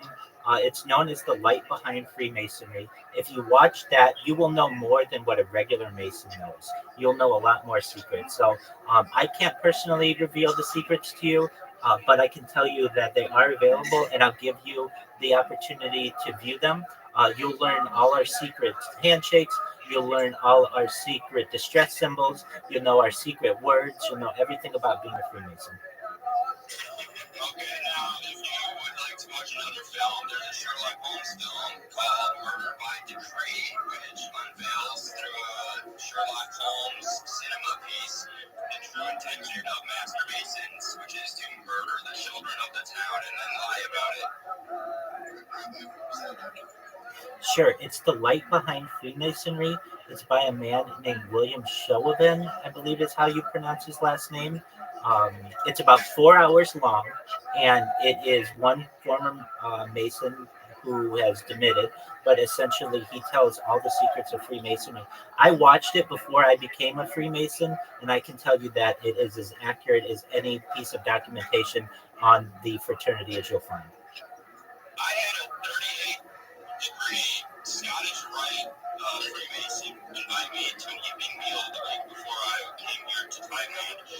tried to convince me that Freemasons are not after me. Meanwhile, they've been gang stalking me for months prior and tried to assure me that they're good people. I've never seen any example of that whatsoever at all. Period. Okay, that's fine. I mean, I can tell you within my lodge, we do something called food finders where we collect food for the less fortunate. We also have things where we collect glasses to help people without who have vision impairments. I'm also a Shriner. If you're familiar with the Shriners, we have burn hospitals throughout the world that help children in particular who have had issues because of burns. Most of that, what I come to find is I think all of that attempt to play good with the public eye is just that's like soft surface level stuff, and like yeah, that is good that you're doing that, but really behind the scenes, the entire legal system is set up to kidnap and entrap and imprison children from the school to prison system, and like it's all Freemasonic design to enslave the world and then pretend like you're doing good and pretend to what is good for you and just take it. You're entitled to that opinion. I can't do anything to change that. I can just tell you that I don't do any of those things. I do my best to be a light to the nations. I do my best to be a positive person, and very optimistic, and to give people hope. I can tell you that as a Freemason, you are being a good example, and it is nice for me to see a good example of a Freemason. I haven't ever hardly seen any good example of any Freemason whatsoever. Well, thank you so much. I appreciate it. I can tell you, at least within my lodge, there are many like-minded individuals. We are family people. We're very family-oriented. We do things like go to baseball games and go bowling and do all kinds of things that you would normally expect from a group of like-minded men. The one caveat is that there are no women within our lodge or within any of the lodges within the United States and generally in England. No, not at all. And yes, we do associate with the Eastern Stars, but that's different. Generally, the reason why we don't allow women, I mean, it has been a fraternity for more than 300 years, but specifically, just imagine that we had a club and then we had people who started to get married in it. Because what will happen is when you invite women into the club, people will fall in love and they'll get married, and then a divorce happens. Well, then it's so that's a great question. So I'm a California Mason. So generally, you whatever's on your birth certificate has been the way that you identify. But I know that there have been other lodges, such as I believe Ohio, that have made some changes. That if you identify as a certain gender, you can be welcomed into the lodges then.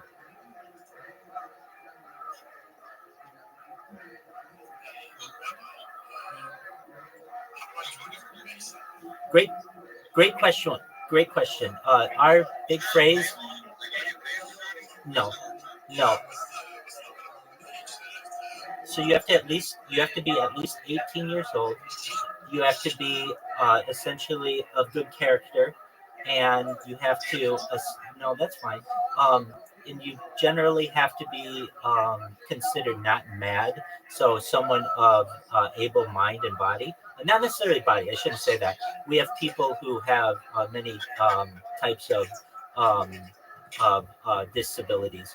But if you want to be a Freemason, what you want to do is ask. And I can tell you that I have in the past not always known Freemason. And so what I did is I just wrote a letter to my local lodge, and I was welcomed in for a meal.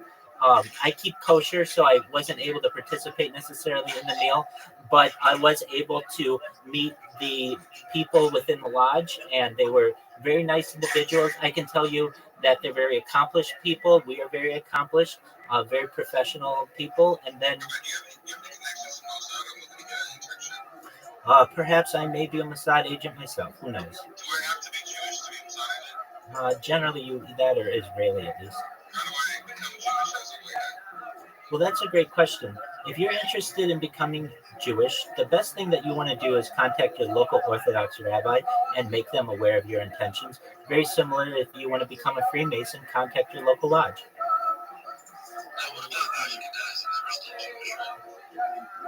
Well, certainly, I mean, we are a branch of Judaism, a branch of the Jewish people. Generally, they're Ashkenazi Jews, they're Sephardic Jews, Mizrahi Jews, Yemenite Jews, but they're Jews of all kinds of backgrounds.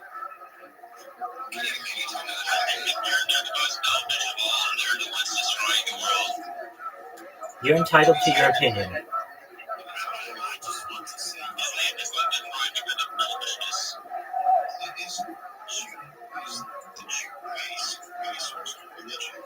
According to the Supreme Court in the 1970s, it has been defined as both.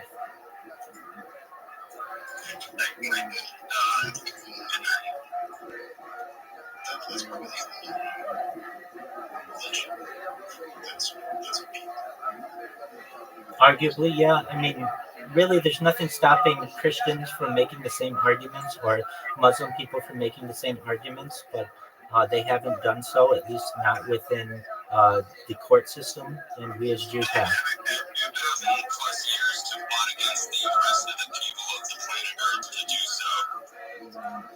I can tell you this.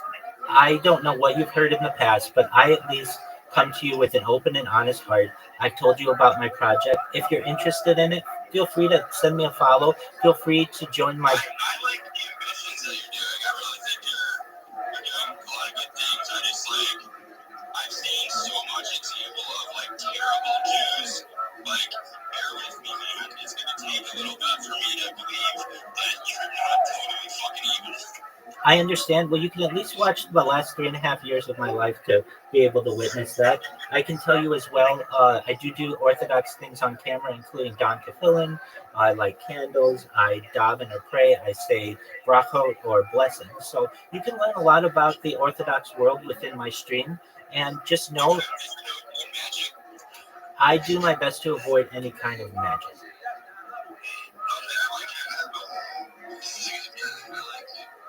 Thank you so much. Yeah, I do have a crypto address. If you go to my link tree, it's in my profile, linktree.com/Rabbi Rothschild at the very bottom. I have my ETH address, I have my Soul address. Feel free to send me whatever you'd like. That's very kind of you. I want you all to know that I am someone who wants to give to you. So I'm not asking for donations, but if you want to give them, most certainly I will accept them. And I just want everybody here to know I really appreciate the opportunity to share my project, to be able to talk with you all. And if anybody has any questions, I'm live 24/7 in Discord. You can find me at discord.me/rabbi. Thank you so much for the opportunity.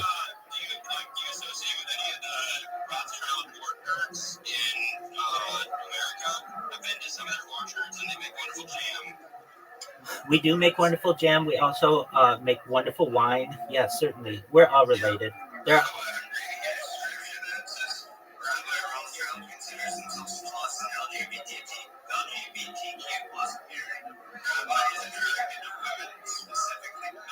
That's correct.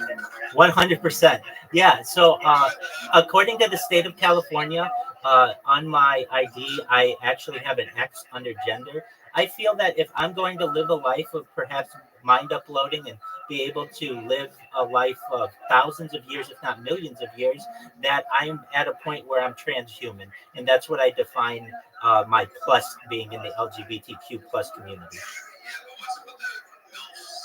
Dog, I love MILFs. MILFs are wonderful. You don't have to teach them anything. They have all the experience you need. They're like the goats of women. Excellent. On that point, I'm going to bid you all adieu. Thank you so much for the opportunity, and bless you all. Take care, everyone. Hey, what's going on, Frosty? Or is that Frosty? No, it's somebody else. Oh, it's fucking Blackberry. How you living, pimp? You keep changing your name. What's good, man? I don't know if you can hear me.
What's up, Pam?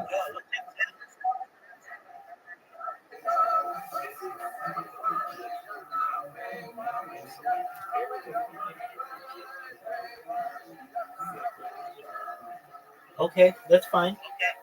Um, do you know about me? Perfect, perfect. Okay. Well, do you mind if I give you my spiel again, what I give to everybody? Excellent. I'm Rabbi Rothschild. Welcome. I stream my life 24 hours a day, 7 days a week, 365 days a year for world peace. I don't want war anymore. This stream goes back to the pandemic. We've seen the death of a king, a death of a queen, the birth of AI, the coronation of a king, and everything in between. It's essentially a time capsule for the world. It's the world's largest time capsule, the world's largest timeline as well. I uh, talk about some things that aren't normally discussed in society, like ending world hunger through the use of technology such as agricultural drones, floating greenhouses, saltwater greenhouses, things like hydroponics and vertical farming and cloud seeding. I want to help end world thirst through the digging of wells in developing countries. I'm sponsored by cryptocurrency. I'll get into that in a second. It's known as Harry Potter Obama Sonic Pen Inu. It's worth over $100 million. And just to give you an idea, we have already built wells in developing countries, including in Nigeria. I am someone who thinks that the future of solving world thirst uh, relies on desalination, which is the process of removing salt from salt water to make it drinkable for people on land. Additionally, I am a major advocate for life straws, which essentially allows you to take contaminated water and drink it directly. I talk about other things that aren't normally discussed in society, things like anti-gravity, antimatter, dark energy, dark matter, faster than light travel, things like alien disclosure. We're watching Joe Rogan on alien disclosure right now. We talk about things like de-extinction. If you didn't hear me earlier, essentially de-extinction is the process of reversing extinction of species that are no longer with us.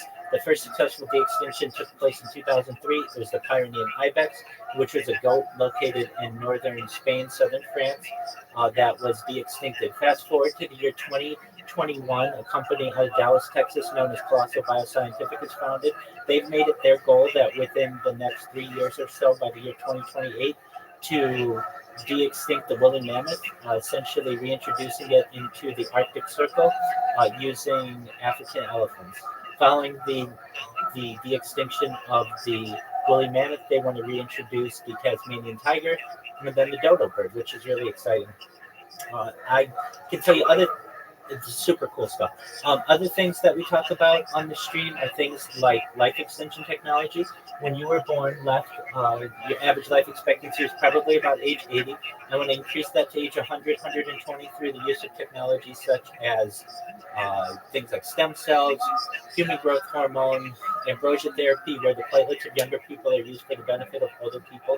Things like cryonics, cryogenics, cold shock therapies, nootropics. These types of things will get you to age 100, 120, but then you're going to say to me, Rabbi, my body's starting to break down. Now what? That's where the next type of technology comes into play, known as mind uploading technology. What is mind uploading technology, you may ask?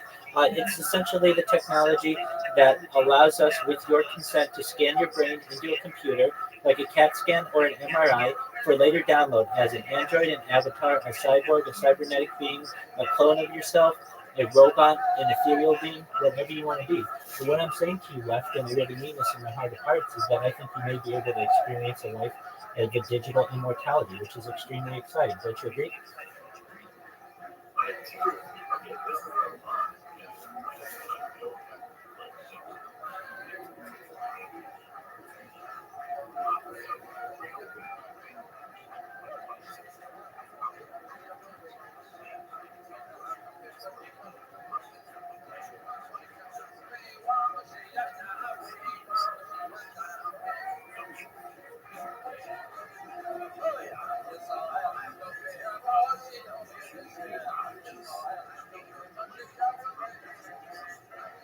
That's a really great question.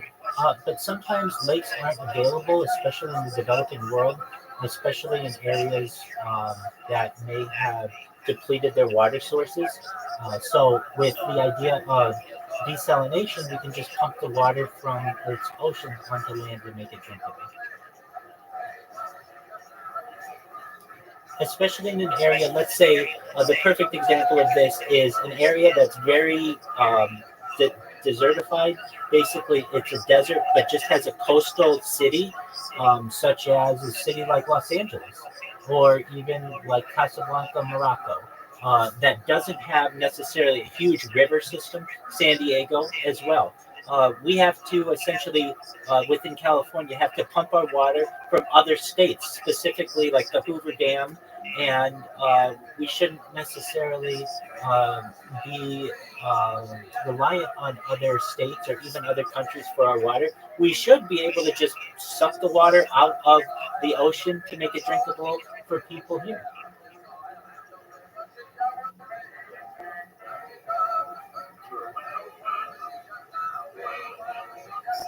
Oh, absolutely. Oh, Lex, thank you so much.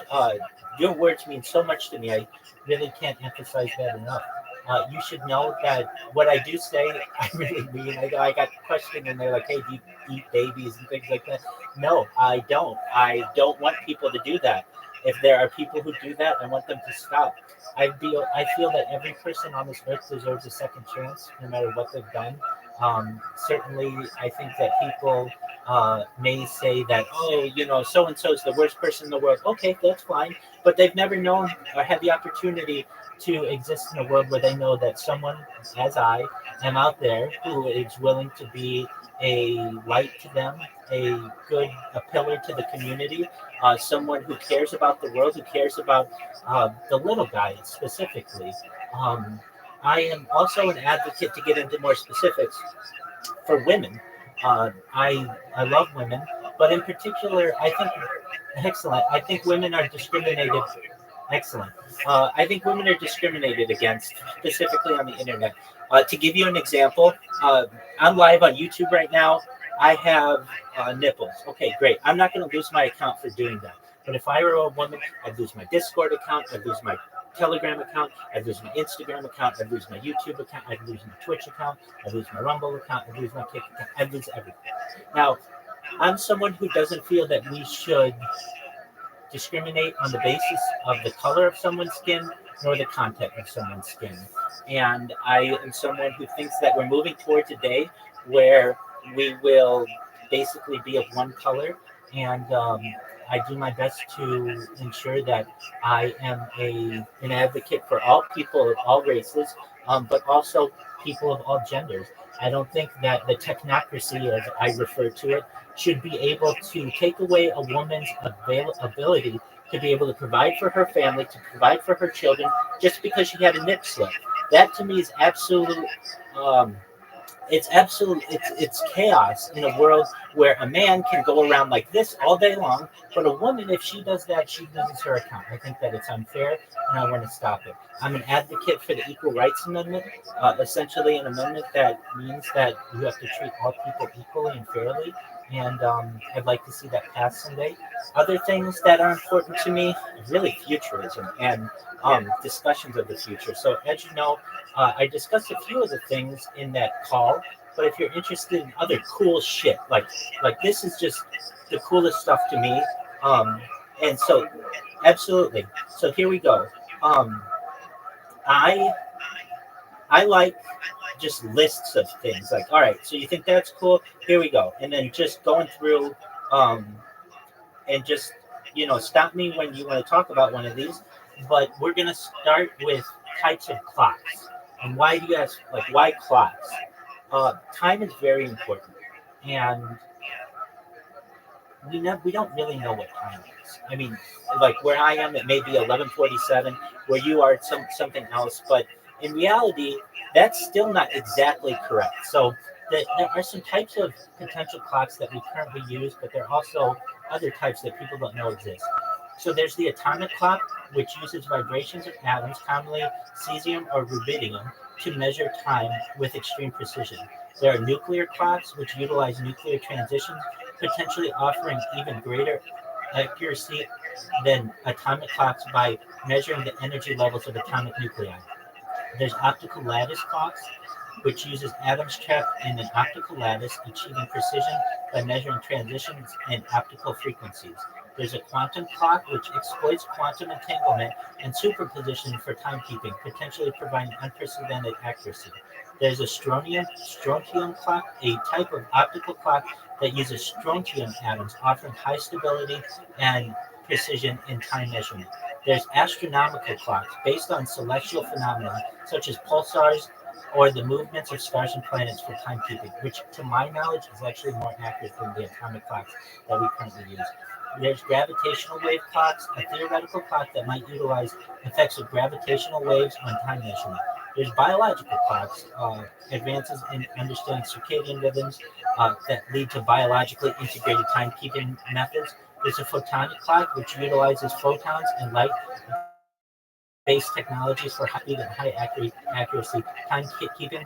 There are quite a few of these that I have, but now we'll go into biology. So, what these are emerging or hypothetical technologies that we may be able to see within our lifetimes. And if mind uploading technology is a thing, then essentially we will be able to see these.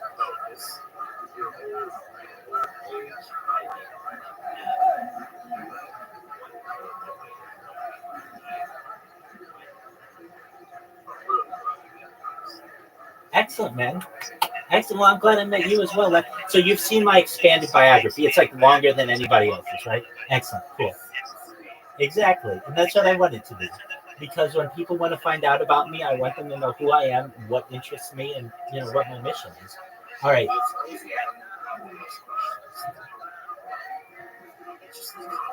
Exactly. I've done my job then. Exactly. Okay, so these are from a biological standpoint. Now, there are current vaccines that are, you'll see from the pharmaceutical industry and things like that. I'm not necessarily talking these. I'm talking like different vaccines. But there's an acne vaccine, a vaccine aimed at preventing acne by targeting the bacteria and inflammatory process involved. An anti-evolutionary drug, a theoretical drug to inhibit evolutionary processes in pathogens, potentially useful in controlling diseases. Anti-prion drug, a medication aimed at preventing or treating prion diseases, which are caused by misfolded proteins. Artificial gametes, laboratory-created reproductive cells that can mimic natural gametes, enabling advanced reproductive techniques. Artificial gill, a device that allows humans to extract oxygen from water, theoretically enabling underwater breathing. Artificial supermitochondria, engineered mitochondria that enhance cellular energy production beyond natural capabilities. A caries vaccine, a vaccine designed to prevent dental caries by targeting the bacteria that cause tooth decay. De-extinction, we talked about this a little bit. The process of reviving extinct species through genetic engineering and cloning techniques. A Dyson tree, a theoretical bioengineered tree designed to harness energy from the environment for sustainability. An ethnic bioweapon, a hypothetical biological weapon targeting specific ethnic groups, raising significant ethical concerns. I'm not saying that I want these things, but these are certainly discussions that we have on here about, what is the morality of something like that? What is the, is it ethical? I don't think so, but some people may disagree. This is an interesting one. Female sperm. Engineered sperm cells capable of fertilizing eggs, potentially allowing same-sex couples to have biological children. And we'll get to the male equivalent of that, or the female equivalent of that, whatever you want to consider it. Flying syringe, an automated drone capable of delivering vaccines or medications directly to individuals in remote locations. Hair cloning, a technique to create new hair follicles from a person's cells to treat hair loss. An HIV vaccine, a vaccine designed to provide immunity against HIV, preventing the infection and its associated diseases. This is an interesting one. A humanzee, a speculative hybrid between humans and chimpanzees, exploring the boundaries of genetic engineering. And the humanzee has actually been a project for more than 100 years. It was first attempted in the Soviet Union in the 1920s. and then again potentially in China in the 1960s. And there is a possibility that it may be possible. The one thing is, it's difficult to impregnate a chimpanzee because they don't like to be force impregnated, essentially. They don't like to be raped. The next is life extension. Technologies aimed at significantly increasing human lifespan through genetic, cellular, and medical advancements. Liquid breathing, a method of breathing using liquid, for instance, chlorofluorocarbons instead of air, theoretically enabling extended underwater survival. Male egg, a concept where male cells are engineered to produce eggs, allowing new reproductive possibilities. Mitochondrion, a nanoscale device mimicking mitochondrial function, potentially enhancing cellular energy processes. Nootropics, I talked about this a little bit earlier, substances that enhance cognitive function, memory, or creativity in healthy individuals. Prime editing, a groundbreaking gene editing technology that allows precise modifications to DNA without introducing errors. Respir cycle, a theoretical artificial red. Go ahead.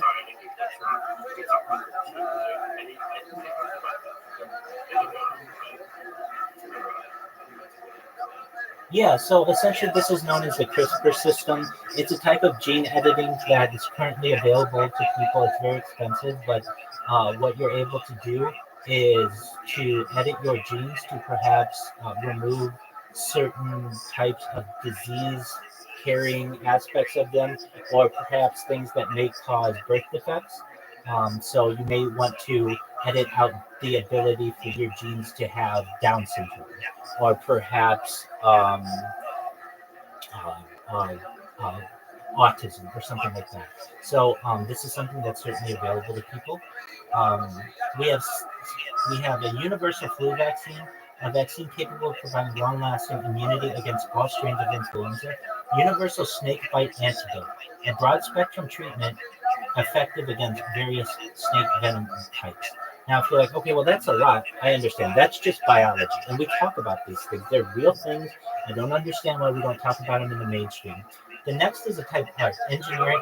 Go ahead.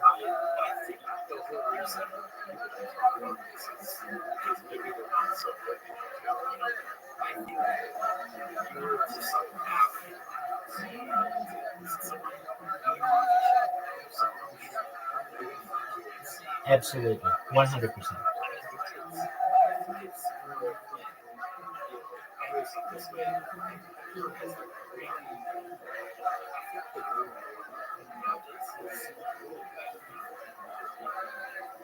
I agree with you. People are afraid to have courage to be different. Everybody wants to be in the mainstream.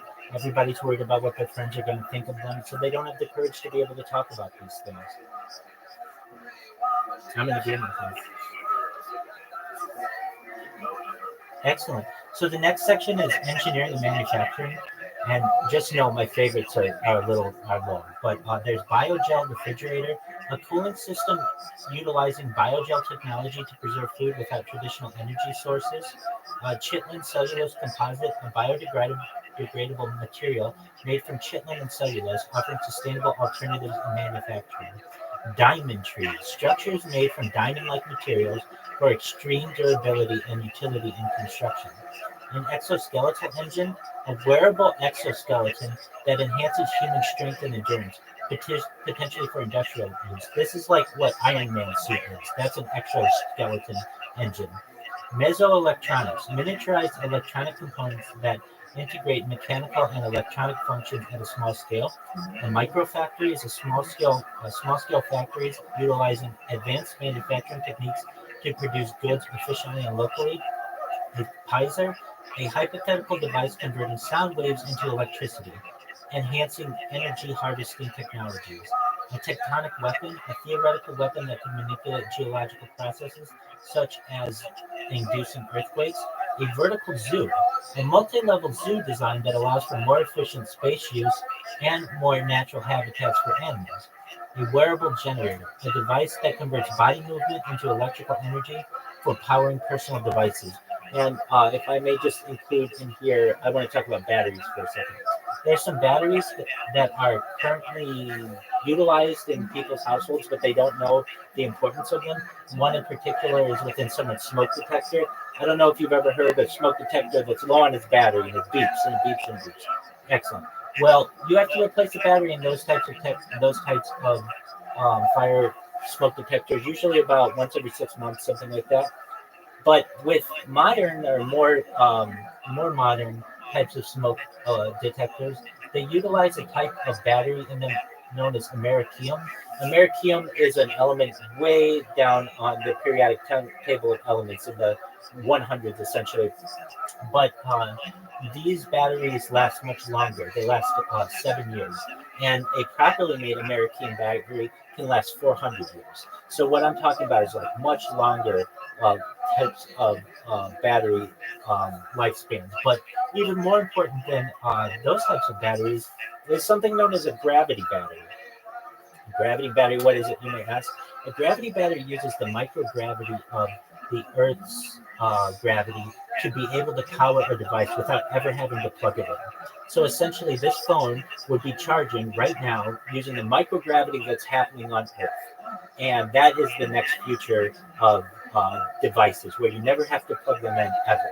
And on top of that, they don't have a highly radioactive battery in them that could either explode or expose you to radiation poisoning.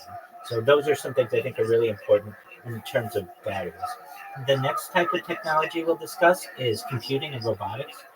So there's a dentalist robot, which is an automated dental cleaning robot designed to perform dental hygiene tasks more efficiently. In addition to dental tasks that will be automated in the future, doctors have already been automated, surgeons through the use of what's called the Da Vinci. It's essentially a robotic surgeon that allows surgeries to take place anywhere in the world virtually and is much more accurate than what any human surgeon could be.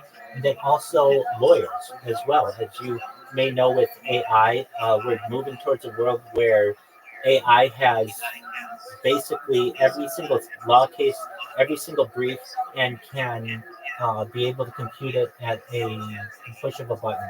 These are things that we haven't had in the past that we will have in the future that may put a lot of these careers out of business, so to speak. The next is a hypercomputer, a theoretical computing system with capabilities for exceeding current supercomputers, utilizing advanced algorithms. Inferential programming, a programming paradigm where software can infer the intentions of users to automate tasks intelligently. Plant-based digital data storage, utilizing biological materials like DNA for data storage, offering high density and longevity. Quantum memory, a storage system leveraging quantum states to store and retrieve data with unprecedented speed and capacity.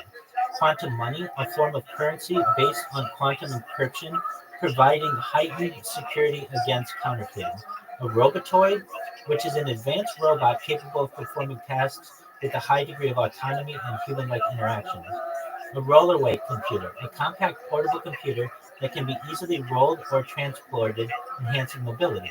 S-money, which is a digital that currency system using secure smart contracts to facilitate transactions in a decentralized manner. And universal memory, a data storage system that can integrate and access information from various formats seamlessly. So that was engineering and robotics. The next part is my favorite. So these are megastructures. Cloud9 is a tensegrity sphere, a large floating structure designed for habitation or recreation, utilizing tensegrity principles. Globus Cassis, a proposed massive structure that would encompass Earth potentially for habitat and resource utilization. A sea scraper, an underwater skyscraper designed to maximize space in ocean environments for living or research. A shell world, a vast multi-layered artificial habitat encasing a planet or star capable of supporting life. A vertical city, a high-rise city design that stacks living and working spaces vertically to conserve land and resources. In addition, there's a floating greenhouse. I talked about that. A floating floating skyscraper. So let's talk about the sea scraper. A sea scraper is basically on the ocean floor and is built up, and a floating skyscraper actually floats on the ocean surface. Both are definitely possibilities. And we'll talk more about megastructures because there are some that I really am an advocate for, and I like to talk. I'm passionate about. Next, nanotechnology. A bush robot, a small mobile robot designed for environmental monitoring and restoration in natural habitats. Claytronics, a technology involving programmable matter that can change shape and properties to mimic physical objects. Gray goo. Now, this one's really important because it can take over the world. Grey goo is a hypothetical scenario where self-replicating nanobots consume all matter to create copies of themselves. Have you ever seen, maybe like in Terminator 2, I think it is, there's like this silver goo. Have you ever seen that? You can imagine. Exactly. So basically, we have to be careful about gray goo. Next is mechanosynthesis, a process for assembling complex molecules using nanoscale machines. Molecular assembly, a device capable of constructing complex molecular structures atom by atom. A nanocomputer, a computing device built from nanoscale components, vastly increasing processing power. A nanomatrix skyscraper, a skyscraper constructed with nanotechnology for enhanced strength and energy efficiency. Programmable matter, very important here. Materials that can change their properties and functions based on external instructions. This is maybe my favorite thing that I'll even ever talk about. It's called the Santa Claus machine. It's a theoretical device that can produce any material good from basic raw materials at will. It's very interesting. Welcome, Frosty. Frosty, if you don't mind, I'm just telling our friend Left here about some advanced technology, so feel free to listen. Utility fog, a swarm of tiny robots that can reshape themselves to form any desired structure or perform tasks. Wet nanotechnology is manipulation of matter at the nanoscale in liquid environments for biological applications. And zettascale computing, a theoretical computing capability allowing for processing and storing of exabyte of data. The next, these are my favorites. These are my favorites because these are like all of that's cool, but I can't see some of that stuff. This is stuff that will help us as a planet. The first that I like to talk about is the Bering Strait crossing, a proposed transportation link like a bridge or tunnel across the Bering Strait to connect continents. So if you're not familiar with where this is between Asia and North America, basically between Russia and Alaska. It's about 51 miles of the Bering Strait there, and utilizing a tunnel system, we may be able to connect Asia to North America, which would allow me to drive from Los Angeles to go see Frosty in India, or I'd be able to drive from New York City to Cape Town, South Africa, or perhaps from Mexico City to Paris. I mean, imagine taking a road trip that you could just go internationally. It's really a mind-blowing idea. Next is the ET3 Global Alliance, a proposed transportation system utilizing vacuum tubes for high-speed travel. So essentially what this is underground tubes that allow you to travel at very fast speeds, faster than the speed of sound, essentially, in a frictionless environment. Next is a flying submarine, a vehicle capable of operating both underwater and in the air, enhancing military and exploration capabilities. A gravity train, a transportation system using gravitational forces for high-speed travel along the rail network. A gravity vacuum transit, a system leveraging vacuum tubes and gravitational forces for transport passengers efficiently. A transatlantic tunnel, a proposed undersea tunnel connecting North America and Europe for rail or vehicle transport. And I've seen this proposed being from like New York to Paris or New York to London. That might be an opportunity, and then there also may be a Trans-Pacific tunnel someday that may perhaps be able to connect Tokyo to Los Angeles or something like that. Go ahead. Absolutely. Now, you have all this, all this Word. Now, how do you plan to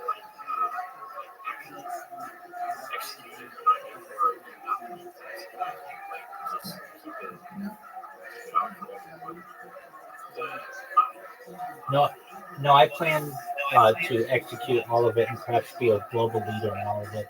So essentially, what I need help with is just promotion. I'm just a single individual, and so I go on Twitter Spaces and I talk and I tell people about myself. Now, I did this like the way that my story goes is that it started during the pandemic, and I just the way that I started streaming it, you may know this, but I started by just recording my golf swing, and I'm a certified project management professional by trade. I'm an app developer, so I've launched apps on the App Store and Google Play, and I've had contracts with Fortune 500 organizations. Essentially, I've been able to use the savings from those positions to be able to finance my current lifestyle. But essentially, for the first year of me streaming, I didn't really do too much engagement when it came to social media. I would just start my streams. People would come into my YouTube or my Twitch or whatever, and I'd interact with them. The next year, I spent a lot of it on Twitter Spaces, but I ended up getting my Twitter account banned, and that's kind of par for the course. That happens to me. That's why I have over 2,000 Twitter accounts to basically be uncancelable. As of right now, this exact moment, I have over 25 different Twitter accounts live in Twitter Spaces. And if you're wondering, like, well, what are they doing? Basically, they have my PFP, my profile picture, which is like, read my profile. And if anybody sees that within a Twitter space, they click on it and they learn more about me. And then when I talk to people in Twitter spaces, I'm not so foreign to them. And I do this through robots that I've programmed that I can show you in a bit. Additionally, go ahead. I was just going to say something. Didn't go that way. Like when I first heard you talk about it, I thought it was like low to below me.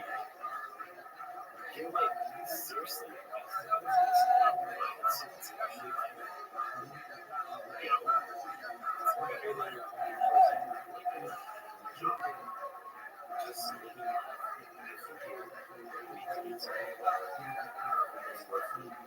Thank you so much. That means the world to me, Lex.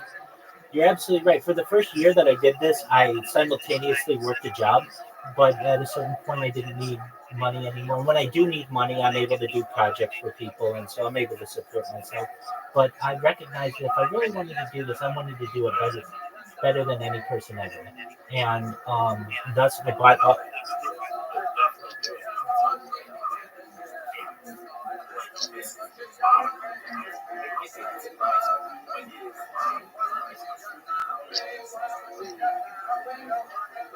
Excellent.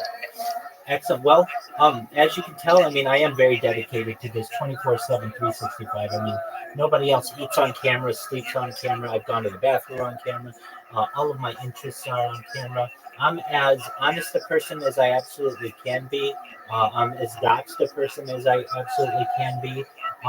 The people within this cryptocurrency, Harry Potter, Obama, Sonic 10, Hulu, heard me talking about this futuristic technology about a year and a half ago, and they were like, "We got to get this guy into our Telegram." So actually, you can't see it right now, but I'm live in a Telegram, just in a device right above this camera, and anybody.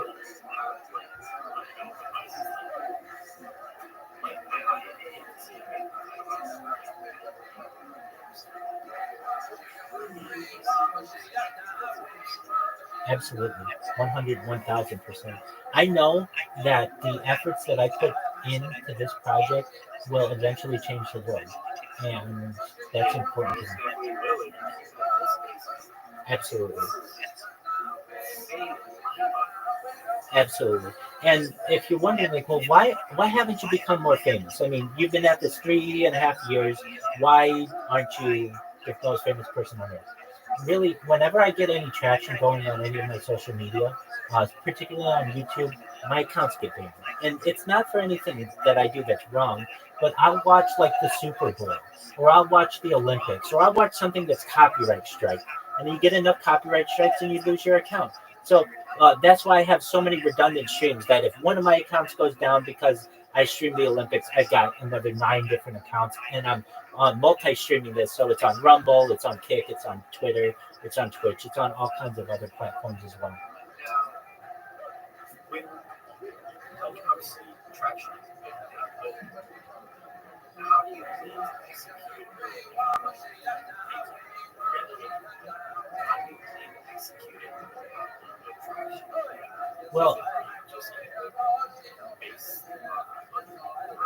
Well, that's where the Discord comes into play. I started this Discord less than 6 months ago. We've got 1,500 people in here. I have people not only in this server or this call, but we've got some other people in other calls. I'm very well known on Discord. So what's going to happen is somebody's going to see what I do. They're going to hear what I do, and they're going to say, wait, all you need is a retweet? Yep, that's all I need is a retweet. If you have a powerful account, just tweet about what I do. Hey, there's a real life Truman Show out there. Take a look at what this person does. Guess what? That's going to go viral. And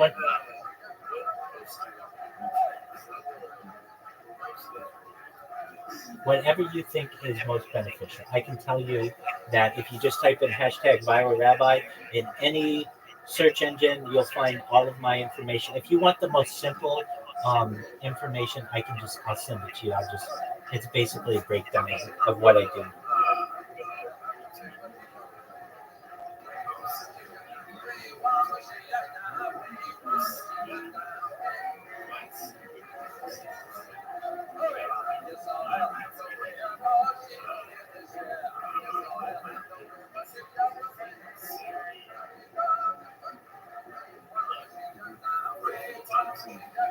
I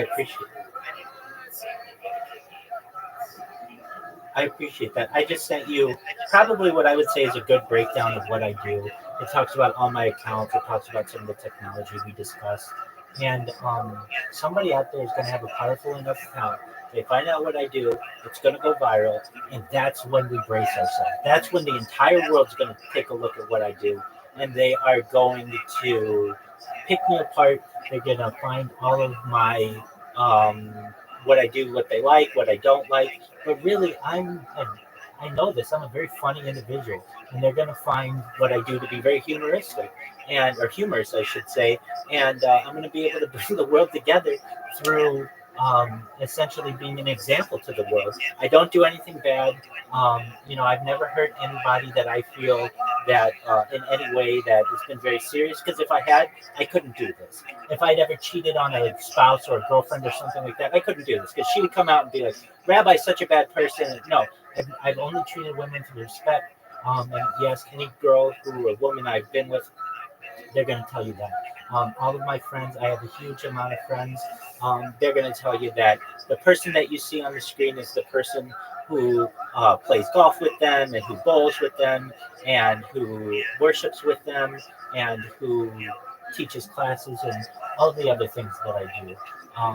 But I sent you I know it doesn't have a lot of traction, but I sent you a Twitter post that I just made recently, just something easy. But basically, please do.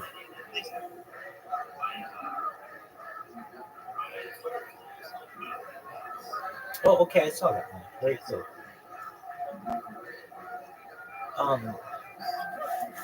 But essentially, people are going to say, normally with any person who quote unquote goes viral. Okay, excellent. Let's see what you said. Well, firstly, thank you so much for doing this. I'm going to take a look at it right now. Oh, perfect. Excellent. That is.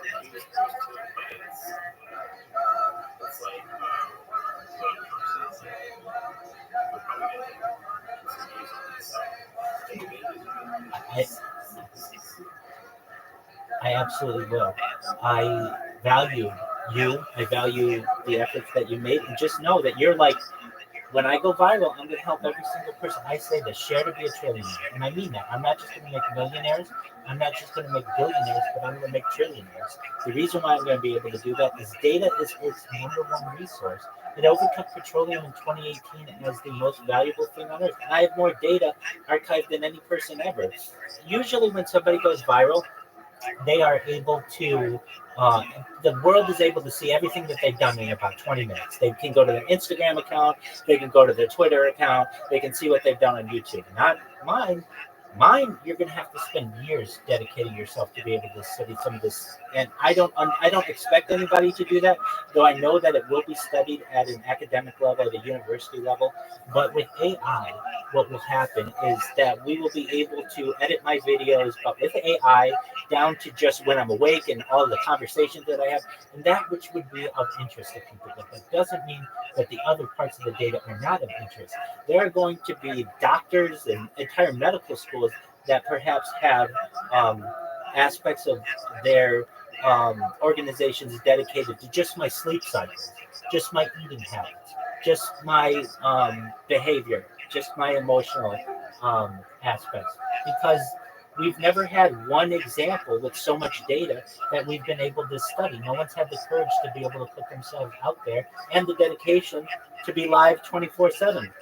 With any creator out there, they're always like, okay, well, my stream's ending, take care, bye. I never do that. I'm always live. You can always watch me.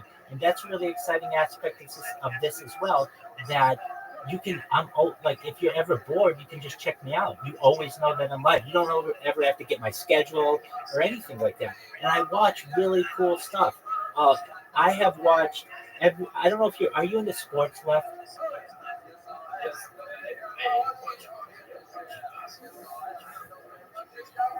Perfect. Excellent. I watch all of those too. So we've watched uh, the Stanley Finals. We've watched the start of the Stanley of the NHL. We watch the AFC Championship. We watch every football game this year.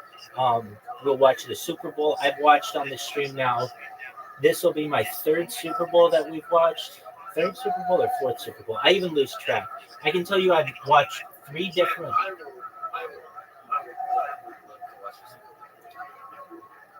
Absolutely, absolutely. And I project it. I don't know if you can see, but I have a projector here. So like whatever I'm doing on a computer, you can just see it there.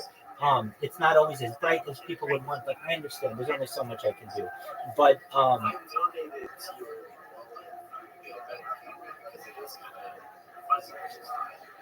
I appreciate that sincerely. Thank you so much. You did not have to do that. Uh, and I will utilize. Thank you so much. You know what? Let me show you. I've got some other we can talk about technology all day long, but I want to show you. Excellent. I'm going to show you how I'm going to go viral. So, in addition to what I say, that's really interesting. I use something known as the mere exposure effect. If you don't know what the mere exposure effect is, just one moment. I can tell you what I think it is, which I would say the more that you are exposed to a given symbol or sigma or something, the more familiar you are with it. But let's get the scientific version. I also have some technology I'll show you. Yo, dog, can you please tell me what the mere exposure effect is in like 3 sentences and keep it simple? The mere exposure effect is when you start to like something more just because you see it a lot. It works with faces, music, or even stuff like logos. Basically, the more you're exposed to something, the more familiar and positive it feels. It's like how you might start vibing with the song after you hear it on repeat. Okay, that's mere exposure. Just one moment. I'm going to show you a piece of technology. This isn't anything groundbreaking, but I really think it could be if it were utilized globally. So this is a universal translator. Do you speak any other languages other than English, left?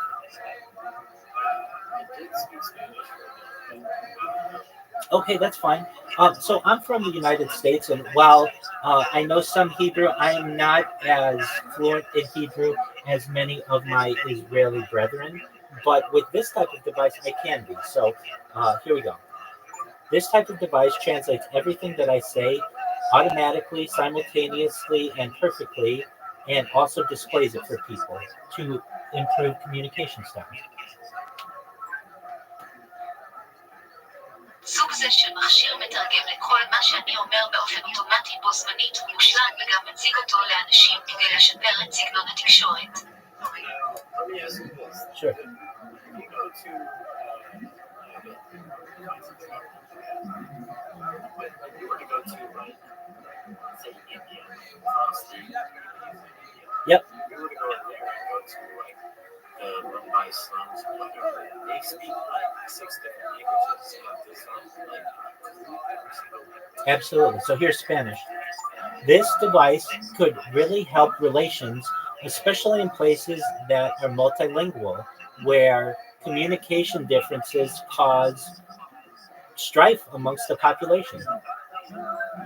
Este dispositivo podría ayudar realmente a las relaciones, especialmente en lugares multilingües, donde las diferencias de comunicación causaban conflictos entre la población.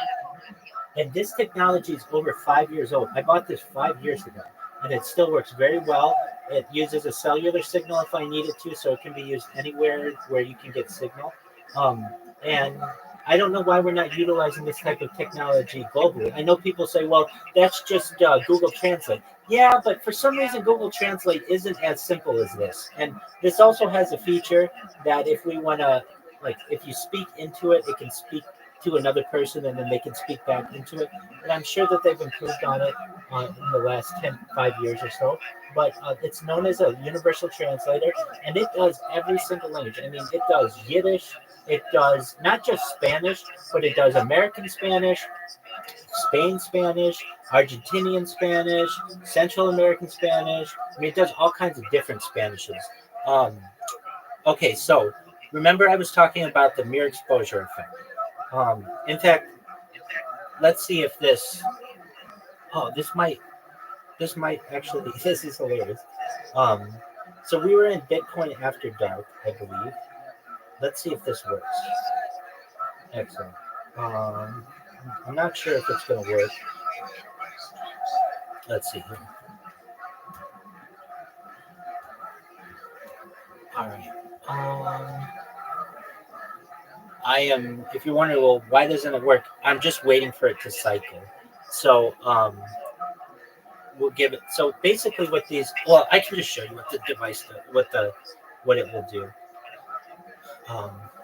So what happens is I would get 10 accounts with my profile picture that's very vibrant, and you can see it. And also, what else about my profile picture is unique, Left?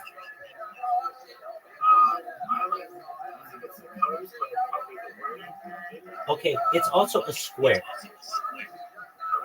It's not a circle. So everybody else has a circle, and mine's kind of like a square. And you may not. Exactly. So that square differentiates me. So what you're going to see, I have another device here that I'm going to use to show you. Okay. So, I've been talking to you this whole time, and I am, you know what, you can just see this right now. I'll just send you the Twitter space. So you can see at least 5 of my accounts working at once. I've got 2 other computers that are going to join other people's discussions in the next 10 minutes or so. But here we go. This one has 3 of them going. Copy link. So this isn't the perfect version, but it's something that you'll be able to see right now. So you'll have reference to what I'm showing you. So this is just somebody's, they've got just like, I think, a Twitter space to gain followers. And I just put a bunch of accounts in there. What I want you to do is go to the account, the message that I just sent you, and scroll all the way to the bottom, and you'll see 3 of my accounts just posted up in there. If you would just take a look at them, and you'll see, and you'll be like, all right, well, that's 3 accounts. It's not that great.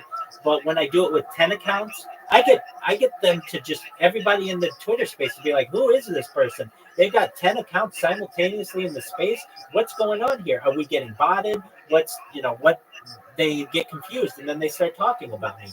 I use the mere exposure effect to be able to gain more traction on them. Okay, so you just Exactly. So that people are like, oh, I know who this guy is. He's the guy who's in everybody's Twitter spaces. He's everywhere. And, I just talk to him.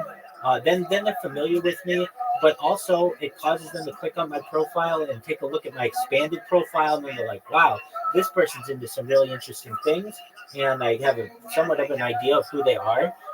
So here's what I can show you. I will. Okay, so I'll show you this. Here's how the robots work. They're just pre-programmed macros essentially that I've created. I'm gonna flip my camera in a second. Oh no, here it is. Okay, so it's a very smart robot that I've created that knows where the start listening button is. You're gonna see it with the hand. It just clicked it. And then over here in the corner, it opened up a new. It opened up the discussion, and it will just sit in there for 15 minutes to give people the ability to know who I am, what I'm doing, and then it'll go to another. Just a minute.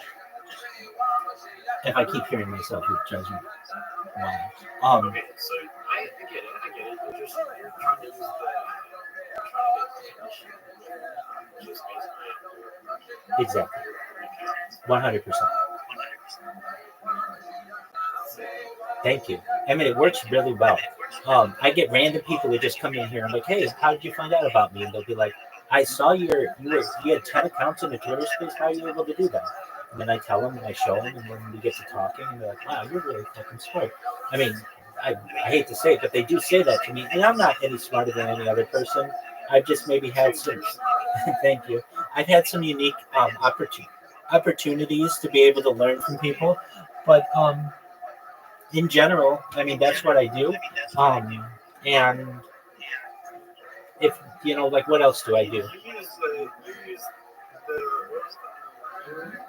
Near, that's okay. Near exposure effect. 100%.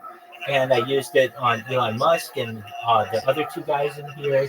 If you can see them below, they're in a joint to create their Nor and Oleg. They're from Greece. I used it on Frosty.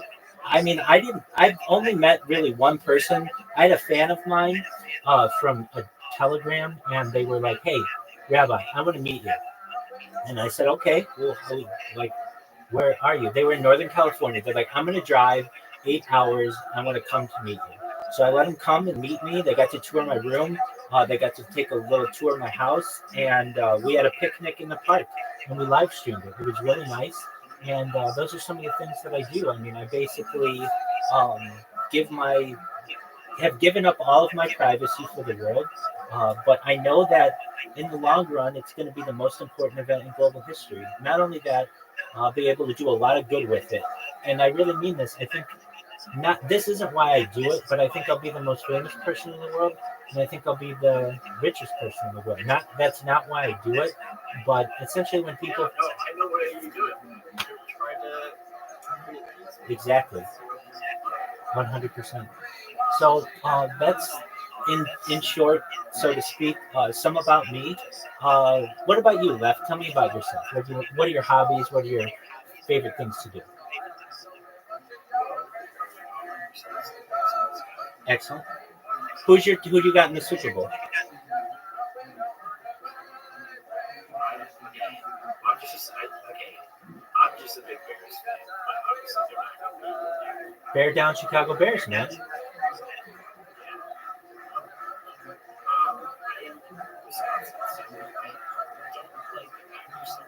Okay.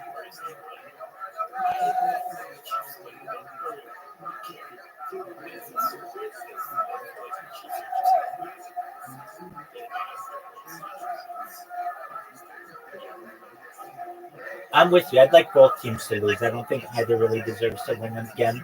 But I'd like to see the Eagles win over the Chiefs. I don't want to see a three-peat. I mean, I know that there are people who would, but that gets old.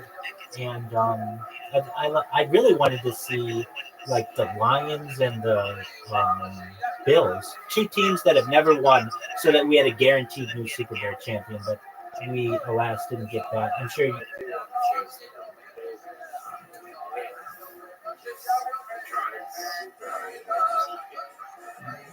You're 100% right. Well, excellent. So, do you play any video games?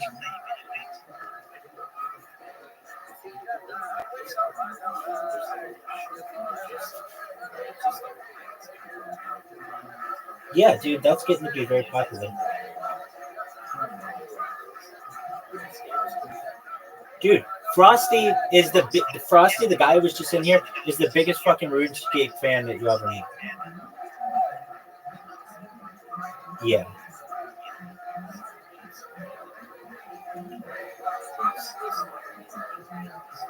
Excellent.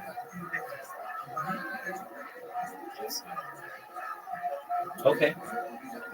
Very cool. Do you play any Fortnite?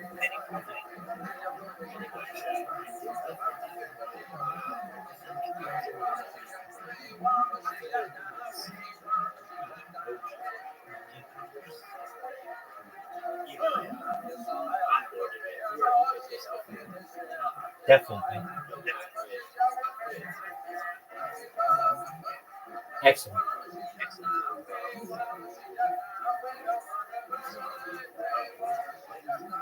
Excellent.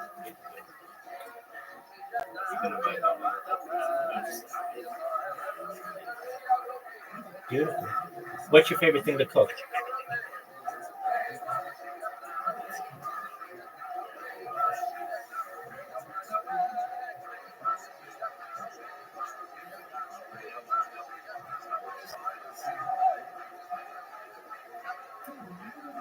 That's a beautiful thing, man. Excellent. Shout out to your grandma for teaching you that. Okay. Go ahead.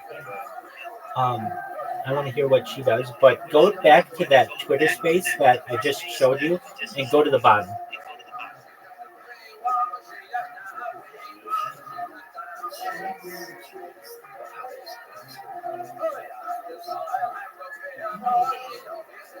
Okay.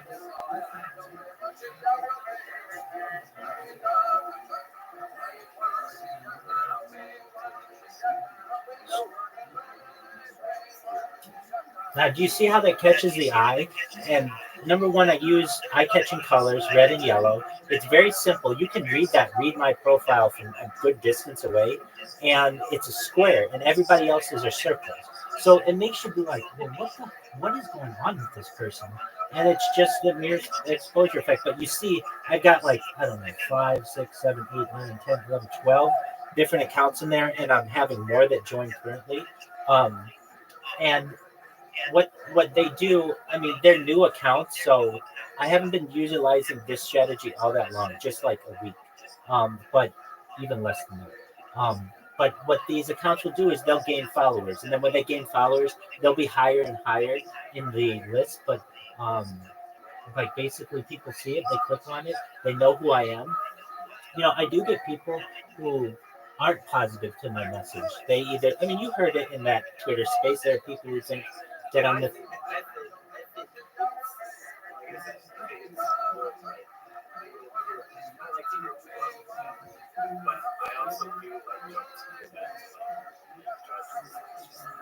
We all do.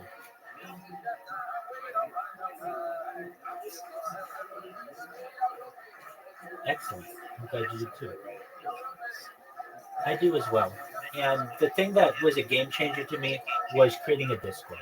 Um, I considered it in the past, and this one has only been around. My Discord's only been around for 6 months, and I have 1,500 people in here. It's allowed me to build a community. Usually, people would just see me or talk to me, and then it would just be like two ships passing in the night. This way, I get people who sleep in here all night. Elon Musk is actually in Egypt. We've got people in Greece. We get people in India. I have people in Canada and Australia. We play mini games every night. We play for like hours, and we're really, really intense about it. And then, of course, I have people. Oh, absolutely. If you're interested, the games that, like, so because I have to dedicate my computers to being robots, I don't like to use them to play games. So any kind of like, hey, I want to play Grand Theft Auto or something like that that takes a lot of memory, I just generally avoid. But I like to play mini games. So I play the Discord games that are available in here. But if you're ever interested in playing a game, we play mini golf. Do you know what mini golf is? Like miniature golf, essentially. Um, so it's on an app called Plato, Plato, which has many different mini games in it for me to list them. It's like Plato, as in the Greek philosopher. So it's Plato. If you download it, the available games are they have like Uno, they have Carl, they've got pool, they have mini golf, they have table soccer, they have. Oh yeah, I'll send you. Of course, I don't have to do that. Absolutely, I'll send you the link. And no, you're fine. Um, do you have an Android or an iOS device? Okay, excellent. Well, then that's how you download it. So here it is on Apple, and if you download it, I mean, I'll play a game with you right now if you want, or if you just want to play it another time, that's absolutely your prerogative as well. Um, but my friends and I, we've gotten really into mini golf, and so we know all the angles, and we're really competitive against each other. And I'm a competitive individual, so with that, those are some things that I like to do. I am interviewed a lot. I mean, not a lot, but like generally, I have people who come in here and do interviews with me, or I'll be on podcasts. So those are available in this chat if you ever want to see what I'm like in an interview. Let me just see um, where I would find them. Oh yeah, they're in here if you search interviews. Um, but I should probably move that up. Um,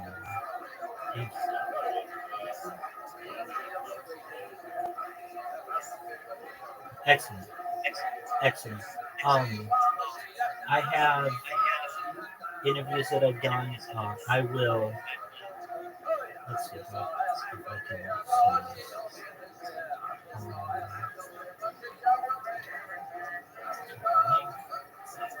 okay, so in case you ever want to see what interviews I've done, um, do you know who Aiden Ross is?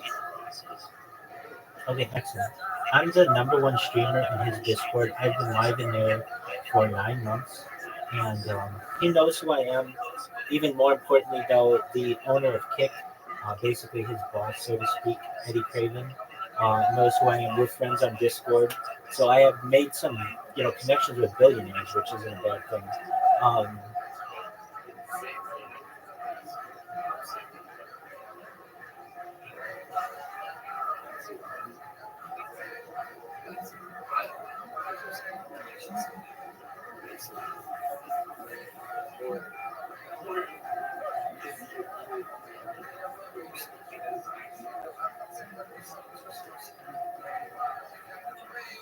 100%.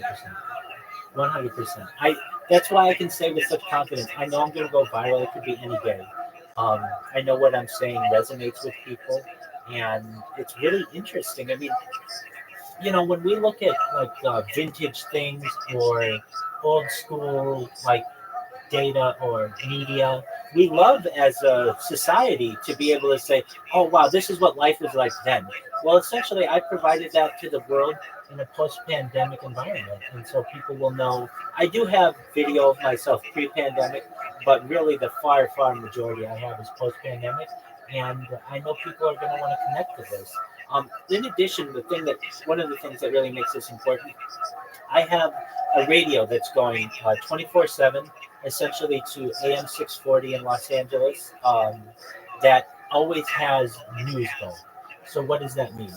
It means that you know what's going on in a given part of the day whenever you go into one of my streams, because you can just hear what we've got, what we're listening to. Um, and so if you're like, I don't know, like what news happened recently? There was a plane crash in Washington D.C. with a helicopter. So that was breaking news, and it's like we're able to kind of live in the global timeline together. I know where I was when the Queen of England died. I've been in earthquakes on this stream. Quite a few different really interesting things have happened to me, and I think in the future people will essentially see it as the biggest time capsule in society. Hey, there he is. Hey, Frosty. Have you played any old school RuneScape recently? Oh, I don't play that game anymore. Oh, quit it. I was just telling Left that you were the biggest old school RuneScape fan that we knew. And the reason why I said that, we had some other people in here yesterday. He showed us video of himself, of videos that he's made on YouTube of him playing old school RuneScape. But apparently now he's too cool for old school RuneScape, so that's okay. No, I think I'm like arguably one of the most well-known MMO players, but I don't stream or anything, so I That's play the most MMOs, like have the most kind of but MMOs it's weird, right? Because it's like a storyline almost. So you play and there's a bunch of drama happening between players and stuff like that. So it's more fun. absolutely. So yeah. Well, Left Edge, you see the robots that I have, at least in the Twitter spaces, they're going to get attention. They already have. People don't know what to make of them. They don't hurt anybody. They don't spam anybody. But essentially, it's like, oh, this guy's back, and I'm pretty well known on Twitter for having been really shilling my project over a year ago. But now that I'm back on Twitter, I'm going to continue to shill, and I say to myself, even if they cut me off, even if they ban me, even if people want to fight with me, I just have to keep going. And I know that the Twitter environment has enough people on it who are influential that it's just going to be someone's tweet, someone's retweet, something like that. And eventually, you get to be pretty well known on these spaces. And I know I have allies. I know there are more people on this earth who want peace than want war. And also, I mean, I can make you rich. If you help me, I will help you. As I say, share to be a trillionaire. And these are not necessarily. Go ahead. You know what I want to tell you exactly is that a lot of this technology, right, it's going to be coming to use at some point, but not right now.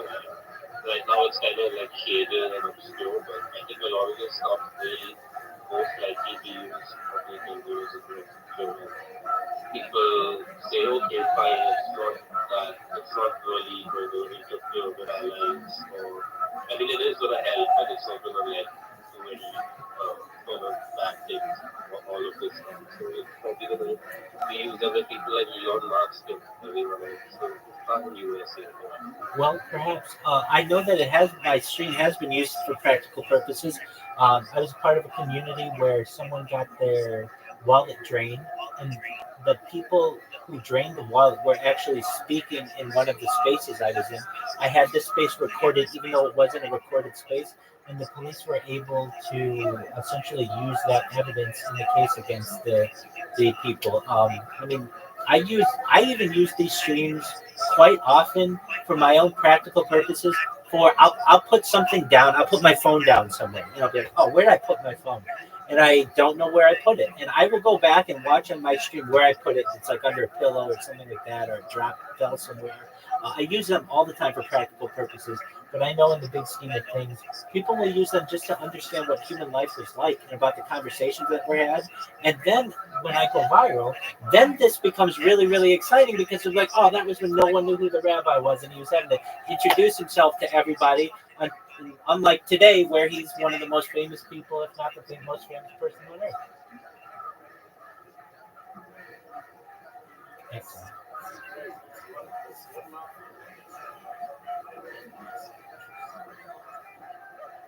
Excellent. Well, Left, I understand. I'm not going to take up any more of your time. As you see, I've got some. Okay, well, excellent. So I don't know. Do you know who Joe Rogan is? So he had this podcast on today that just dropped on aliens. I'm a huge advocate of alien disclosure.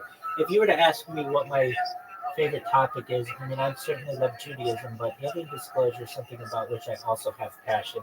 I feel as we were able to, if we're able to come to reality, come to terms that we're not alone, then things like anti-gravity and antimatter, they become more realistic to us. But before we do Joe Rogan, if you don't mind, let me make sure of the types of technology that I've discussed. Now, let me first say this.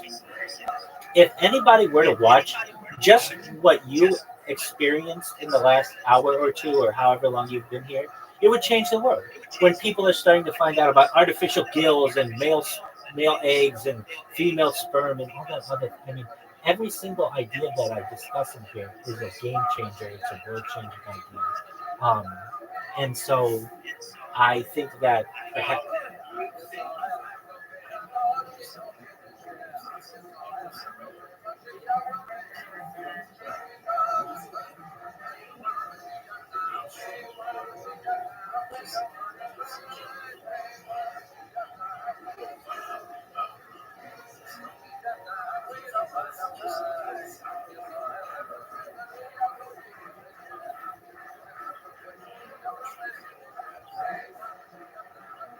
yes, well, yes, but you have to understand as well that the people that control the world, believe it or not, don't always feel safe in being public. I'll tell you who controls the world. It's my family, it's the Rothschild family, it's the Astor family, it's the Bundy family, it's the Collins family, it's the Carnegie family, it's the DuPont family, it's the Lee family, it's the Merovingian bloodline, it's the Russell family, it's the Reynolds family, it's the Rockefeller family, it's the Vanderbilt family, it's the Van Dorn family, it is the Warburg family, and the House of Windsor. Basically, those families control the world.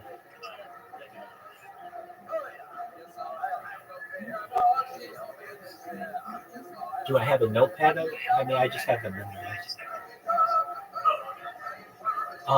But essentially, those families control the world. When they see that one of them essentially is a spokesperson for peace and love, it allows me to have a little more cachet with them. It allows them to know that it's okay to be public. That when I say this, it really makes sense. That if you were to run the Earth as a simulation 1,000 times, every single time, a small group of people would end up with power over the majority every single time. And it just happened to be these were the families for whom the dice were rolled. It could have been the Smith family and the Jones family and the Johnson family and all these other families, but it just didn't necessarily align that way. And when the people out of the world recognize that there's someone who's uncancelable, essentially, you can take down my Facebook account, you can take down my YouTube account, you can take down my Twitch account. I still am on another 33 different platforms at any given time, live streaming. Eventually, they recognize that you are a force with which to be reckoned.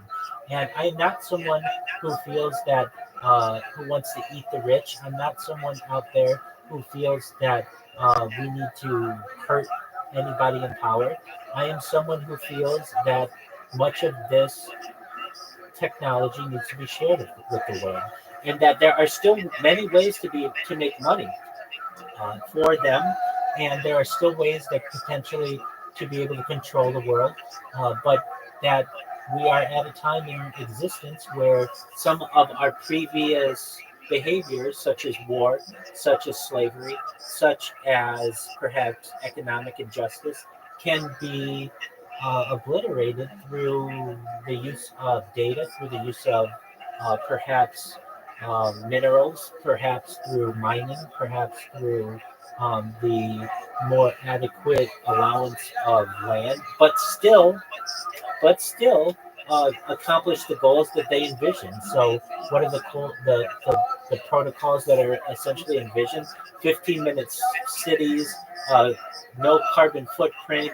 I mean, I am for no carbon footprint. That's why I'm such an advocate for not only nuclear energy, fission energy in particular, where you tear an atom apart, but fusion uh, energy as well, where you slam particles together. I'm also an advocate for the use of tidal energy. This is a mind-blowing one that I don't understand why we don't use. Um, so essentially, in order to create energy, all you have to do is turn a turbine. And so why don't we put turbines in the ocean and allow the ocean's currents to just turn the turbines for us? Instead, like we do that with wind farms now, but that doesn't produce that much energy. But the ocean, Like I said, I think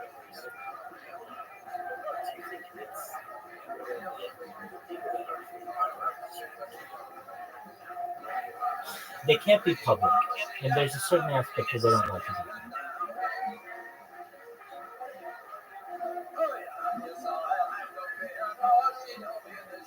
They want to be able to walk down the street and people know who they are, and perhaps not get attacked. And when I show the world that there is a certain humility and humanity to them, I feel that I can gain a lot of allies within all of these families. But essentially, the cat is out of the bag. We know how the world works. I mean, I've explained it. There are essentially 13 families at the top, and then from there, there's a council of 300. So that would be like the Johnson family, from like Johnson and Johnson. That'd be like the Disney family from Walt Disney. That would be like the House of Saud and some other of the House of Monaco, those kinds of dynasties. And then from there, that's it.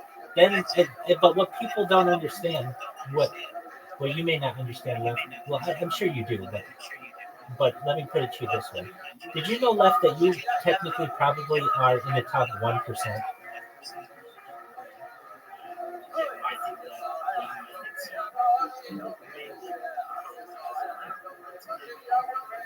Okay, excellent.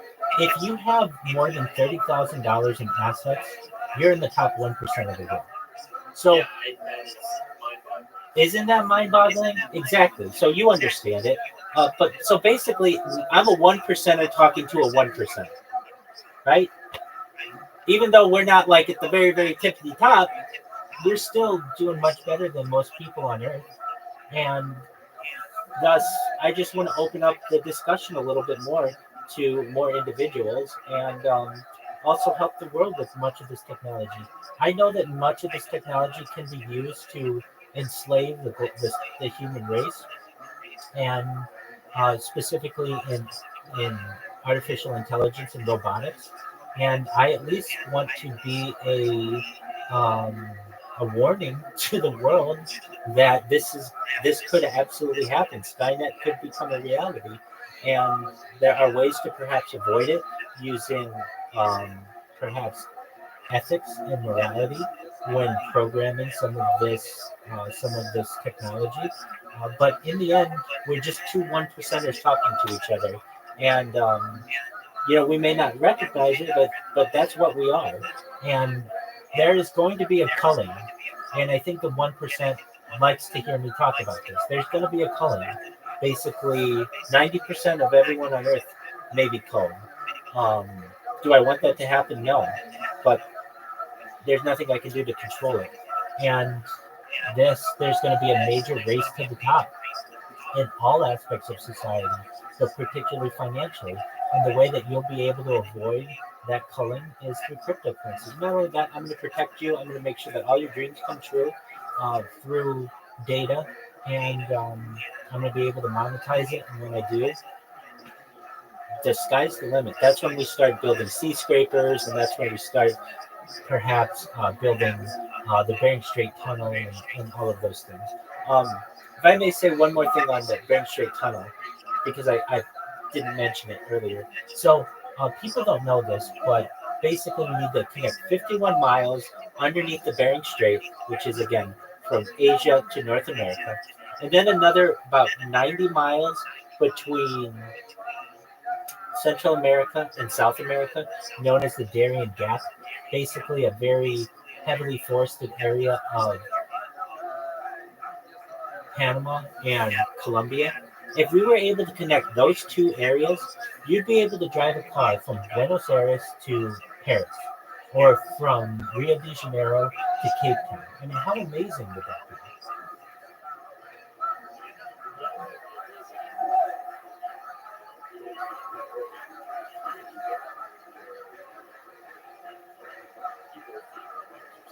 Exactly. It would help people in transportation. Exactly. And so I mean, I'm an advocate for those things, and um they may try to kill me, and if they do, okay. I mean, I lived a good life. I've been recorded as much more than any person in global history, but I feel as if I know 1%. I know 1% of 1%ers, and I can tell you that there is a certain um, stress that comes on someone's life when you have billions of dollars, and there's a certain amount of humility or a human face that I can put on this. When people say, "Oh, the top 13 families rule the world," I don't like them, and then they see I'm their spokesperson, and I have a very good heart, and I want world peace and all these other things. It's a lot harder to hate the rich.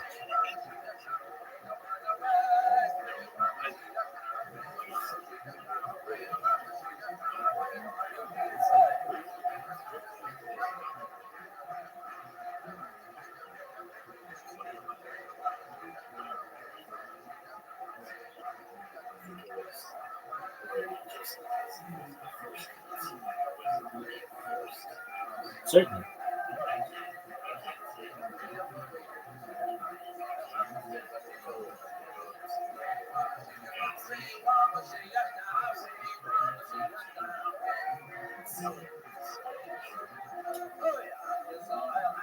$100%. And cryptocurrency is going to give you freedom. It's going to give every single person in those Twitter spaces freedom. And whether they recognize it or not, they're the 1%.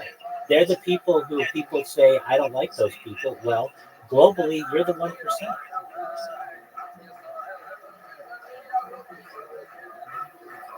Exactly. Well, thank you, Lev. You should. This is what I need from you. Well, firstly, you've done more than most any person. You've given to the project, which will is first and foremost very much appreciated and um, will pay off in uh, exponentially for you in the future. You've retweeted what I've done, which is absolutely extremely important to me. Uh, what I need you from you is just keep talking to your friends about, hey, I met this rabbi in his Twitter spaces. If you haven't heard him, you're gonna hear him. You're gonna know who he is. And go to his Discord. It's discord.me/rabbi. It's very easy. And you can talk to him whenever you want. And he'll talk your ear off. I appreciate that. I appreciate it. Thank you. Thank you. Thank you. Um, and so you're going to hear more from me, and just know that I when I say this, I think it could be. Look, I started this more than 3 years ago, and I always think it's going to be next week that I'm going to go viral or tomorrow. But it really at any point could happen. But I really think, especially because of these robots that I have in Twitter Spaces, that it may be within the next 2 months. I'm really going to focus on the Twitter Spaces and just telling people about my project. And I get people who want to shoot me down all the time, and that's fine. And but I know I've said to myself, I think by March 26th, I could be wrong, but I kind of set that as my goal. That if I am in these Twitter Spaces day in and day out, every single I try to at least do like what I did, like, hey, do you mind if I tell you about my project, one an hour of those. So if I do, like 15 or so of those a day, a lot of people find out about me that way. And what I have now that I didn't have before is a Discord where people can come in and connect with me. And also these robots, I mean, there's something to them where people are going to be like, oh, I know who that is. I get some people who I'm like, hey, do you mind if I tell you about my project? They're like, no need to. We know about your project. Rabbi streams his life 24 hours a day, 7 days a week, 365 days a year for world peace. And that's what I want. And those people in those calls are very influential people. They are high net worth individuals, and they have very powerful accounts. And it's just, what's going to happen? It's going to be like a lighting of a match in a room full of petroleum barrels. It's going to take off like a catalyst, and everybody's going to want to know what I do. People are going to come to my house. People are going to want to watch my old my old streams, and that's what I want them to do. What I do that's different than any other person who live streams, I feel, is I archive it. So I don't just start a stream and say, oh, well, what I'm doing now is important. I say what I did last week was important, last month was important, last year was important, and you can watch it all. And that's what really makes this special. And just know, Left, if I know you know this, but if there's anything that you ever need, or if you're ever lonely, or you ever need anything, I'm here for you. I know that at least let's see here, at least Pacific time, usually about like just in the mid to late evenings Pacific time, so maybe a little later for you. We play um, these mini games, but what I'll do is I will send you a message when we're doing that, and just know that the light is at the end of the tunnel, and we keep getting closer and closer to it. And with that, I'm going to watch some Joe Rogan and eat my pasta. And feel free to enjoy. If you want to go do your own thing, I completely understand. But just know how much I appreciate having met you. Let me make sure. I'm pretty sure I sent you a friend request in this Discord. But if I haven't, I most certainly want to because. Go ahead.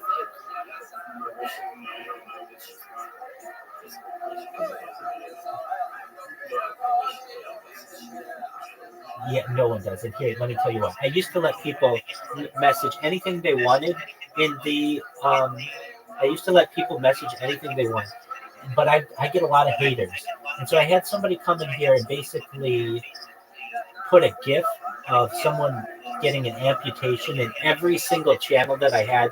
It was very, very bloody. And I just recognized that, you know what, until I have 24/7 moderation, I'm not going to give anybody the ability. And then also, if you do want to if you do want to post anything, there's a section below called free speech channel and self-promotion channel that you can put whatever you want in there. So I get people who put swastikas in there and all kinds of hateful things, but I'm about free speech. And so I don't want people to think that I'm running away from free speech. If there are people who want to put that stuff in there, they can.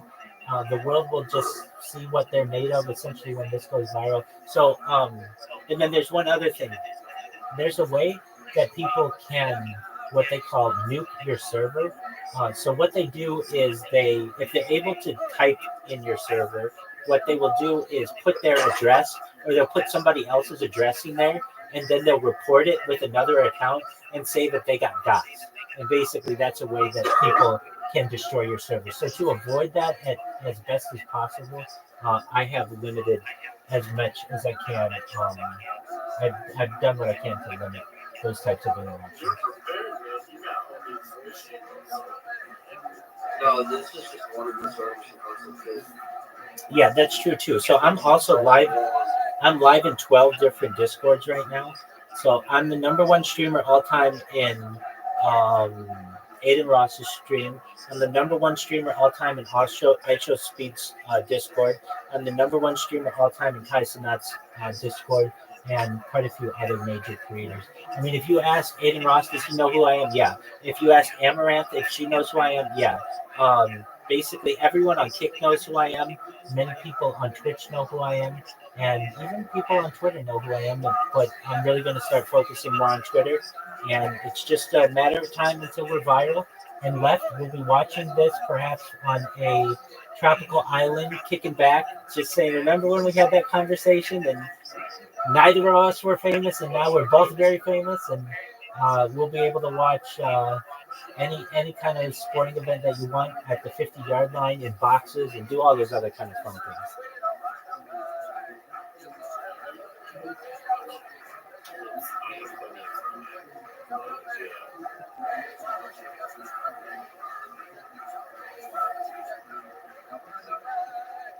Well, excellent. I can tell you that, no, I mean, at this time, I mean, you've done more than enough. And really, if anything, when you see those guys again in that space, be like, hey, I spoke to Rabbi at length, and let me just tell you, he's the real deal. He will talk your ear off about technology that you can't even comprehend. Take a look at his profile. He's got more than you could ever want to know about himself in there. And you can always check in with him in his Discord and just keep spreading positive vibes and keep being a positive person to the project. And it will pay off in dividends. How's that sound? Excellent.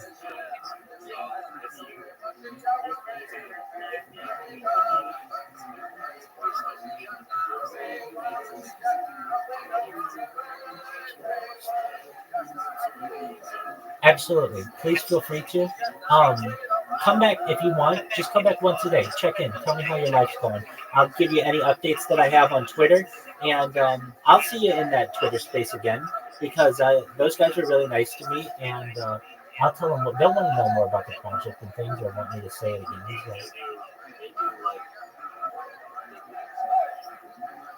They were really nice. Look, I completely understand. Anybody who had the experience that he had, or they had, I would feel very negative towards what I was saying as well. But I can't let that stop me. That was something terrible that happened to that person. If anything, I would like to help that person. If I were able to sit down with them, I would say, some of the technology that I discussed, one of them is known as memory erasure. And this is a type of technology that may be utilized for people with PTSD, but also people who have had terrible experiences, such as you, and something that you're dealing with on a daily basis, and you have these terrible reminders of. If you want, with your consent, we would be able to remove those from your memory. Is that something that you want? And those people who would want to experience that memory erasure wouldn't have to deal with those types of nightmares anymore. But it's hard to be able to discuss that with someone in such terms. But just know I have plans for them as well. Excellent. Left, you take care, my man. I'm always here for you. Thank you again for being so sweet. Peace, buddy. Whenever you're bored, just drop in. And if you need anything, send me a message in the meantime, okay? Peace, dog. Take care.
seafish.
Try to buy.